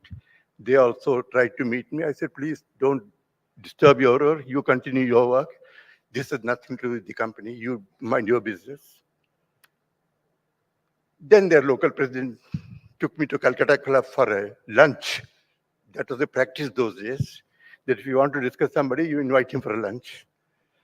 And when we discussed, he said, Mr. Krishnan, now what do we do? I said, you decide to stop the examination. That has been decided now because the government is not releasing foreign exchange. He said, no, we can find some way out. I said, if you find some way out, that will be very breach of FERA, and I should take appropriate steps with the enforcement directorate. Let me caution you that. I cannot allow that. So short of that, have you any proposal? He said, no, then you tell me. I said, look, as a spirit of compromise, I'm willing to offer for your consideration that all the present company secretaries in various companies who have passed the UK examination, we shall offer them membership of the institute, suo motu. B, all those functioning as deputy secretaries or assistant secretaries or any other capacity other than the company secretary will be allowed the membership of the institute, provided they take the final examination of our institute.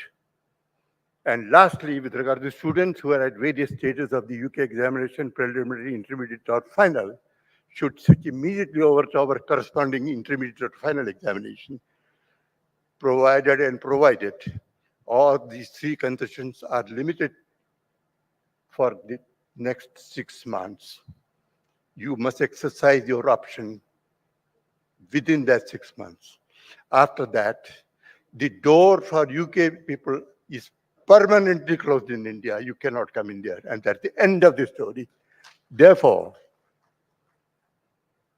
the discontinuance of the foreign exchange release by the Reserve Bank of the Government of India is the beginning of the end of the UK Institute and their examination in India, and the emergence of ICSI. That's why you and I are meeting and smiling today. Fine.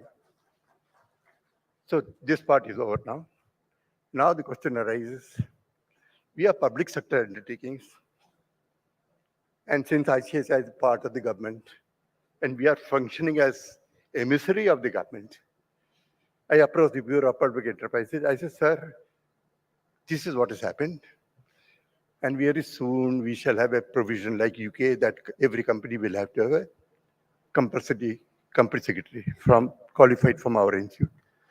In the meantime, and in anticipation of that, In public sector enterprises, you can straight away issue instruction that every company will have to have a company secretary who is a member of our institute. The directors of public enterprises felt convinced. He said, yes, you have a point. And he issued a circular after talking to the secretary of the ministry. Yes, he's right. You can go ahead.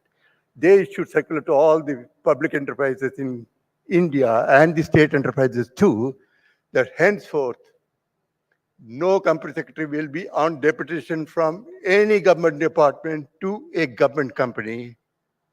He will have to be appointed full-time as a member of the institute. He has to be qualified as a member of the institute, and there is no question of deputation. The system of deputation must end forthwith. Excellent, great achievement. Yet, suddenly I find in a newspaper the item that Steel Authority of India Limited, the biggest company in India at that time, public sector, has appointed on deputation somebody from the Prime Minister's office as a Secretary of the Steel for a period of 2 years on a deputation allowance of 20% extra. I went to the minister, Mr. H.R. Gokhale. I said, sir, this is vitiating our entire effort. And you are the Minister for Company Affairs, it is striking against your own department's policy. He said, you're right. I said, sir, you must have a word with the minister, Mr. Kumar Mangalam, Steel Minister. He said, I will do it. He did not do it immediately. I had a parliament question raised, and the minister had to reply to the parliament that he is withdrawing that deputation, and the matter goes back. The secretary goes back to the Prime Minister's office from where he came, and Steel Authority chairman asked me to join the selection board for the selection of a company secretary for Steel Authority of India Limited from amongst the members of our institute, which I did. So that was the end for the Bureau of Public Enterprises. So we have made great inroads, and things have moved pretty well. Then came Administrative Staff College of India, the principal of which was from NPCEN, which is leaning towards Bengal for obvious reasons. When I approached him, I said, sir, you are conducting this company secretary's course in collaboration with the UK Institute company secretaries, ignoring us completely. He said, no, I didn't know about you. I said, you don't know. I am telling you now, we are the Institute for Company Secretaries and not the UK Institute. They don't have an existence in India. He said, what are you saying? All the company secretaries. I said, they are members of the UK Institute. That doesn't mean they are members of my institute. Therefore, from now on, any course for company secretaries to be conducted by Administrative Staff College of India has to be done in conjunction with us. And there will be no more acceptance of your course. He went back to the Minister of Education that Mr. Krishnan is threatening us like this. And the Secretary of the Education Ministry contacted the MCA and said, yes, he's right, you cannot conduct these courses. So the principal sent his emissary to me saying that, look, let's have a compromise. Let's have 50-50, 50% from UK Institute as the faculty and 50% from yours. I said, no, I shall have 100% and nothing, not a penny from the UK Institute will come here. And let me also tell you, Administrative Staff College is conducting the course. The expertise of company secretaries is only available with our institute. Therefore, we shall be the course director. We shall enlist the support of Administrative Staff College on the faculties that we need. But the course direction will be ours. For the first course, I invited Mr. N. Palkiwala to be a principal lecturer, and that put the things in order for the rest for eternity. From now on, all the courses, the staff college on company secretaries were conducted by our institute. These courses became so much in demand that there was heavy demand, but we restricted for each course 30 at the number. Having achieved all these things, I said, now we wait what's going to happen. In the meantime, Mr. Prasad, the secretary, and his predecessor, D.L. Majumdar, called me, saying that it's time we have a big conference of company secretaries. I said, yes, sir, I agree with you. He said, but where will you have it? And then he said, not in Calcutta, because you have very hostile people there for you. I said, yes, sir. I'm also in Calcutta, but I'm living with them, so no problem. What about Delhi? I said, so they said, no, Delhi, we are the government. We are always with you. Why not have in Madras? I said, okay. So we had the first conference, mind you, first conference on the role of company secretaries held on 14th May 1970 in Madras, Connemara Hotel. And these two gentlemen told me, we shall make an exception and a new tradition that we will not invite any politician or minister to inaugurate. We will take one session. Mr. Majumdar said, I will chair one session. Mr. Prasad will take second session. And you invite a leading industrialist from the private sector to take the third session so that we can indoctrinate and disseminate the necessity for company secretaries from the Indian Institute to be appointed. We did that. Conference was a thumping success. That was 1970. Now, time has come for us to move forward. In that conference, both the secretaries made it very clear that the role of company secretary is of a very unique, specialized nature. He is a generalist who helps the management in taking decisions on all operations of the company, including compliance of the various laws. So company secretary is not a compliance officer. So this was well articulated and established. And it is in line with the panorama finalist judgment of UK and more lately, 1990 Cadbury Committee report, about which most of you must be aware. And if not, I will read it out to you. The Cadbury Committee said that company secretary is the most important functionary of the company, and the chairman and the board are entitled to the complete guidance from the company secretary as to how the board procedures should be implemented. And therefore, any decision about the appointment or removal of a company secretary must be a decision to be taken by the board as a whole and not, unlike today, online or by circulation. This is the emphasis Cadbury Committee has said. It is in line with what 1970, the role of company secretary, D.L. Majumdar and Mr. R. Prasad visualized. And that is still the practice, whether one likes it or not. So that happened. Followed, then we decided to have the first conference about which my learned President Manish mentioned, that the first convention was held in Ashok Hotel in 1972, inaugurated by the President, Mr. V. Giri. What a great honor. 90% of our members attending that conference, hall was overflowing. We had to stop the registration. It was widely covered. And the president in his speech mentioned that very soon we are coming out with an amendment in the Companies Act, like the UK section 177, providing for a mandatory appointment of company secretaries in India. We were all very happy that such an announcement has come. It was widely publicized. I followed it up with the next conference next year at Vigyan Bhavan in 1973. And now, still waiting, we entered the den of company secretaries in Calcutta, the next conference in 1974 in Calcutta.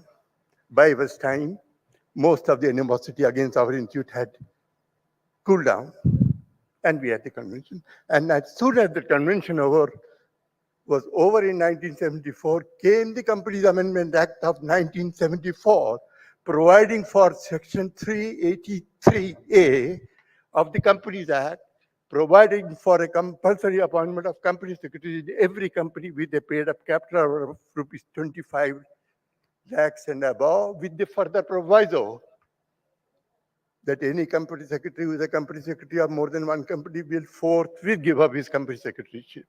That was a master stroke. I myself was a company secretary at that time of 7 companies. I gave up all of them. We appointed 7 more members of our institute in my company, and likewise, all the other companies followed suit. So this is how we are here today. Because of that 383, we have made a master stroke. It has been accepted, and that's how we are today functioning. Now, the question is, after all this having been done, I went back to my council that I have done 3 years being re-elected year after year as a president. Time for me to retire because the main job is done. At the council, people became very grim. He said, how can that happen? I said, no, it's an elected council. Please elect another president. Matter went to the secretary. He said, no, we have to persuade you to stay. I said, no, sir, my work is suffering. Then the council decided, the fact is if the institute has to function, then you have to contend with the dadas of Calcutta. And the person whoever is the president of the institute has to be from Calcutta in the present scenario. That was a tough choice. They said, we therefore request you, because none of us want to be a president at all. But since you're adamant about quitting, you choose somebody, a senior company secretary from Calcutta, who had the personality to be the president, to take steps to confront the so-called UK company secretaries. And finally, I located somebody who was the managing director of a leading multinational company. And I continued my support by it. I remained in the council.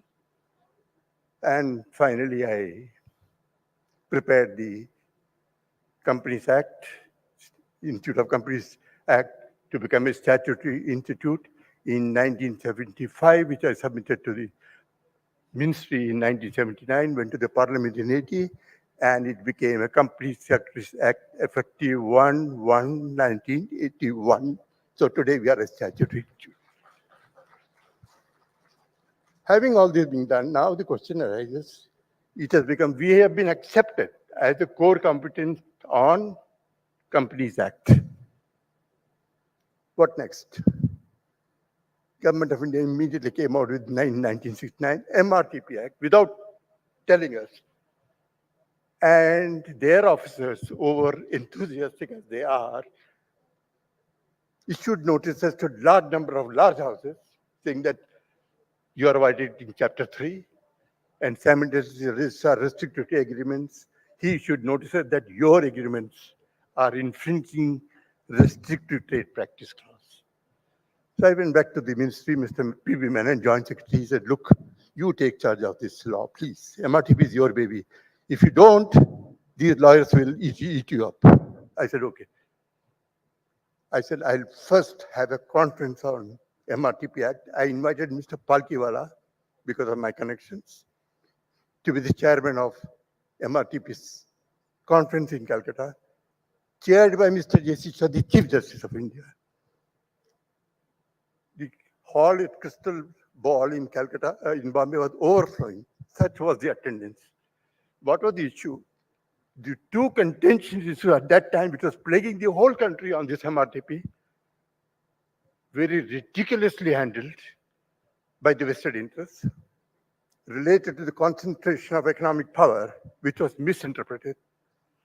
At the conference, we concluded, with the vociferous support of Mr. Palkiwala, that every concentration of economic power is not bad and should not be resisted. Only that concentration of economic power which is detrimental to the public interest must be discussed and discouraged. But that concentration of economic power which is not detrimental to the public interest should be encouraged. What is the problem? And this matter went to the Supreme Court. Supreme Court upheld this judgment, and that became a benchmark. This did not end there. This question of restricted practice is still haunting independent of that. And the registrar, Mr. S.M. Dugar, issued hundreds of notices to many companies, and everybody started crying. We had a seminar on that, known as classification of goods at Shimla, where the workshop. I got a notice to conclude. Workshop in Calcutta, in Shimla, and we said that this is wrong, you are misinterpreting. And so that was withdrawn. Having done that, we already established ourselves as an authority on MRTP Act. We came out with a manual MRTP. 50,000 copies were published. All were printed and sold out, and we had no more copies left. This copy I kept as a memoir for myself because I'm the author of that. But so much publicity had already gone for the Institute on MRTP as an authority and the government, that the United Nations asked the government of India, please send us a report on your MRTP Act, how it has been implemented. Ministry asked me to come and write the report. We wrote the report, we sent it to United Nations. They accepted with great compliments, and they paid me $7,000, which I paid back to the institution as a donation. This is the monumental report published by the institute, sent to United Nations. This is a copy. This was not the end of its story. Newcomers in the ministry said, what is the MRTP Act? The whole world doesn't know what is the MRTP Act. They only know competition legislation. Fine. They said, so we change the name, repeal this act, make it competition law. I said, why? They said, no, it's a toothless tiger. Yaar. I said, if a tiger is toothless, they kill the tiger with a fresh teeth. If my teeth are gone, I go to the dentist and get it changed. Why? What is your problem? No.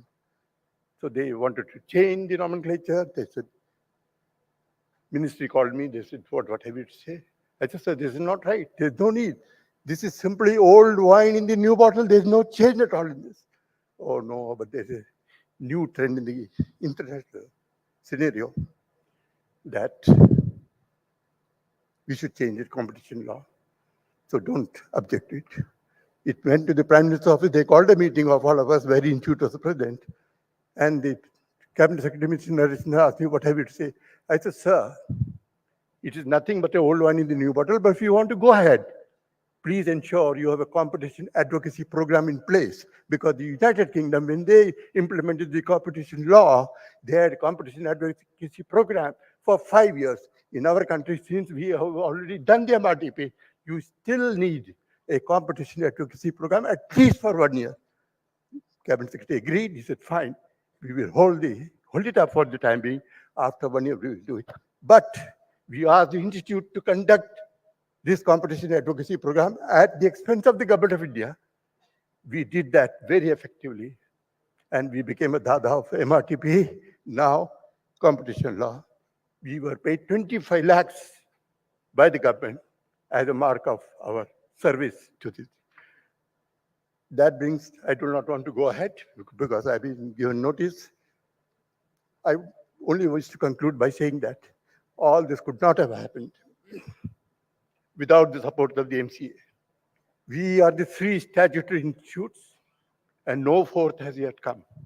It has happened because the MCA constituted in 1963 in Calcutta, a computerized study circle which is functioning even today. They hold a meeting every last Thursday of every month. It has been going on for the last 60 years, and they have been given award in the Limca Book of Records. I'm a regular participant there. One of the great features of this study circle is there's a camaraderie of exceptional character among the 3 institutes. So when armed with that solidarity, I approached the Costing Institute, let us settle and be reciprocal for papers. And we signed the reciprocal agreement with Costing. Then I thought, why not attempt with chartered accountants? I went and met the president, P.K. Malik, Pricewaterhouse, who are also my auditors. He said, we are willing to consider it provided you hold the meeting in Bombay because all the council members are Bombay. And you host. I said, I will host. We had a marathon meeting of 8 years on the reciprocity with CA. And you will be delighted to know that there is a complete agreement on all the subjects that we will examine the chartered accountants from chartered accountants and auditing papers, and they will exempt us from computer land secretarial practice papers. This was agreed. I said, now I have achieved a milestone, but I was disappointed. They said, no, you have an article for 6 months, we said 2 years. We will not relent. I said, how do you expect a company secretary to take 2 years leave and having an articleship with you? It's ridiculous. You should not. You should change. Bring it down to 6 months. Even there, I cannot take leave 6 months. Then there's a change in presidency of the CA Institute. My namesake, N. Krishnan, became the president. And he said, your proposal is meaningless. Our articleship is an article of faith. I said, okay, thank you very much. To today, that's a great success. I'm mentioning this because we are together among the three institutes. We are very proud and very privileged that we are the only three statutory institutes in this country. And although we are latecomers, do not attempt to see who is number one, who is number two, number three. We certainly are not number three. We certainly are not number two either. But I am a firm believer that we are second to none. Thank you very much.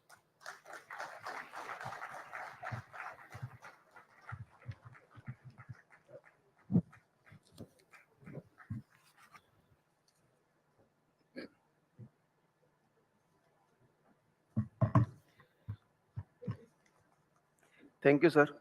You have covered the journey of CS profession in a very superlative way. Friends, whenever we talk about our proud journey, it's about contribution of our seniors towards the profession. All these were not possible without the endless efforts of our all the seniors. Many of them are not present now to see the growth of this profession. Many of them are not present in this convention, and many of them are sitting in front of me. Here I take this opportunity to acknowledge the efforts of our seniors who took all the pain to bring our profession to this level. Friends, डुबकियां सिंधु में गोताखोर लगाता है, जा जाकर खाली हाथ लौट कर आता है, मिलते नहीं सहेज ही मोती गहरे पानी में, बढ़ता दुगना उत्साह इसी हैरानी में, मुट्ठी उसकी खाली हर बार नहीं होती, कोशिश करने वालों की कभी हार नहीं होती. I request you all to have a big round of applause for all of our seniors. Also, a big round of applause for Manish Gupta ji and Dhananjay Shukla ji for planning this special session. Please give a big round of applause. Now, I would like to extend my vote of thanks to Krishnan sir, former President ICSI. We are indeed grateful to you, sir, for accepting our invitation. Friends, Mahatma Gandhi is the father of our nation who got the freedom for the country. Similarly, Krishnan sir is the father of ICSI who got us the freedom and the status of being an independent institute. Thank you. Thank you, sir. Thank you all. Thank you, sirs. The journey of 1,000 miles begins with one step, and the journey is never ending. Thank you, sir, for taking us through the engaging past of the profession.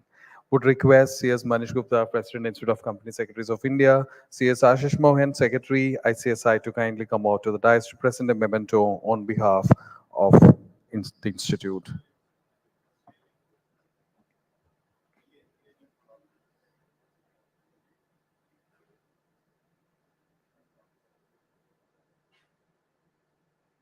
Let's have a big round of applause, ladies and gentlemen.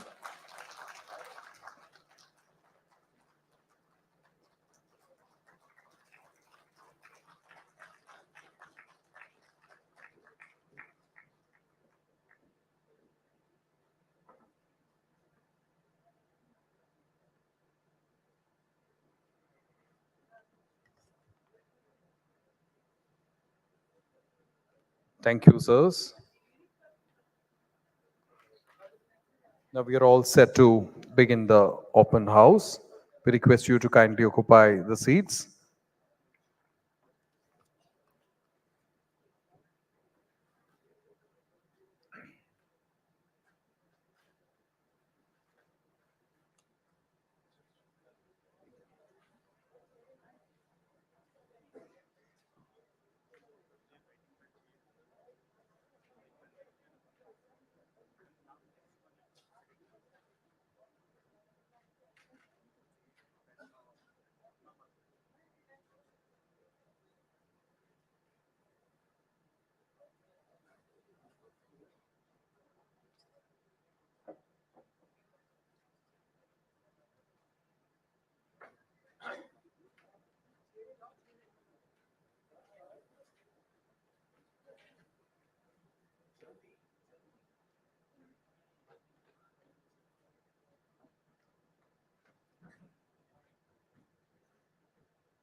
Good afternoon.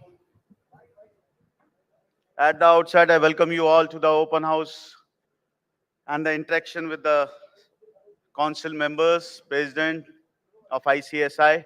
Would request all my council colleagues to kindly come on the dais. Let me first thank you all for participating in this 51st National Convention of the Company Secretaries. Your participation has always motivated all of us to organize more such programs, more such knowledge and capacity building sessions for our members. I am sure the way you all have participated, we'll be organizing more such sessions in the days to come. I have already shared few of the initiative which had taken by the institute, by the council in the current year, and we have already released our biannual progress reports. So I'm not going to touch upon any of the initiative which has been taken by the ICSI or the council. This open house is for the members. We will speak less, we'll hear more, and I'm really looking for the suggestions, your ideas, your thought process, your advices. At the same time, would request you to kindly restrict yourself to the extent of the working of the ICSI and its council. As the entire council is on the dais, let me introduce the council who are present on the dais. Let me start with my immediate last sitting person on the left, CS Mohan Kumar. He is a past chairman of SIRC, presently in the Central Council, and he is the chairman of the Chapter Regulation Committee and the Regulation Committee of the ICSI. Many work has been done under this committee, and we are coming out with the new chapter guidelines in the days to come under his leadership. Thank you, Mohan Bhai. Next to him, we have CS Manoj Purbe. He is from Delhi. He is presently heading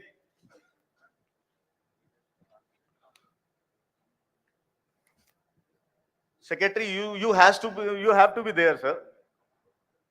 There is no excuse for you. You are the person who have to implement all the decision which has been taken by the council. CS Manoj Purbe.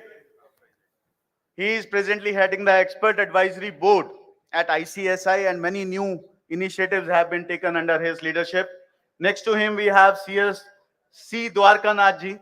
He is the past chairman of SIRC, and presently he is in the Central Council for the very first time and heading the peer review committee. You all must have seen the many decisions have been taken by the peer review committee for this year. Thank you, Dwarkanath ji. Next to him, we have CS Rupanjana De, the only female in the council. presently heading the internal audit committee. We have constituted this committee for the very first time at ICSI, just to showcase the strength of the members, that we can also venture out into the internal audit vertical. Thank you, Rupanjana. Next to her, we have CS Rajesh Tarpara, immediate past chairman of WRC. Yesterday, he has got the award for the best regional council from the hands of Honorable Vice President of India. Presently, he is heading the CCGRT Mumbai committee of ICSI. Lot many publications which have been released since yesterday are under his leadership and guidance. Next to him, we have CS Pawan Chandak, again past chairman of the WRC, hails from Pune. Presently, he is heading two important committees at ICSI. One is the Research and Publication Committee, Professional Research and Publication Committee, and his contribution is immense. You have seen the publications on the producer company, LLPs, that was his brainchild, and lot many efforts have been put in bringing those publications for the ICSI and its members. He is also the presiding officer of the Board of Discipline at ICSI for the year 2023. Next to him, we have CS Suresh Pandey, my younger brother. Most of you already know him. Presently, he is past chairman of NARC 2020. The last Best Regional Council Award, which was given to the Regional Council, was for his chairmanship. Presently, he is heading a very important committee of ICSI PMQ course committee, which is doing great efforts in bringing out new courses. Every second day, there is a new courses which is being brought out by this committee. Thank you, Suresh. So let me now start with my immediate left. Parveen Soni, CS Parveen Soni. He is there in the council for the second time, stalwart and visionary for the profession, always available to help and guide the entire council. Presently, he is there in the council, and very important task has been assigned to him. Presently, he is chairing the placement committee, and you must have seen that many placement are being organized at the ICSI level, and I'm really happy to share. In the recent past, few days back only, our one of the fresher has got a job in one of the government companies at a package of 22 lakhs. The entire credit goes to my brother Parveen Soni. Next to him, we have a small man from Hyderabad, but he is not that small, let me tell you. CS R. Venkataraman. He is the past secretary of SIRC, presently heading CCGRT, Hyderabad.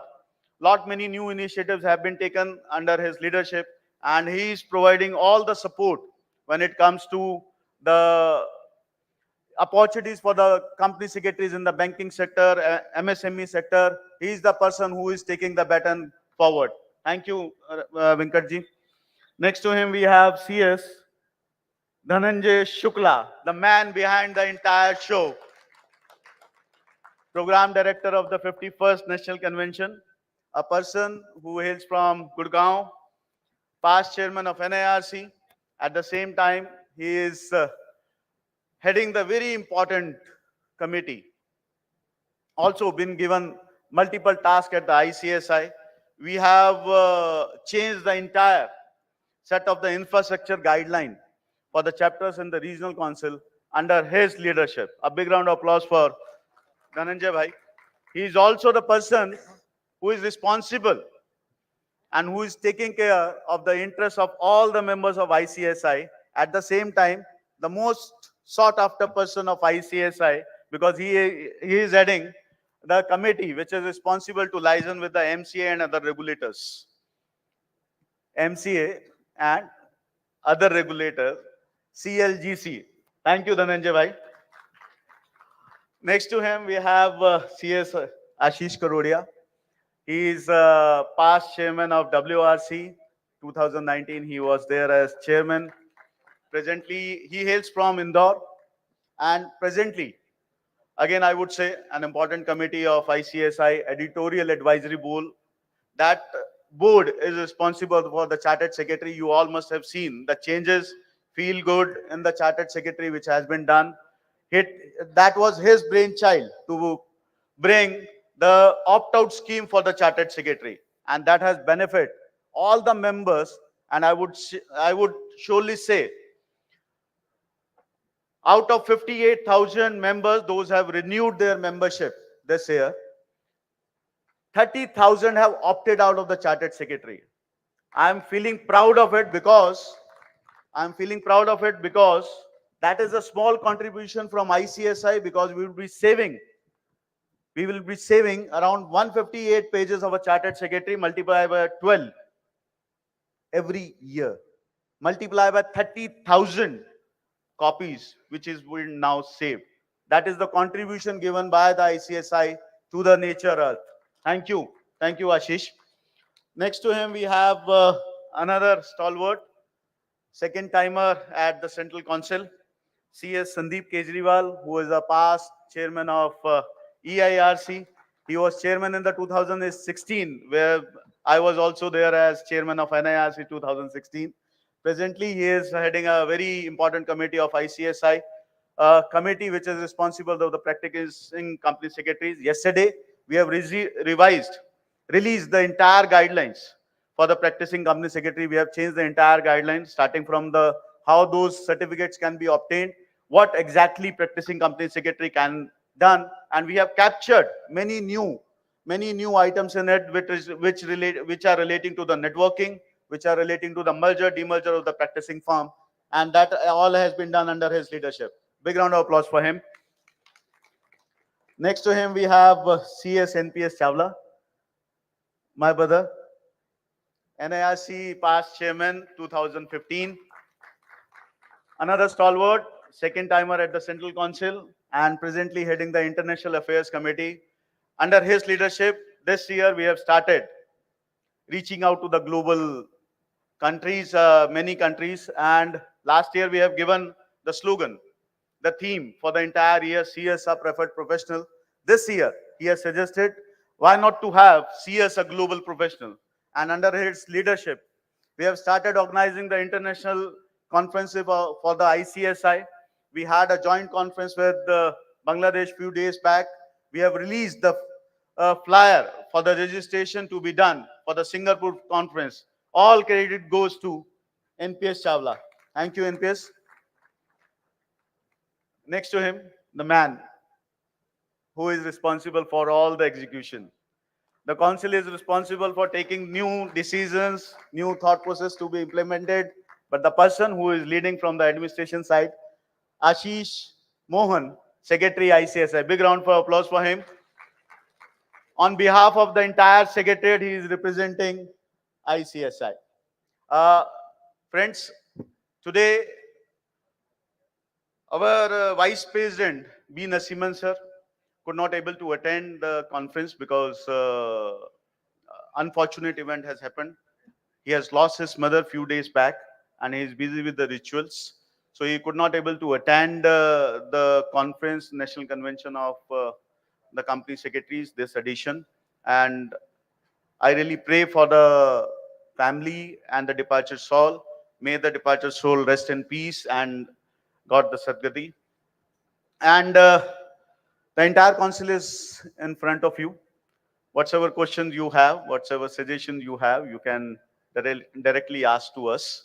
My only suggestion, whenever you are going to speak, please be restrict yourself for 2 to 3 minutes. You need to introduce yourself, and instead of giving answers yourself, those answers can be given by the council. So I would be looking for the suggestions and the questions from the members, and let's see how far we can travel on it. Right? So shall we begin? Shall we begin? Thank you very much. Before that, we have few things. Yeah. You all must have seen the booklet which was released yesterday by the hands of Honorable Vice President. Benefits which are extended to the ICSI members. There are so many things which are available in our kitty. Up to this time, we have almost 50 to 60 MOUs with various vendors, manufacturers. And the thing which was disturbing us, that we do have those MOUs, but members were not having any awareness about those MOUs and the benefits which were extended by the partners. So we thought to bring that booklet, and let me assure you that this booklet going forward would be shared with all the members in the electronic form. We'll be revising this booklet whenever we'll be signing any new MOU with those vendors. That booklet would be revised and shared with all the members across India. My humble request to you, there are so many things which are there in the offering. You need to see at least once, have an idea how your council is getting those things done. In this regard only, there are few MOUs which have been signed and to be exchanged. So I thought fit to invite those partners here itself, because we can have those large gatherings and we can really showcase that these are the partners who are now providing the benefits to the members, employees, and their families. So over to Sajeevan or the Premjit to take it further. Thank you. Thank you, sir. As well explained by the President, we are just moving on to the memorandum exchange ceremony to begin with. Mahindra Holidays and Resorts India Limited is offering up to 17% special discount to the members for Club Mahindra membership. And now I request Mr. Dhanraj Mulki, General Counsel and Company Secretary, Mahindra Holidays and Resorts India Limited, to please come on the dais for exchanging the MOUs. CS Dhanraj Mulki, General Counsel and Company Secretary representing Mahindra Holidays and Resorts India Limited. Let's have a big round of applause, ladies and gentlemen.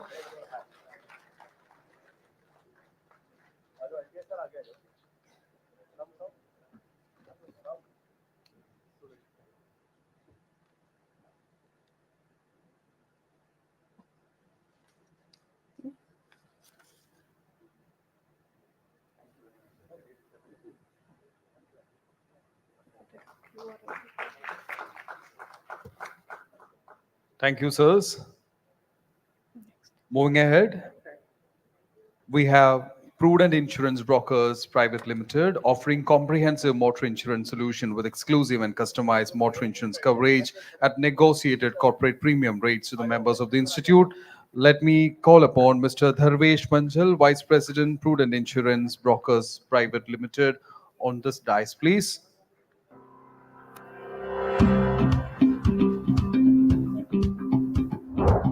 Let's have a big round of applause.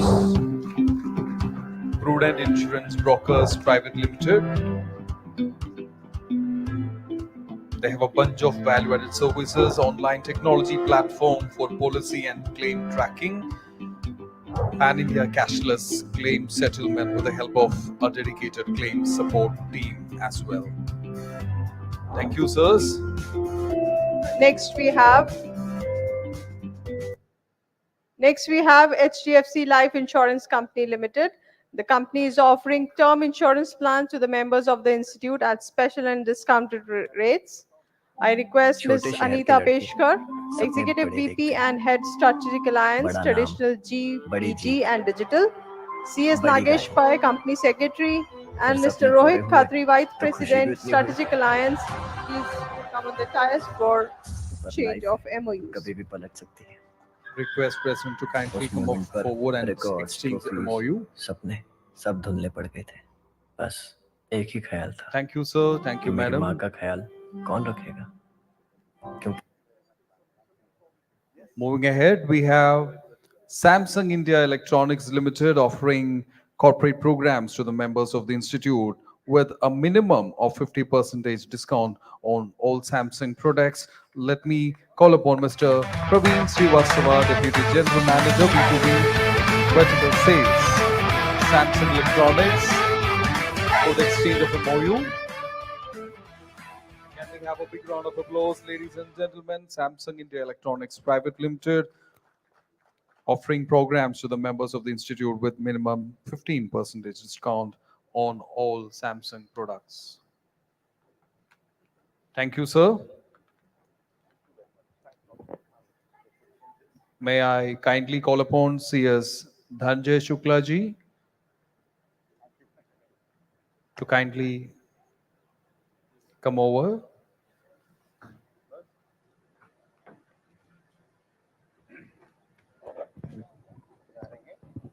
सबको नमस्कार।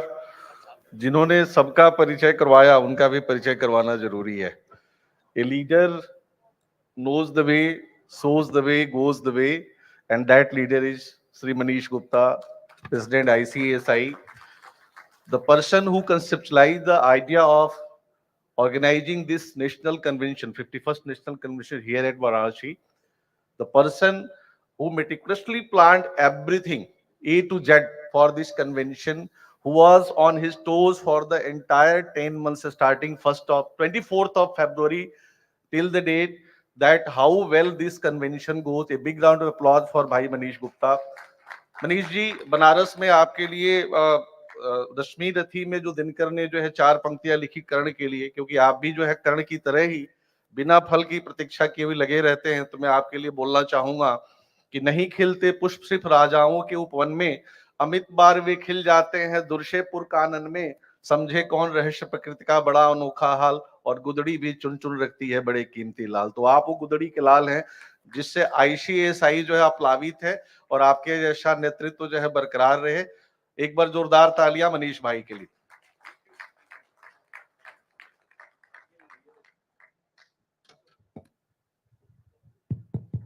House is now open for the questions. You all requested to introduce yourself and restrict yourself to maximum 2 to 3 minutes. I will be capturing each and every question. I will try to answer each and every question at the end. So I will not be answering one by one. So we'll answer all the questions at the end. Thank you. Good evening. To set the ball rolling, I'm Kalidas Ramaswamy from Mumbai. Now, this is not this is only a suggestion arising out of this very sentimental speech Mr. Krishnan delivered. In fact, I could relate to most of it because at that point in time, I was a student. And I remember his initiative of organizing classes for us way back in 1976 on MRTP in Tata Center. I told him that. So what I would request the institute to consider is at the next edition of the Chartered Secretary, I think with all the documents which he produced, there should be an article on the evolution of the institute so that the youngsters in the profession and those that are not aware of the background become familiar with how the institute developed, right? This is one suggestion. And the second suggestion is, I will not tell the reason why I'm making this suggestion, lest it should be considered as personal and born out of any sort of annoyance. But my submission is that I understand that the institute has a policy that when there is a publication which is brought out by the institute, which represents a contribution of an individual member. In other words, the institute has published a member's endeavor for the cause of the profession. The institute does not credit that person with the authorship. It simply comes out with a line of thanking you for the contribution. And I think this is not a correct policy, because if there is a mere reproduction of the law, there is no reason to acknowledge any authorship. But if there are certain views of the institute, views on the subject, the institute tomorrow should not become responsible for its views. So it should come out with a disclaimer acknowledging the authorship so that the institute does not have the predicament of defending itself on a view, right? So please change this policy, because you see, a lot of people do work for the institute for the alma mater, not for anything other than for the satisfaction of doing good. So I think this is a very ancient and archaic policy which should be reconsidered. Thank you. Sir, myself Sushil Kumar Khemka from Calcutta. There are few points which I want to bring to your notice. One is regarding medical insurance policy which was launched on 4th, our foundation day, and the 4th is the last date for registration. Excuse me. Can we have the voice increase, volume to be increased a little bit? Yeah.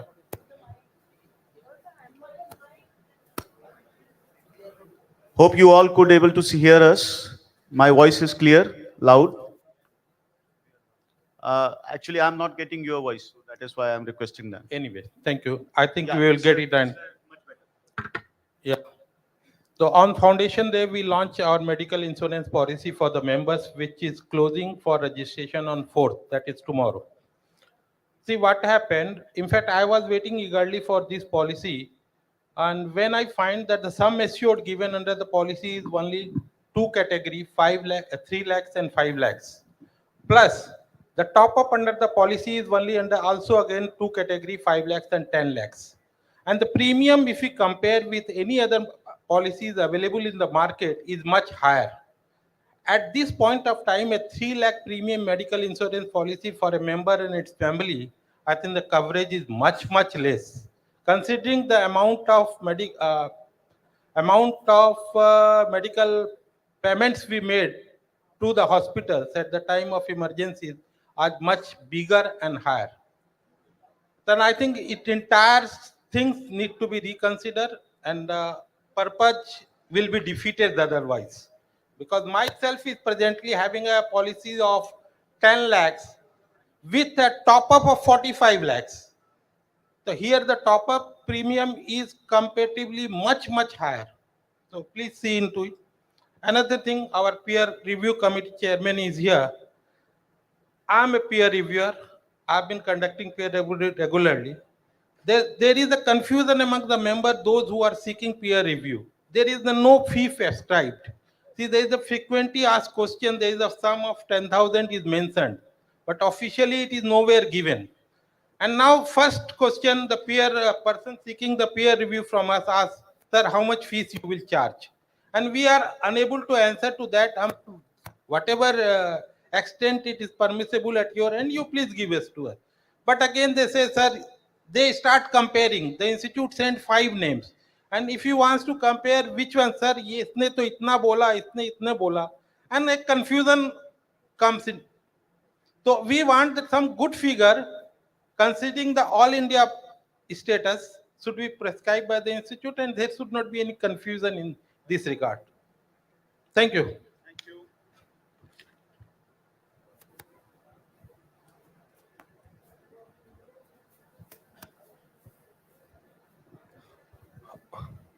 Good evening, sir. This side Purushottam from Jodhpur. And first of all, congratulations and thanks for having this wonderful event for 3 days. Come to the question. We have been seeing that lot of initiative have been taken on the campus side. On each day, we are getting so many notifications on the ICS website for the freshers in the bulk and or the specific. Can we have the campus for the PCS, the youngsters or the fresher company secretary who are in practice, and startup mess like we had yesterday? The Amit Jain from Cardeco has came and motivate us on the entrepreneurship. So like we are doing on the campus for the freshers, can we have the campus for the practicing company secretary who are coming in this domain?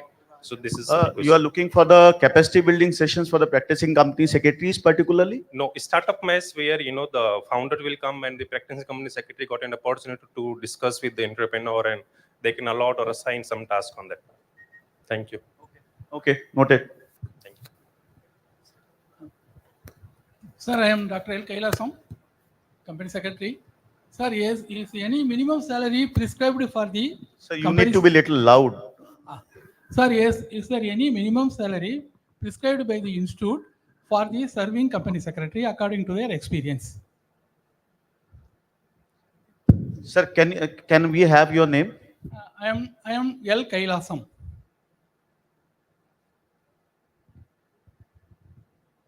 Thank you.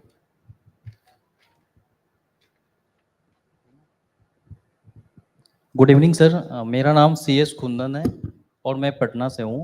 CS Kundan Kumar. Kundan Kumar. Yes sir, मेरा कहना ये है कि मैं पिछले 5 साल से अलग टीचिंग में भी इन्वॉल्व हूँ। मैं ये देखता हूँ कि चैप्टर लेवल पे जो कोचिंग ऑर्गेनाइज की जाती है, कहीं ना कहीं आज के दिन में जो प्राइवेट इंस्टीट्यूशन है वो एक बेहतर कोचिंग प्रोवाइड करती है। तो कहीं ना कहीं अगर हमारे इंस्टीट्यूट को कंपेयर किया जाता है क्वालिटी से, तो शायद हमें ऐसा लगता है कि हम लोग लैग करते हैं।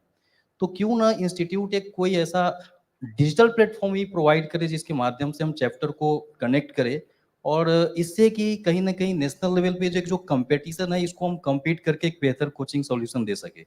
इससे हमारे शायद चैप्टर के लिए भी अच्छा होगा और कहीं ना कहीं हेडक्वार्टर के लिए भी अच्छा होगा। तो मेरा सर एक सजेशन नहीं था। Thank you. Thank you. Yeah. Good evening, sir. This is Khushbu Agrawal from Kolkata. Sir, I have a question. Like we used to hear कि we should do some crash course or certification courses recommended by the institute. So I have done this certificate course in IPR. So I don't know what I will do with this or how I can materialize this opportunity. So for my professional development, as the course was full of only theoretical knowledge, I was not having any practical knowledge. How can I use this opportunity? Thank you.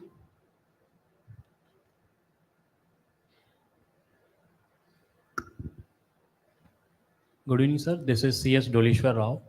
So annually for chairman, chapter chairmans and vice chairmans, there is a leadership summit program is conducted by the institute.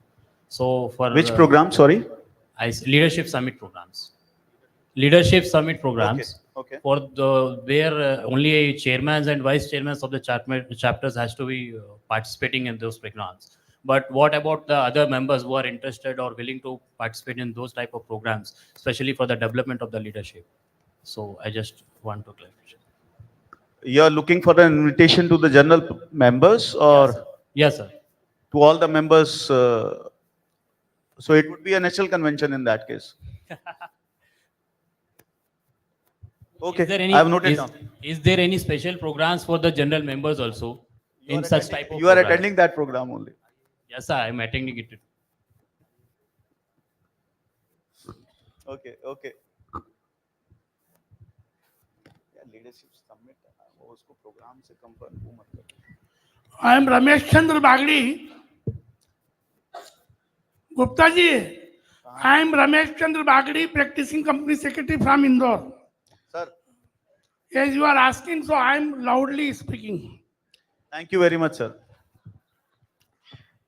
I have been repeatedly saying this to Mr. Ashish Karwadia, past president, Mr. Ashish Garg, which belong to Indore. If you want to familiarize the profession of company secretary, there should be a wide newspaper coverage. Why we are so miser in this case? There is no coverage. So Dhankad, what Mr. Vice President yesterday told, it has been covered in the newspaper of Banaras. What other speakers have told, there is no coverage. And this is happening in the entire India. As second problem, which I want to say before you in open house, why there is why institute does not raise any objection before the newspaper publication authority कि if there is a company secretary result, so they are having कि there is a newspaper, there is a result of chartered accountant. There is a result of chartered accountant, it is heading given in the newspaper, while there was a result of company secretary. So it should be objected highly.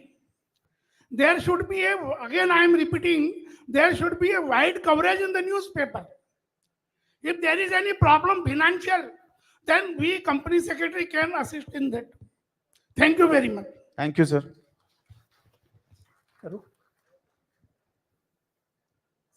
Hello, can you hear me? Yeah. Hello, sir. My name is Gopal, Company Secretary, CS Gopal. So where are you, Gopal? I'm in the last row. Oh, just to represent, the last row. So that's my first question, I mean, so just feedback. So, uh, positioning of company secretaries across corporate. So that is one thing I think, I don't know how it is worked upon, because I think we could have done, or we can do in future, better positioning of company secretary, not only, let's say, for example, compliance officer or company secretary, but also like, let's say, governance lead or something who can understand the overall governance, maybe let's say India or regional level. But that is one thing I think, it is just feedback that it is not, is it done enough or so. And then second is, whenever we talk about compliance, I think no better than company secretary can do it. So the first thing come in mind, like anything compliance, then the company secretary is the right person. But when we come across the real time experience, and we come, let's say, startup or VC Connect or anywhere in the entire tech world, I didn't find much of the presence and the person who can come with the conviction and say, hey, this is important, and it should be addressed at the level of the design principle. I mean, whenever we set up organization, we think big 10-year now, from the inception, how the compliance and regulatory is going to be important. And if anyone don't listen it, it may cost in terms of your finance or risk, or maybe the whatever it is. So that is a one part. Second is, whenever we have the big lessons like sustainability, AI, and all those, and these are very important and very useful. But how it can be as a miserable output or miserable goal for company secretaries, newcomers as well as the medium terms as well as the experts. So how they can position and monetize that. So with these two feedback, I will conclude. Thank you. Good evening.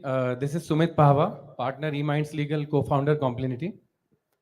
Mr. President, in your keynote address yesterday, you mentioned about a Section 8 company being formed for alternate dispute resolution by ICSI. One, I'd like to know a little more about that. And also, will it also cover the Mediation Act 2023, the mediation service provider and those kind of facilities? And what is the opportunity for company secretaries? Thank you. Thank you, Sumit. Hi, good evening, sir. This is Ritu Goel from Delhi. Currently, what bothers me is that the young generation and the students, they lack sense of belongingness with the institute. Somehow, one of the reasons that I find is the lack of coaching from the institute level. Means private coaching ज़्यादा ले रहे हैं students आजकल. हम लोग अपने centers पे नहीं provide करा पा रहे as compared to the number of students. I have myself taken coaching from NARC, and that somehow cultivated sense of belongingness with the institute. And this lack of sense of belongingness, I think हमारे profession का growth आगे रोकेगी, because if I am not connected to my alma mater, तो कैसे मेरे को अंदर से passionate, I won't feel passionate about taking the profession ahead. So right now, I don't have any practical suggestion. I'll leave it to your fine judgment of all of you that we should do something for this increasing the sense of belongingness among the young students and the among the young generation and the students. Thank you, sir. Thank you.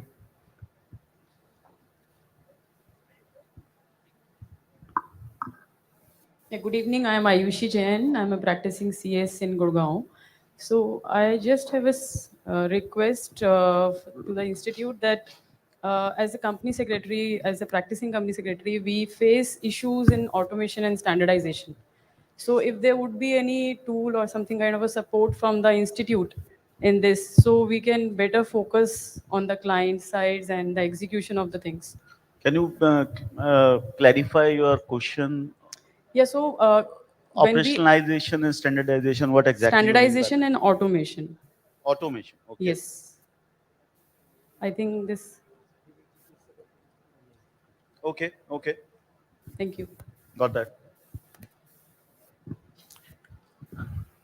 Can I ask? Good evening. May I ask? Yes, sir. Hi, I am Ram Punjani, Company Secretary, coming from New Delhi. I'm really thankful to the institute because now we have started getting chartered secretary, which was our usual complaint. So this has happened after so many years. So thank you so much, and I am also thankful to the council members who are always accessible to us to solve our grievances. Now, my first question is. Now, if you see, the time has come when it is very difficult to find a good company secretary. Good company secretary, why I am saying so? Because uh, suppose you want to have some company secretary, but you have to interview at least 30, 40 people at least. Why this is so? Because at our time, we cannot clear the exam unless until we go through BEAR Act. So the coaching institute, private coaching institute, whatever study material they are providing, so the students are only able to answer only those questions which are the part of that study material. They are not even goes through the SEBI listing regulation in depth. They don't go through the Companies Act. They don't go to the corporate laws. So again, the time has come when it is very difficult because company secretary is a very good profession now after the so many changes which happens on a regular basis. So let's concentrate on that and let's work together on that. So that is my submission. Thank you. Thank you, Punjani sir. Sir, Yes, I'm Amarnath. Amarnath, professional consultant. Sir, can I ask a question, sir? Yes, yes. You are already having a mic. Thank you very much, sir. And first of all, I'll congratulate every council member for the grand success of the National Convention. My question is here. Previously, Deshpande sir को हैदराबाद में मैंने एक आधा घंटा बात किया before everybody that I'm asking the institute to prepare a mechanism to protect the company secretary who is innocent. We all know that innocent people cannot be given. We all know innocent people cannot be punished. So, guilty people can escape, but one innocent cannot be punished. So there are company secretaries who are all not at all involved in the fraud done by the management. They got punished. So in this situation, the company secretary in employment forced to sign the balance sheet P&L account. यही बात मैं 10 साल से बात कर रहा हूँ. अभी तक इसी वजह से मैं इलेक्शन में आया हूँ. अभी तक institute no mechanism initiative to take any mechanism to protect a company secretary who is an innocent, who is in employment, forced to sign the balance sheet P&L account. If you don't sign the balance sheet P&L account, you'll be thrown out of your job. For this, I am requesting humbly to the esteemed council members to have a mechanism where the company secretary who is in problem can give an opportunity hearsay by the council. If it is genuine case, then you can take it forward. Otherwise, if it is something wrong, then leave it. For that, there should be a mechanism or committee. I'm Noted, requesting sir. you, please, sir. Noted, Thank you very sir. much. Thank you. Hello. Sir. My name is SP Raikar. I'm from Pune.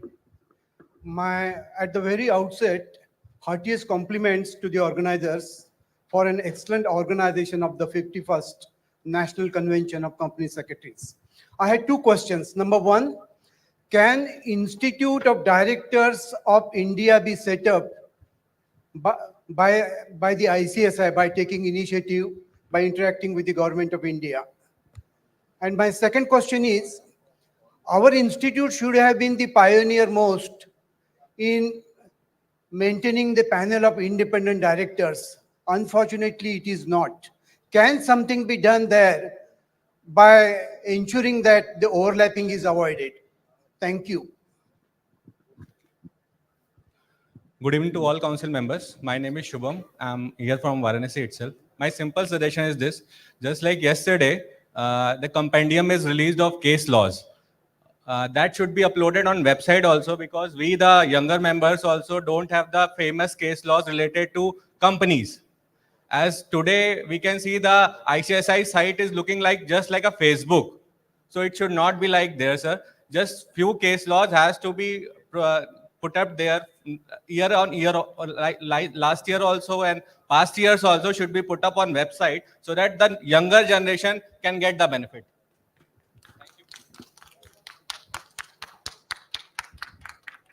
Good evening, sir. Shobit Kulshresht from Noida. Sir, as we have very well covered spouses and spouse and children's in Mediclaim policy, can we have provision for parents as well, as that is again a very big cost and worrisome for members like that? Thank you, sir. Good evening, sir. My name is Anjan Talukdar, former chairman of the Northeast chapter of ICSI. Presently, Sir, you have to be little loud. Anjan Talukdar, past chairman of any chapter of ICSI, present head of corporate affairs of Premier Group of Companies and director of UCO Bank. Sir, I am associated with the institute for last 25 to 28 years. And very much depth with the student community rather. And most of our members have expressed their views on the students' participation and benefits to the students. What I feel is last statistics which have come from the ministry about lack of companies have been incorporated during current financial year. So do we have any statistics about the vacancies, about the possibilities in those corporates?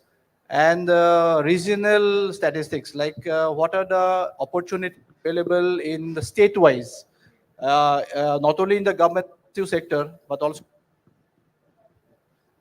this has a. So this, I think, is a very fundamental kind of view which we have to face this question, like what are the opportunities for the new entrants or the students community, so that they feel interested and inquisitive about the opportunities which are available. Secondly, about the members' difficulties, the digitalization part of it. I have seen a lot of stalls open here about this DACE and NASDAQ and all that. Which particular is acknowledged by the institute, which are referred by the institute. So this is also important, so that we can have some kind of uniformity in application of the digitalization of the corporate, the secretarial services being to be given in the next few decades, because digitalization has taken over a lot of areas. And third, sir, about this, your programs held overseas. I think this is a very futuristic approach about digitalization, and I'm sorry about this globalization of the secretarial profession.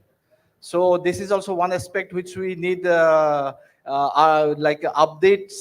on regular basis about the overseas programs which are being held and the opportunities which are available. India is taking the lead in almost all the spaces. So we hope that we will be taking the lead in our neighboring, at least the neighboring countries, as you said, the Bangladesh or rather Singapore or Dubai, whatever opportunities are available. This updates has to be a part of our regular updates also. Thank you so much. Sir, this is Jay Krishnan. I'm a company secretary in employment from Trivandrum. I have a very short request to this respected council. Can ICSI launch PMQ level courses on ESG or CSR? I am aware of the certificate level courses, but PMQ level courses, that's all. Thank you. Good evening, sir. This is Ashwar Rahman Gahrana. I have one suggestion for institute. I suggest a director induction program for young directors. For it will benefit a startup, etc. Directors induction program. It will benefit our profession also if directors are with knowledge of legal provisions, etc.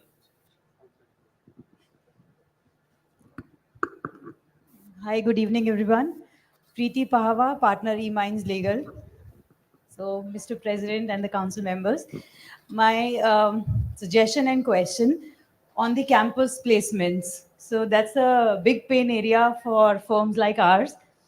My suggestion is that whenever these campus placements get held, the profiles of the candidates along with the profiles of the hiring organizations should be properly shared, or maybe a presentation be allowed to be made by the hiring organization to the candidates present, because it's like, you know, two people, unknown people sitting across the table trying to woo each other, and at the end of the day, mostly the hiring companies fail to woo the candidates. So it's always better to plan these campus placements in a manner which is beneficial for both the parties. Thank you. Thank you.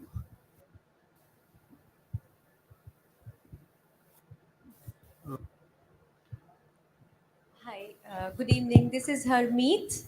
I'm sure I'm audible. Yes, you are audible. So I'm practicing as a resolution professional and a partner with Triple R Insolvency. And this is regarding students and members both, because I am noticing a change in the trend with the jobs as well as studies. Students are opting for multidisciplinary courses these days, and our certificate courses are not yet open for the outsiders. So if somebody wishes to venture into maybe our arbitration or any other, not arbitration because that requires other specified skills as well, so any other courses which suits their jobs or maybe their academic interests, so we can open these certificate courses for maybe IITians or IIMs, and we can have affiliations or MOUs with them for that purpose. Thank you. Thank you. To all the council members, Srinivas from BEL, Bangalore. Sir, I had suggested to the chapter, I do not know whether the council has to take a call.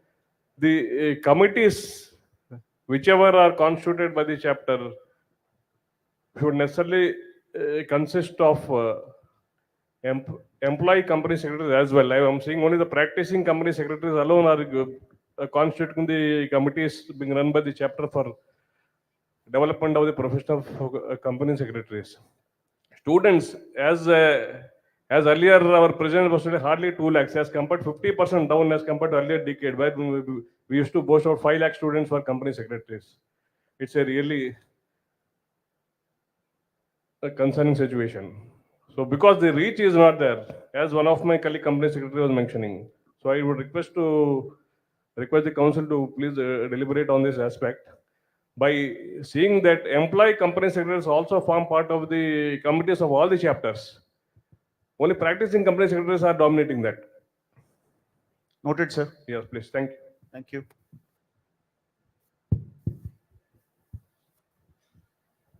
President, my name is Pawan Kumar Vijay. I'm the past president. President, first of all, congratulations. Within 2 months, we have the best statutory positions person in our institute, president as well as vice president, finance minister, and governor. So congratulations to you. Thank you, man. I'm giving this suggestion. Please take it in a very positive manner. And I am with facts and figure also. As you are aware, our institute is a governance institute. We talk our motto, our vision, our mission, and everything what we are talking. And every time any speaker is coming, he is talking about the governance. So our status of governance is going up and up. But we have to see our own governance also.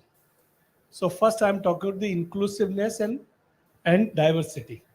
That is a one important part. And as you are aware that practice side, we were struggling since last 2 decades that our profession should more focus on practicing side. I think which we have done extremely well in this. Now my one important point which I want to highlight, maybe you have seen, but sometime we miss, so somebody has to tell. We have 71,098 members and 11,649 is practicing, rest is 59,000 is a company secretary in employment or they are doing something. So 84% member are in employment and 16% are practicing. But when we see our past president, including me also, we are having a 48 president, including you, 27, they were from Sir, the... I am the 49th. You're 49th. So 27 from the industry, 2 advocates, 1 consultant, and 19, including you, PCS. And 2006, continuously we have a PCS president. Sir, I am aware about 3 who are advocates. Now, coming to the 93%, when we talk about our council, then 93% are from PCS and 7% only 1 member are from industry. Our regional council also 90 to 100% PCS. Our chapter also in the same way. It is a democratic process, so I will not say that if members are not coming from employment, that is their fault.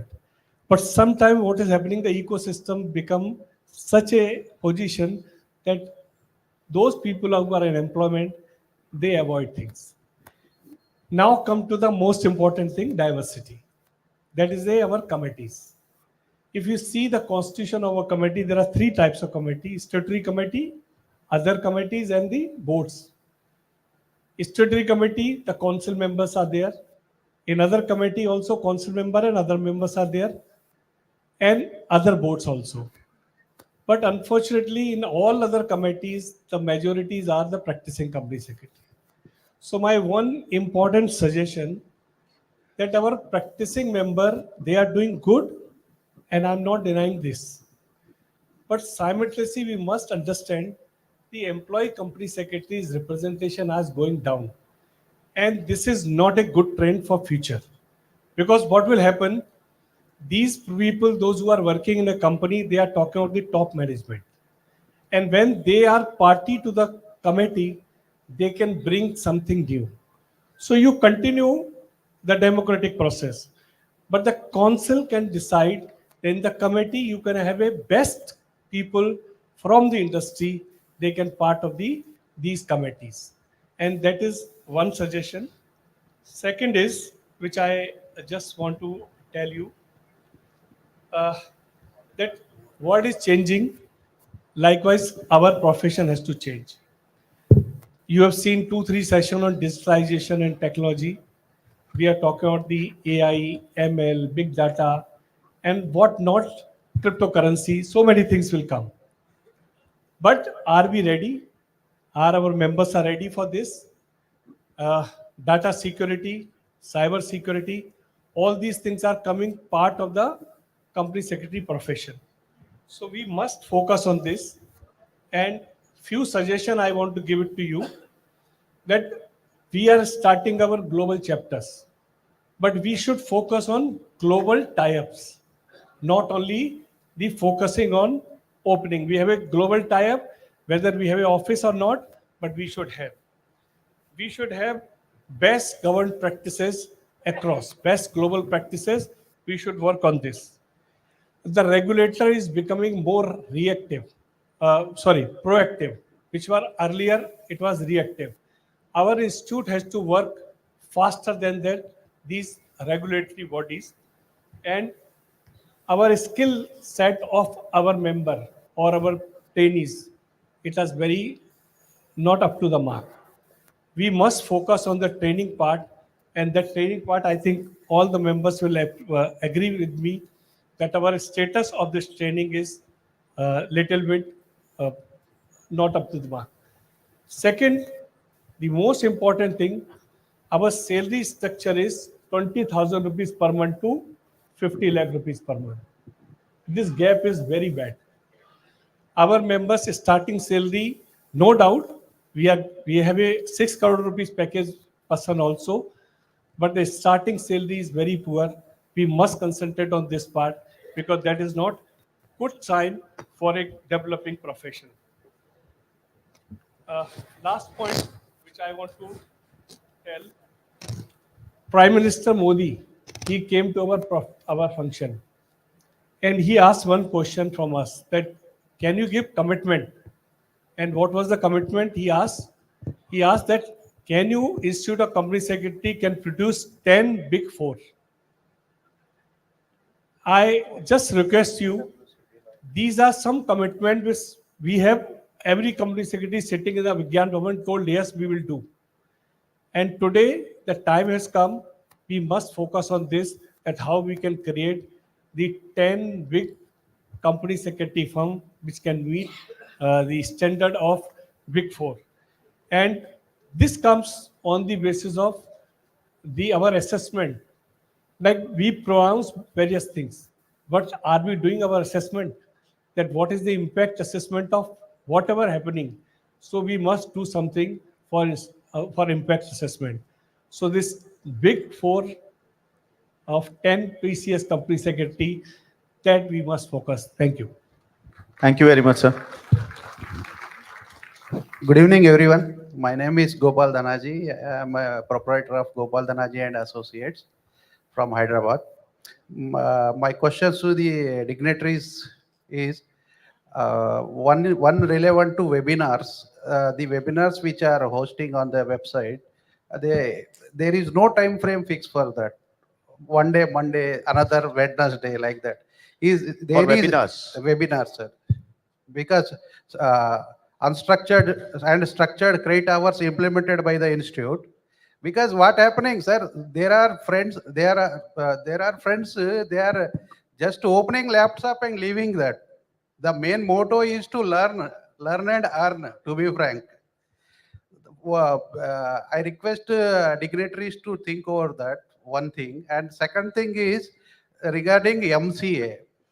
Ministry of Corporate Affairs is doing everything to make company secretaries enhance like anything, but there are certain concerns on behalf of members.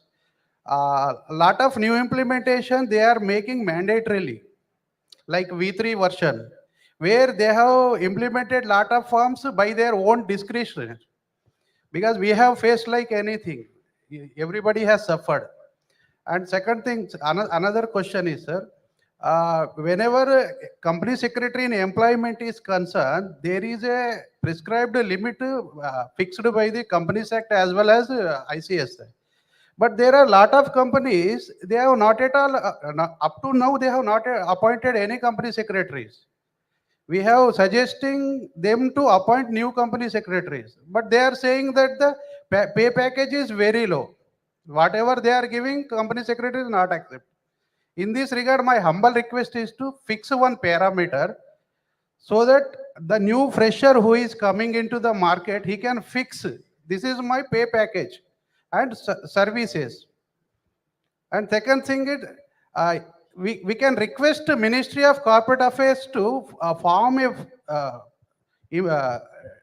draft a form in such a manner. Once the SIN number is entered, the paid up capital itself reflects the company secretary must be required. There they cannot escape. Please think over it, sir. Thank you. President, sir, I'm Preeti Grover. I have a suggestion. Actually, the shareholder activism is increasing a lot.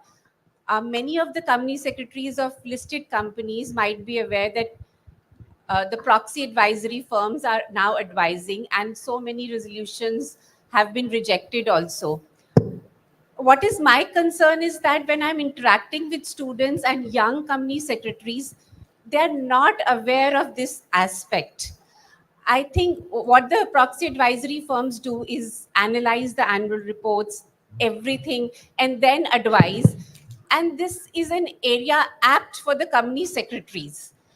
So my request is, if we can take up with the proxy advisory firms also, that, company secretaries are the best suited for these roles, and also somewhere guide the students and young company secretaries passing out on this aspect.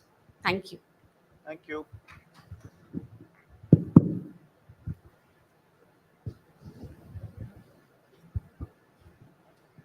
Good evening, this is Dinesh Gupta from Jalandhar. First of all, I would like to congratulate the President to convene this convention on the theme of technology. Sir, we know that CS are not majorly involved in technology of their organization. The objective of this convention would not be fulfilled if we do not empower the company secretaries in this stream. I always have the concern that CS should create more value besides compliance. but I would say I'm being the first chapter of Jalandhar. So I am obsessed to this profession, I would say. So this is an area which is open and can be explored at our level. At least we should be able to discuss the technology with CTO. So I would just like to give an example that I have a sector wherein I am practicing a lot, and in that sector, like I have the chance to talk about the technology. So that is giving a lot of value to me, to my profession. I would appeal that the council should organize seminar, workshop, etc. to train and empower the CS in this regard. There can be customized trainings with respect to manufacturing industries, trading industries, and service industries. This will create huge value, as our eminent speakers have already unfolded.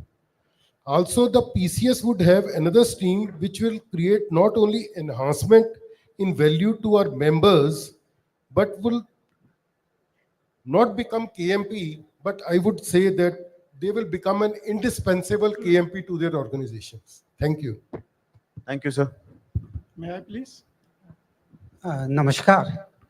I am Vasant Unhelkar. I retired from LIC in Executive Director grade. Though I entered LIC in 1988 as a cost accountant, but completed my CS after almost 15 years in 2007. The point I am going to make, which many of us have expressed, this company secretary has to move beyond compliance governance, because especially when the company secretaries who are in employment, I know many of them who have upskilled themselves and are continuously upskilling to raise themselves to the level of CEO and the more important position. Because if a company secretary becomes a CEO or enters the top management, I think he adds a lot to the value of the company.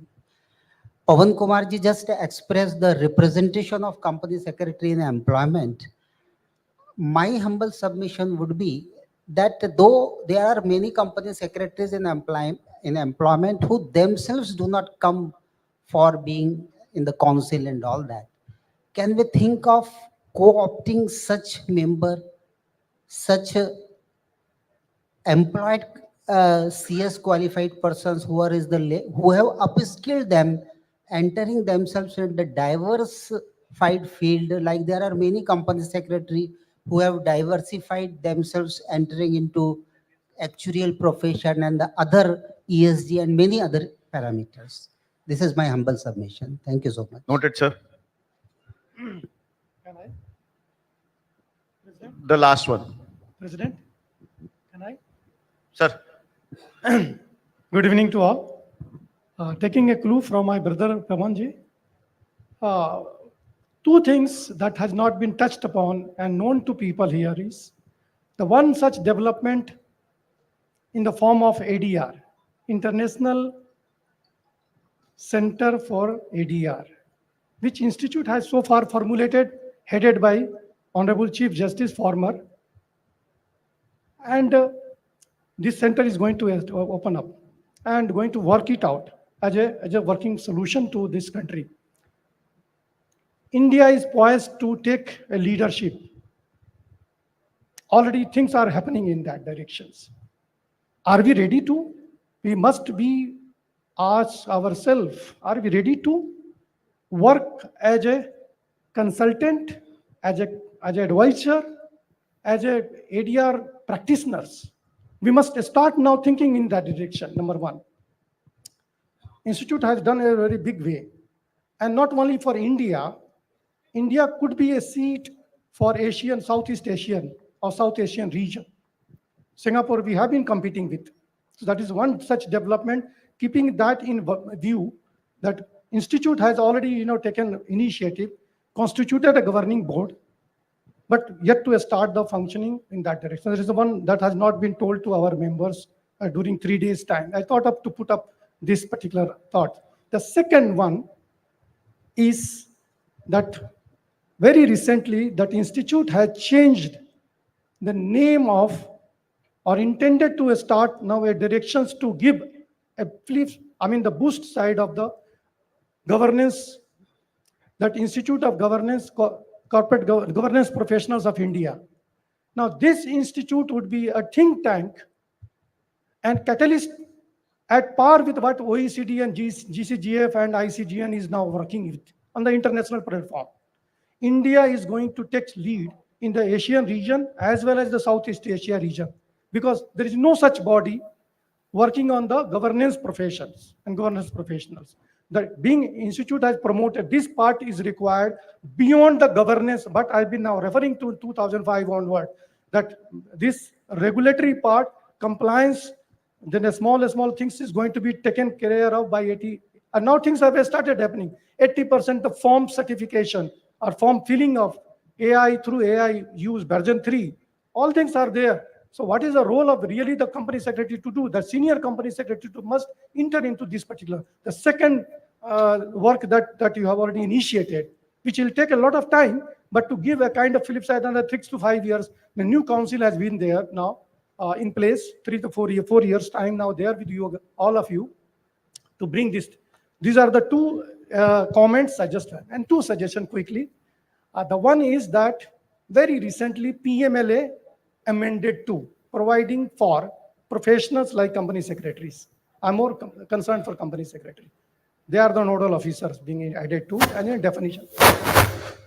Now in the definition part, now are we ready to serve as a nodal officer? You have no choice, because already amendment has already put into place and it started operationalization. This required a lot of hand holding to all the members, particularly those are in the employment, as well as in practice, because you are going to sign the certification, annual report, and you have to have a mention, secretarial audit. In the secretarial audit report, you have to give a mention whether this particular issue is being covered. Are you gearing up or not? Because a lot of members are not in the dark, and the situation is very, very high, and the stake is very, very high. Somebody had mentioned about whether the institute is going to handhold those who are innocent company secretaries have been. There is no call innocent. It's a law. If somebody is now going there, if somebody is now parting out and signing some papers, one really has to do this. That is the first comment. And the last suggestion for you to consider it. Now, we have been fighting or communicating, but not fighting word is not the correct word. We have been now suggesting the government and having a dialogue with a continuous process. And now we have a system. Tribunals are now there in the whole country. 15 seats, 15 or 16 locations, we have a tribunal, almost pan-India. Are we ready? Answer is, after 7 years, let me ask myself, are we ready? Am I? Answer is no. Our members have not opted this particular area of practice, and they have a still very comfort zone in certification work and secretarial audit. So at the institute, it's my suggestion for your consideration. Please now handhold 10 to 15 or 20 members in each center of NCLT or NCLAT to gear up and to work for the as a catalyst. So far, what we have seen, my pan-India interface with the NCLT, only they are interested in 252 matters and not beyond, not beyond. So these are the two suggestions and two comments that initial. Thank you so very much for patience. Thank you. Ashish Garg, company सचिव इंदौर से। सबसे पहले मैं यहाँ जो अभी 1200 लोगों को आपने मौका दिया, मैं चूंकि महाकाल की नगरी उज्जैन से आता हूँ, इसलिए सजेशंस और काफी सारे आ गए हैं, बट मैं आपका सिर्फ धन्यवाद देना चाहूंगा उन सब 1200 सदस्यों की तरफ से जिनको आपने काशी विश्वनाथ में दर्शन का मौका दिया, जिनको आपने गंगा आरती करने का मौका दिया। हो सकता है कुछ लोग यहाँ पे उपस्थित नहीं है, बट बहुत सारे लोग अभी लाभ का दर्शन लाभ ले रहे होंगे या आरती का लाभ ले रहे होंगे, तो उन सभी की ओर से आपको बहुत बहुत धन्यवाद और साधुवाद की बनारस जैसी धरती पे आपने ये महाआयोजन 51वीं नेशनल कन्वेंशन का किया। दूसरी बात, जो अभी बात हुई कि पिछले 1 साल में ही नहीं, 1 महीने में ही आपने राष्ट्रपति और उपराष्ट्रपति दोनों को बुला लिया। शायद 75 दिन बाकी है, प्रधानमंत्री की आस भी लोग देख रहे हैं कि शायद आ जाए। और मुझे लगता है कि अब हमें सोचना चाहिए, because now we have 6 overseas centres and 2 international conferences has already been held, and third has already been announced in Singapore. So I think we should think about the President and Prime Minister of Singapore to attend our international convention at Singapore, so we can have that synergy as well. So this is the humble suggestion from my side to the President, and big round of applause from all the members present here to the Honorable President of the ICSI. Thank you. Thank you, Ashish ji.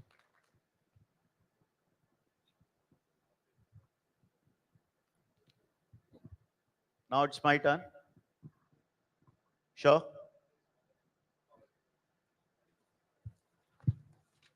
Thank you very much for your participation in the interaction or the open house with the council. We have received many good suggestions which would be implemented in the days to come. I can guarantee that. At the same time, some feedback was there with respect to the activities which are being carried out by the institute. See, last year, the council has revised the entire curriculum of the ICSI, syllabus of ICSI, wherein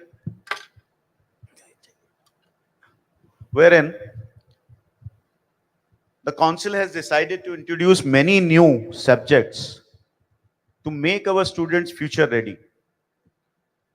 And the entire intent is to keep the future in mind. Today, whosoever is joining this profession as a student, he will take at least 2 to 3 years to pass out.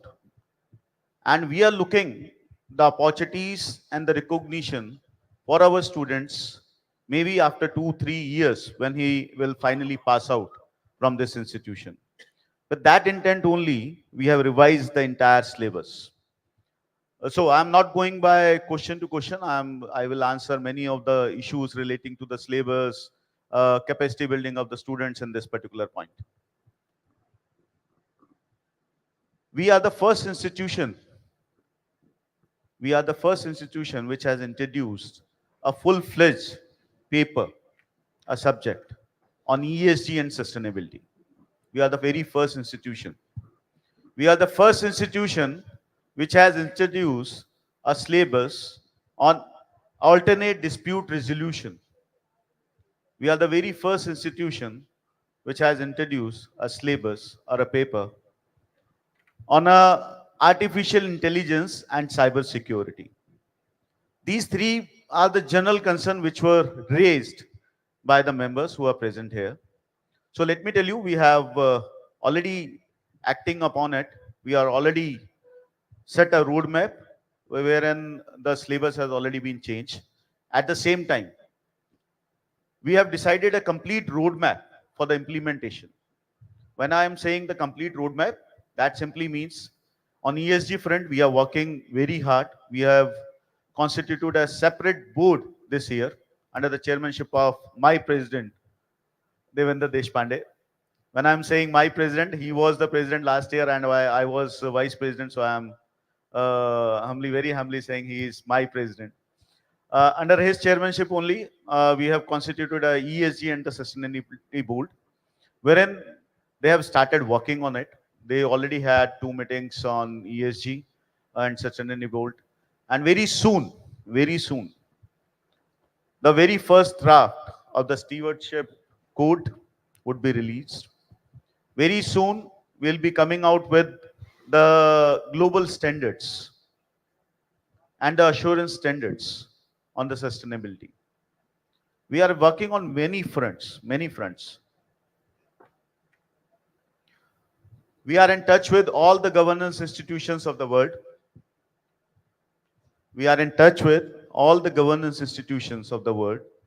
And your institute has taken a lead to come out with the global standards on sustainability. We company secretaries are always being known as for the non-financial audit and its reporting. I'm not talking about the financial reporting, that is always with the other institution and the members of the other institution. But the non-financial audit and its reporting is always the prerogative of the company secretaries. Your institution has already started working on it. And I'm very much sure that very soon we'll be having our first meeting. Today also we had a round of discussion with the Malaysian institution, Bangladesh institution on the way forward on those things. Very soon we'll be coming out with a draft proposal on the sustainability. And let me tell you, friends, those standards are going to decide. Those standards would be the benchmark for the reporting of sustainability in the days to come. Today, BRSR reporting is already there for the top 1,000 listed entities recommended by the SEBI. That has already been there, but there is no professional which is recognized for it. They can get it done from any of the agencies or the professional firms who are having expertise in BRSR report. The moment we are going to release those standards on the assurance, BRSR and sustainability, I'm sure a new recognition would be there for the company secretaries in employment as well as in practice. When we talk about the ADR, there was a few questions relating to the ADR. What exactly being institute is doing with respect to ADR, how the ADR is taking shape at the ICSI level. So let me share that apart from introducing the full-fledged subject in the curriculum, we have also incorporated a wholly owned Section 8 company, ICSI ADR Center, wherein the council has decided to introduce the ADR centers of ICSI. Up to this time, you all must be aware that Singapore is the hub for the arbitration, for the mediation. And the government has also introduced the mediation few days back. So taking a lead, we are the only institution which are having the ADR as the curriculum, part of the curriculum. At the same time, this Section 8 company has started working on it. We'll be coming up with the ICSI International ADR centers at all locations where we have our own property and the place is available with us.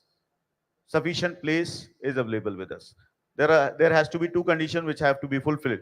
One, our own building. Second, the sufficient space is available with us. So to start with, the very first center is going to be launched, going to be opened very soon at Noida. The entire 7th floor of the Noida building is being redesigned, reconceptualized, and renamed as ADR Center of ICSI. Going forward, your council has already approved to set up those ADR centers at Hyderabad CCJRT, Mumbai CCJRT, Kolkata CCJRT, Manesar in the days to come, as well as Bangalore chapter. At the same time, we are very much open to have those ideas to be from our members. If they want to suggest any other location, any other chapter where we can have those ADR centers to be constituted, we are very much happy to do that. Second,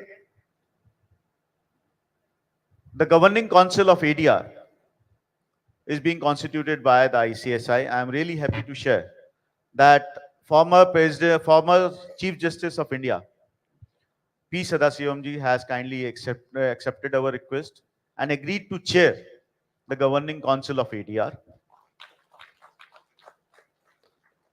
We have members from NCLT, NCLAT, judiciary, bureaucrats who are going to be part of it. Our own company secretaries from practice as well as from employment are going to be part of it. That endeavor of ICSI would truly change the next level of arbitration and the opportunities for our members to act as arbitrators. Although there are certain restrictions with respect to the persons who can act as arbitrators, but at the same time, we can always look for it as an arbitrator, as an arguing counsel for those parties who are in dispute. So big opportunities which is waiting for our members in the field of arbitration, mediation, and conciliation.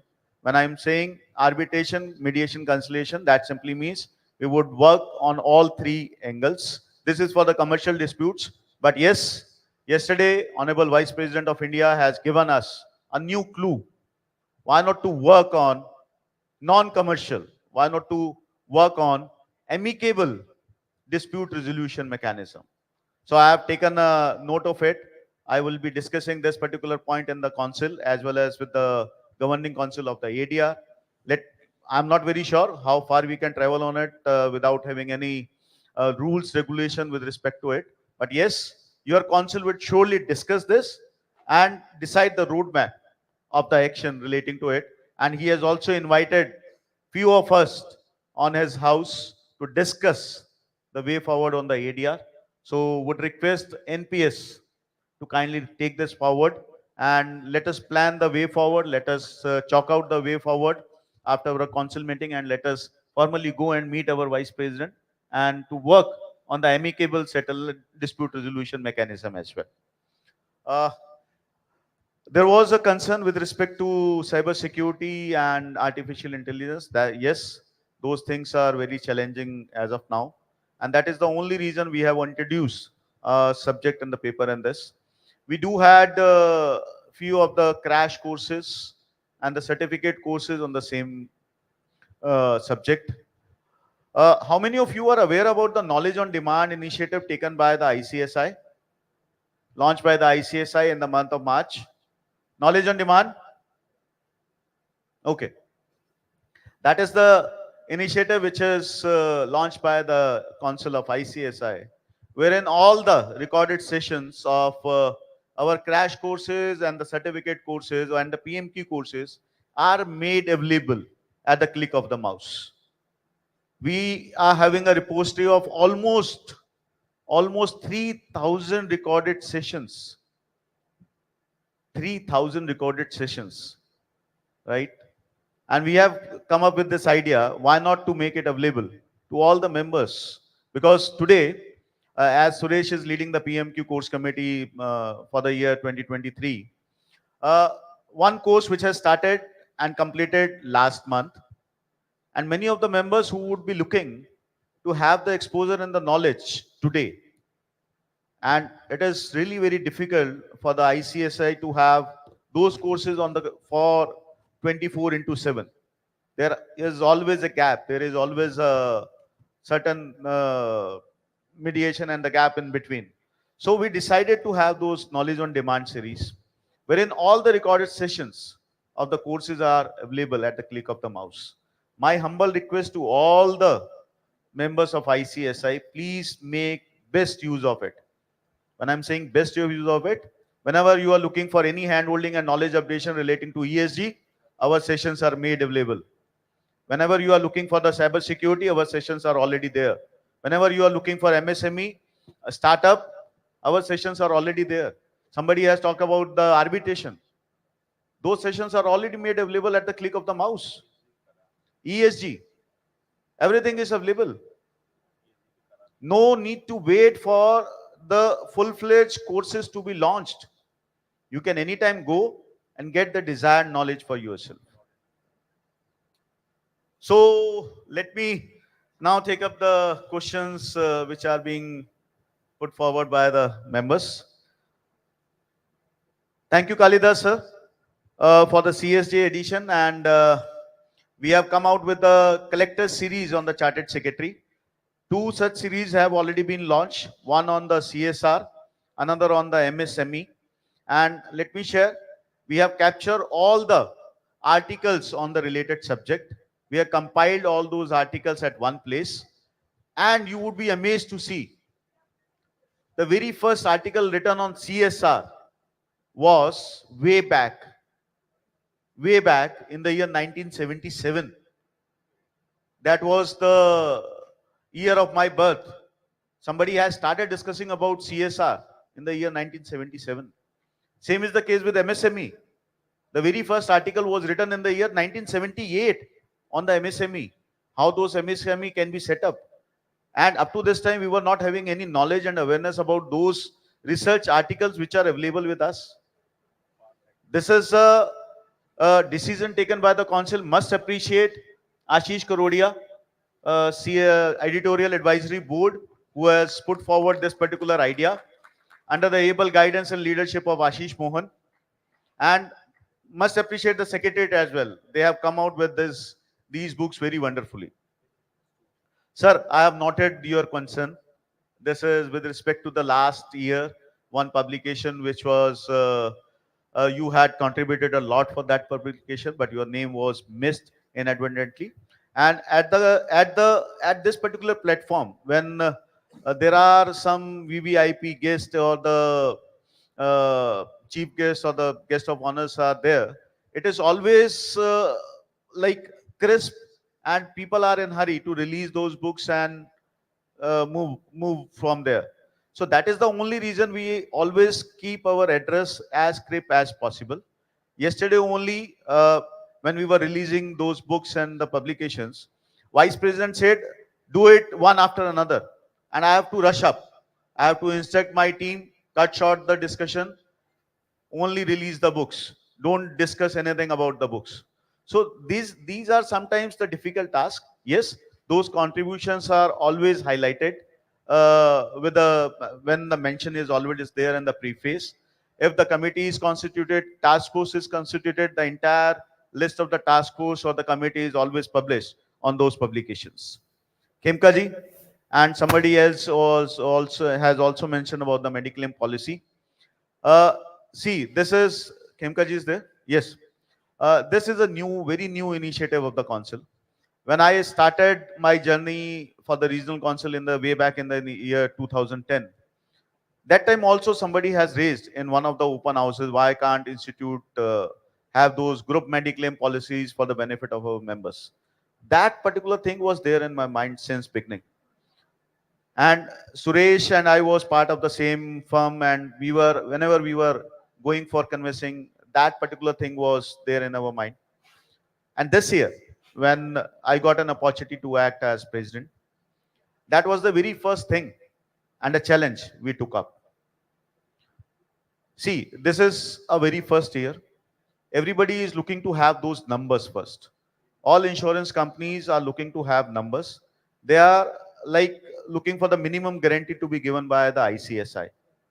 I'm sure you must appreciate that ICSI would not be able to give any guarantee as such, because the payment has to be made by the members directly to the insurance company. And ICSI is only facilitating the entire thing on behalf of members. We are just the mediators, nothing more than that. So we have started with the basic policy just to see how many of our members are really interested in this. We have captured the basic benefits for the members, like maternity cover is there after 9 months. No pre-existing diseases, waiting period is captured in the policy. Policies are available for the family and the member and their families up to the age of 85. 85, and there is no such policy available in the market which can cover a member up to the age of 85. No insurance company is providing any Mediclaim over and above the age of 65. Here we have captured 85. Hard negotiations were done. Must appreciate the team behind this. Sanjeevan, can you please stand up? He is the person behind this. A big round of applause for him. Suresh was guiding the entire affairs relating to the Mediclaim, and these were the person who had sat with the insurance companies. We had many rounds of discussion, and finally chalked down one such policy to start with. Someone has referred why the parents have not been included. Yes, we have not included the parents because we are looking for the success of the policy. We really don't want that policy to bleed in the very first year. Today, you will get this policy. Tomorrow, there would be no insurance company to come and give those insurance, because every year that undertaking has to be done by the insurance company. It would be on the fresh rates, like your retail policies. We are looking for the sustainability of the policy to start with, and I'm guaranteeing you, I'm assuring you, within next 2-3 years, whatsoever is the demand of the members, we'll strengthen the policy, we'll try to capture each such benefit which the members are looking for. Give us 1 or 2 years so that policy should sustain. Insurance companies should also have some assurance from our side. Yes, these numbers of people would be part of the policy. Yes, parents should be covered, and the amount we can increase. Peer review. Let me tell you that the council and the peer review board has prescribed maximum 10,000 rupees for the peer reviewer fees. I have come across that in Delhi, one of the member in the open house said that peer reviews are demanding more than the 10,000 rupees. So let me tell each and every member who is present and witnessing through the virtual mode. The institute has prescribed maximum 10,000 for the peer reviewer. So it is a balanced approach which has been taken by the institute, not too harsh, not too. This is like one peer has to go and certify, and all of us belongs to the same fraternity. Company secretaries, practicing companies. One practicing company secretary would be going to another practicing company secretary, and there is no such emolument which relates to like getting some income out of it, or it has to be the remunerative one. It is helping the peer, guiding the peer. It is like advising the peer, certifying that the peer has the best practices in place. That is the only thing we are looking for. Our institute has prescribed for the 10,000 rupees. 5 names, yes, we are providing those 5 names. It is the choice of the PU, practicing unit, to decide one such peer reviewer. That is absolutely his or her choice. We would not like to interfere in it. Purushottam, your suggestion was with respect to the campus placement and some startup sessions with the entrepreneur related for the PCS. Yes, that's a wonderful suggestion. We have captured it for the implementation. Salary, experience, minimum salary to be prescribed. Few of the members have suggested this. Why can't institute come out with the minimum salary criteria? So let me tell you, friends, from the institute, from the council, our endeavor is to focus on the capacity building. Our endeavor would be focus on the knowledge updation of our members to make them fit so that they can take up the challenges of the corporate world, not to mislead, not to misguide them that minimum salary would be given to them. One has to be knowledgeable enough, competent enough to get that salary. Our CS degree is not less than any other degree. One has to realize the power of the CS degree. Keeping those minimum salary restrictions or the minimum salary criteria would only harm the institute going forward. Only harm the institute going forward. The moment we are going to prescribe those salary, MCA would be coming up. This salary is not at all acceptable. People are not finding the right candidate at the salary prescribed by the institute. Let us increase the threshold. Then whether we will be having any answers to it? No. Somebody has suggested why not to approach MCA and ROC to issue notices with respect to the non-appointment of company secretaries. Again, this is a double-edged sword. The moment we are going to write to the ministry and the ROCs to issue notices, the next day, your corporates, your chambers would start writing to MCA. There would be a question asked in the parliament. Why not to increase the limit from 10 crores to any other amount? So let us wait for the right time. Let us continue with the same approach. We are there with the members to guide them, to help them, to make them competent enough to lead the corporate world. Many changes have been done in the new syllabus so that they can take up the challenges of the corporate world in the days to come. Yes, this is the thing. Kundan has raised certain concerns about the teaching, private coaching institution. Then few of other members have raised their concern with respect to the private coaching centers, study material shared by them. So let me share with you all. The study material prescribed by the institute is enough for the study and passing of the examinations of the executive and professional level. I'm not very sure how those coaching institutions are releasing those study material, and we have no connect and relevance with those study materials. One, yes, that institute has to take up this particular point very aggressively. So let me share with you all that your council has decided to come up with the centralized OTC, centralized oral tuition classes, to be run from the headquarters, Noida office, and to be started from 1st of December itself. Within next 30 days, we are going to launch the very first session of the centralized OTC classes to control the quality, to have the grip upon the students. And at the same time, students are required to undergo 1 day ODOP, which can only be done at the chapters, at the regional offices. After that, they have to undergo 30 days EDP, Executive Development Program. Out of 30 days, 15 days is online, 15 days is offline. Offline can only be done, classrooms can only be done at the chapters and the regional offices. So there is no disconnect with the students. The only thing is their mindset is required to be changed going forward.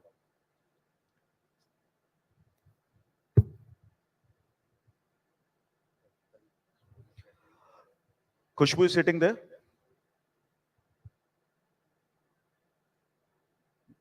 So shall I skip her question? No, I answer kar deta hu. Okay. Her question was relating to the courses, wherein many courses are being launched by the institute, crash courses, certificate courses. What are the opportunities which are available for the members after doing those courses? So let me tell you, friends, each and every such course is a knowledge building and capacity building exercise. One has to look for the opportunities at their own end. जब मैं chair कर रहा था 2020 में PMQ course committee, I used to say, अगर आपको किसी भी चीज के बारे में जीरो नॉलेज है, one student came to my office and he was like कि सर मेरे को आईबीसी में आगे बढ़ना, आईबीसी में काम करना, and I was like go and join the IBC certificate course which is being launched by the institute. At the same time, there was a person who was having little bit knowledge about the IBC, qualified the exam, but has not worked for 2-3 years because of the corona. He came to my office and he was also looking for the hand holding. Sir, how to upscale, how to upgrade, how to brush up the knowledge relating to IBC. I have suggested the same thing again. Go and join our certificate courses on IBC. You know the reasons why? Because on those certificate courses and the crash courses, we always try to capture and cover each and every aspect of that particular course. The future, the recognitions, the opportunities are very much available. That is the only reason we have come out with these courses. But work to be given or to be there at your table is really difficult from our side to guarantee. One has to look for it, one has to work for it, one has to create those specialization for themselves, one has to market themselves as specialized in that particular field. I'm sure those work would be there for them. Leadership Summit की किसी ने बात करी थी, why not to invite all the members? So we are organizing many national programs wherein they can come and participate, they can share their ideas and the thought process with the leaders of ICSI. At the same time, there are so many leadership programs which are being conducted by the ICSI in association jointly with IIMs. We had with IIM Jammu, we had with IIM Tiruchirappalli, we had with Kozhikode, and Indore is there in the pipeline. So request you all to kindly come forward and join those programs. Media and press coverage is always there from our side. Whenever there is some dignitary who are coming to our platform, we always look for those media coverage. Today, yesterday only, that advertisement was there from our side in the business standard,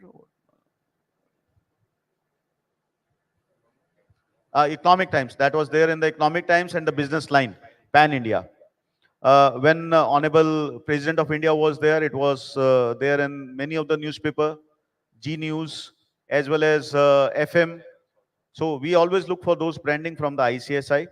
Wherever I am going as president and representing the institute, I always try to have the press conference so that that media publicity should always be there for the ICSI. That gives us the branding as well as the mileage. There was an objection related to some newspaper uh, result related. So we need to check whether that has actually happened or not. I would request the concerned person to kindly share that advertisement with us, that article newspaper clipping with us, so that we can take it up with the concerned newspaper. ADR center, I have already covered. Coaching institutions, lack of belongingness, I have already covered. Ayushi Jan has referred about the automation tool. Yes, we are working on it. And there are a few tie-ups already we are having. One is with the software cloud, which is a software providing agency for the purpose of accounting. Then we have with the one for the XBRL. So few software automation tools are already available with the ICSI, but yes, this is a nice suggestion. We'll surely work on it. So another target to Sanjeevan. So he is working for the welfare of the members and the employees. So he has to look for such automation tool which can be provided to the members of the ICSI.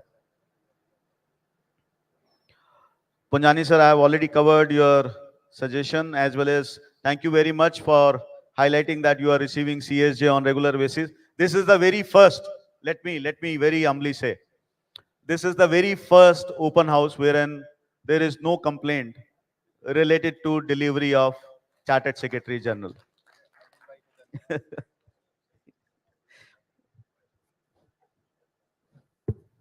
Amarnath, you are still present?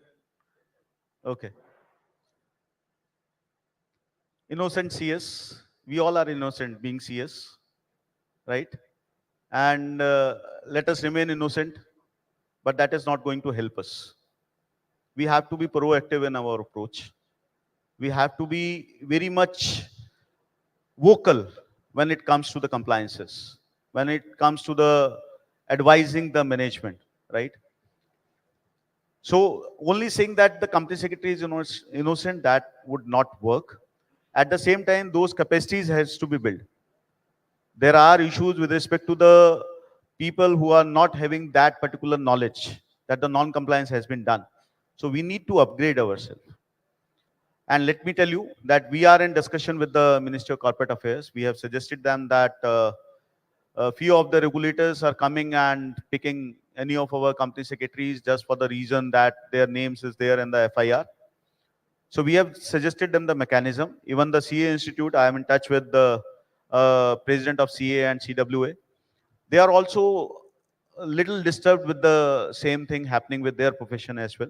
So collectively in the coordination committee, we have suggested that there should be certain mechanism whenever those regulators and coming and picking those company secretaries, there has to be some mechanism for it.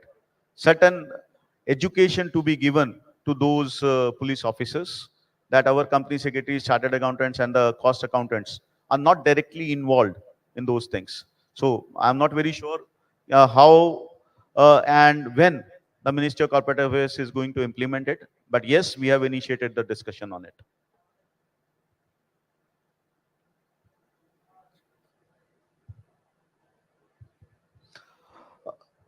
This is a very good suggestion, which is like, why can't ICSI has its own repository for the independent directors? So let me share that we are already having that repository. We have released that repository, that portal in the year 2020, I think. Ashish was the president when we released the repository for the independent directors. Our members can come forward and anytime impanel themselves with that repository. But as of now, the independent directors can only be taken up from the repository which is being maintained by the IICA, MCA. So we are maintaining those parallel repository with us. So you have to undergo those examination if you are not eligible for the exemption. Shubham, ये एक induction programme के बारे में भी बात करी किसी ने इंडिपेंडेंट डायरेक्टर्स के. So that's a good suggestion and we'll surely take it forward. Case studies on compendium whichsoever we released yesterday. Let me see whether we can put this on the website or not, because few of the publications are always available on the website. Few of the publications are always available only in the hardbound paper book format. So I need to really check whether this particular publication is available for the website or not. If that is for the website, we'll surely host it on the website.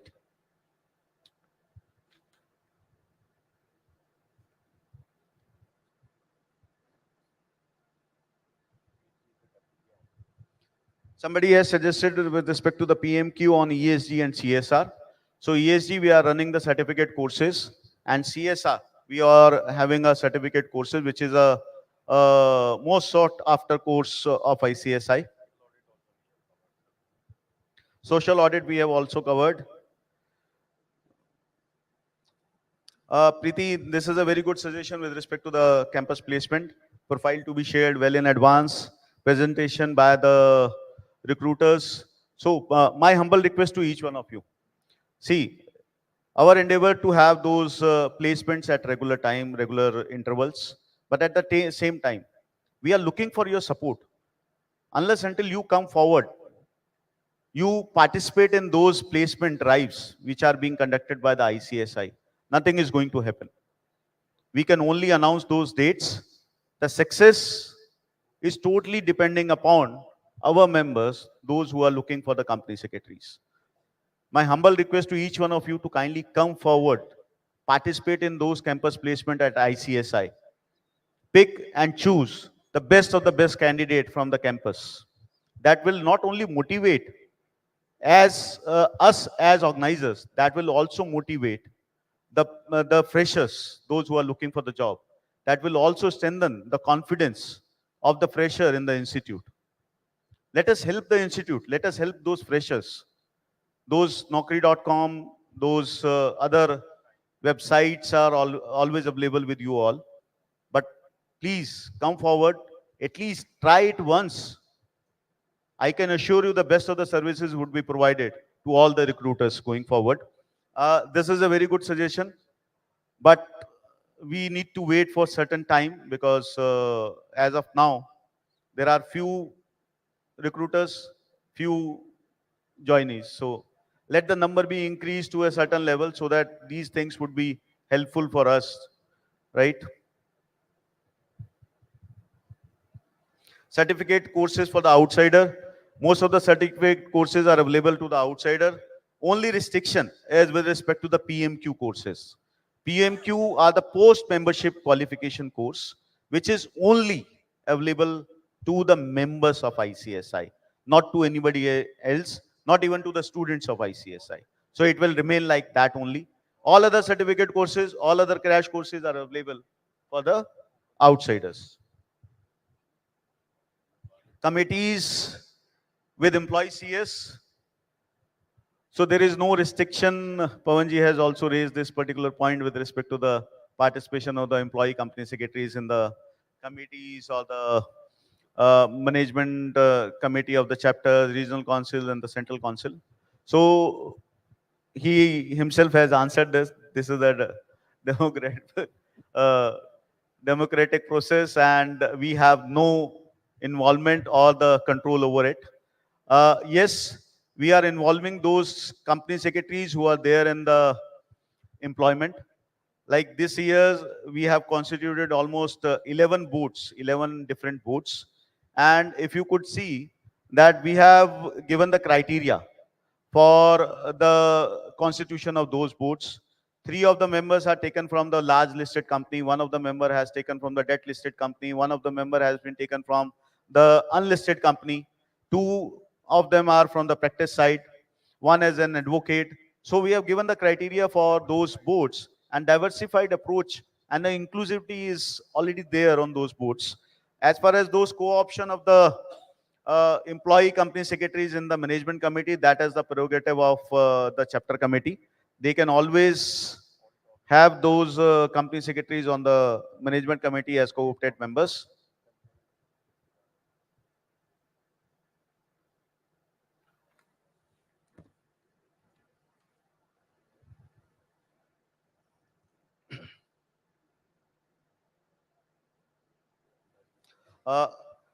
Pawan sir, you have touched upon the big four of why can't we have 10 big fours of company secretaries?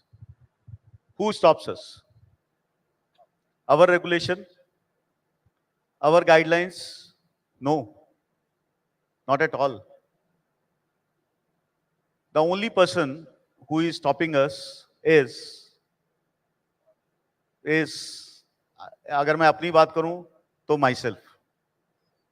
अगर मैं सुरेश की बात करूं तो Suresh is the only person who is stopping Suresh to form a big four of the PCS. But let me tell you, that day is not that far. It will be very soon. We'll see many of the big firms in CS profession as well. At the same time, there are many firms which are operating at the very large scales. I have come across one such situation when there are more than 150 employees in a PCS firm. That simply means they are like that big enough.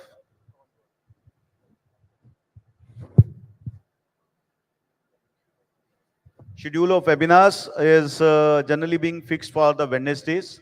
But yes, sometimes we need to have on the basis of the availability of the resource person and the faculties. Then only we shift from Wednesday to Friday or Saturday.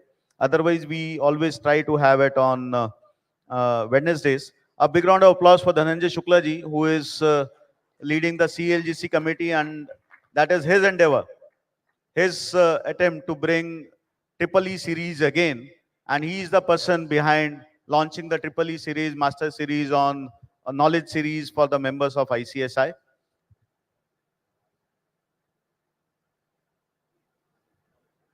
Proxy advisory firms we have already captured in the revised syllabus. So going forward, our students would be having awareness about it, and yes, opportunities are always available with them. With respect to the technology, we have already changed the curriculum. We have artificial intelligence and the cybersecurity as the full-fledged paper in the curriculum. Going forward, our students would be very well aware about those technology changes. Thank you, Nisar sir, for recognizing the efforts and complimenting the efforts of the ICSI with respect to the ADR. And yes, we are now going to change the name of the GRKF to IGPI, Institute of Governance Professionals of India, and that Section 8 company would be doing those research work in the field of governance going forward. Sir, NCLT, you have touched upon why can't we have 15-20 people and build their capacity. So keeping a clue from this particular point, and we had constituted a NCLT task force this year. And on the suggestion of the NCLT task force and the PCS committee, we have organized NCLT conclave all across the cities where the NCLT benches are already there. So up to this time, almost 12 such conclaves have already been organized, and we are in the process to organize 3 more NCLT conclaves at Delhi, Allahabad, Indore, and Jaipur. 4 such conclaves are pending, and we'll be shortly organizing that. And this year, we have decided to come up with national convention for the IP and RVOs. That would be held in the month of December. We'll be sharing the dates and the venue very soon. Request all the members who are working in the field of insolvency professional or the registered valuer, please, please, please do join that particular flagship program or the initiative of the ICSI. Thank you, Ashish ji, for your direction with respect to the Singapore president to be invited for the Singapore conference. Let us initiate the process under the leadership of International Affairs Committee Chairperson. So NPS has to take it forward. So that is all from my side. That is all with respect to the questions which are being raised. In any case, the entire council is always available for the assistance and help if any of the members are looking for. If you are having any concern, any feedback, any new suggestions to be implemented at the ICSI, you can always write to the President ICSI. My email ID is president@icsi.edu. I'm available 24/7 for the cause of the profession. This profession is always a passion for me. So with all these, thank you very much for your patience hearing.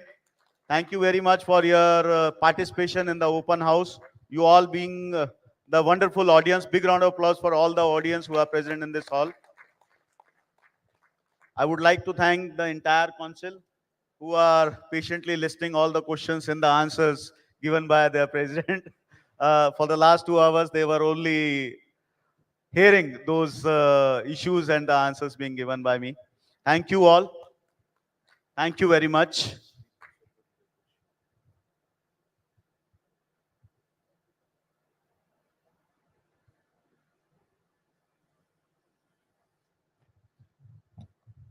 So you all are invited for the culture evening for the day that would be held at Om Vilas Benares, which is very near to this place, that just 1 kilometer from here. You all are kindly invited for the culture evening program. We have arranged dinner there, as well as some troupe is coming for the dance, masti and entertainment of our members. Thank you very much. Thank you. God bless you all. Thank you very much.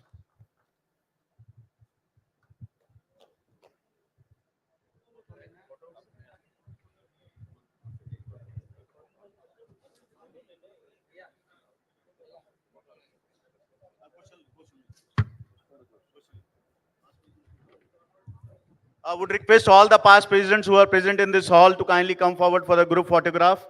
All the past presidents, Pawan sir, Nisar ji, my president Devendra Deshpande, Ashish Garg, Ranjit Pandey, Nagendra D. Rao,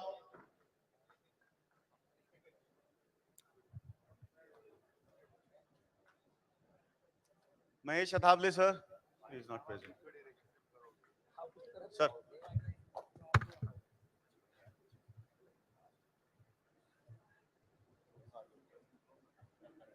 Atul ji, आपको मिल के कहाँ जाएंगे?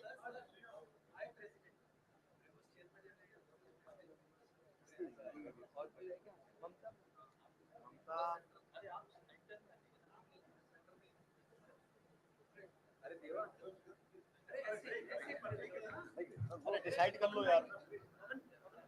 देवा आजा। अरे देवा इधर आ। अरे काला नहीं दिखेगा, आजा। थोड़ा वो चेंज बाद में कर लेंगे। अभी एग्जिस्टिंग वाला है।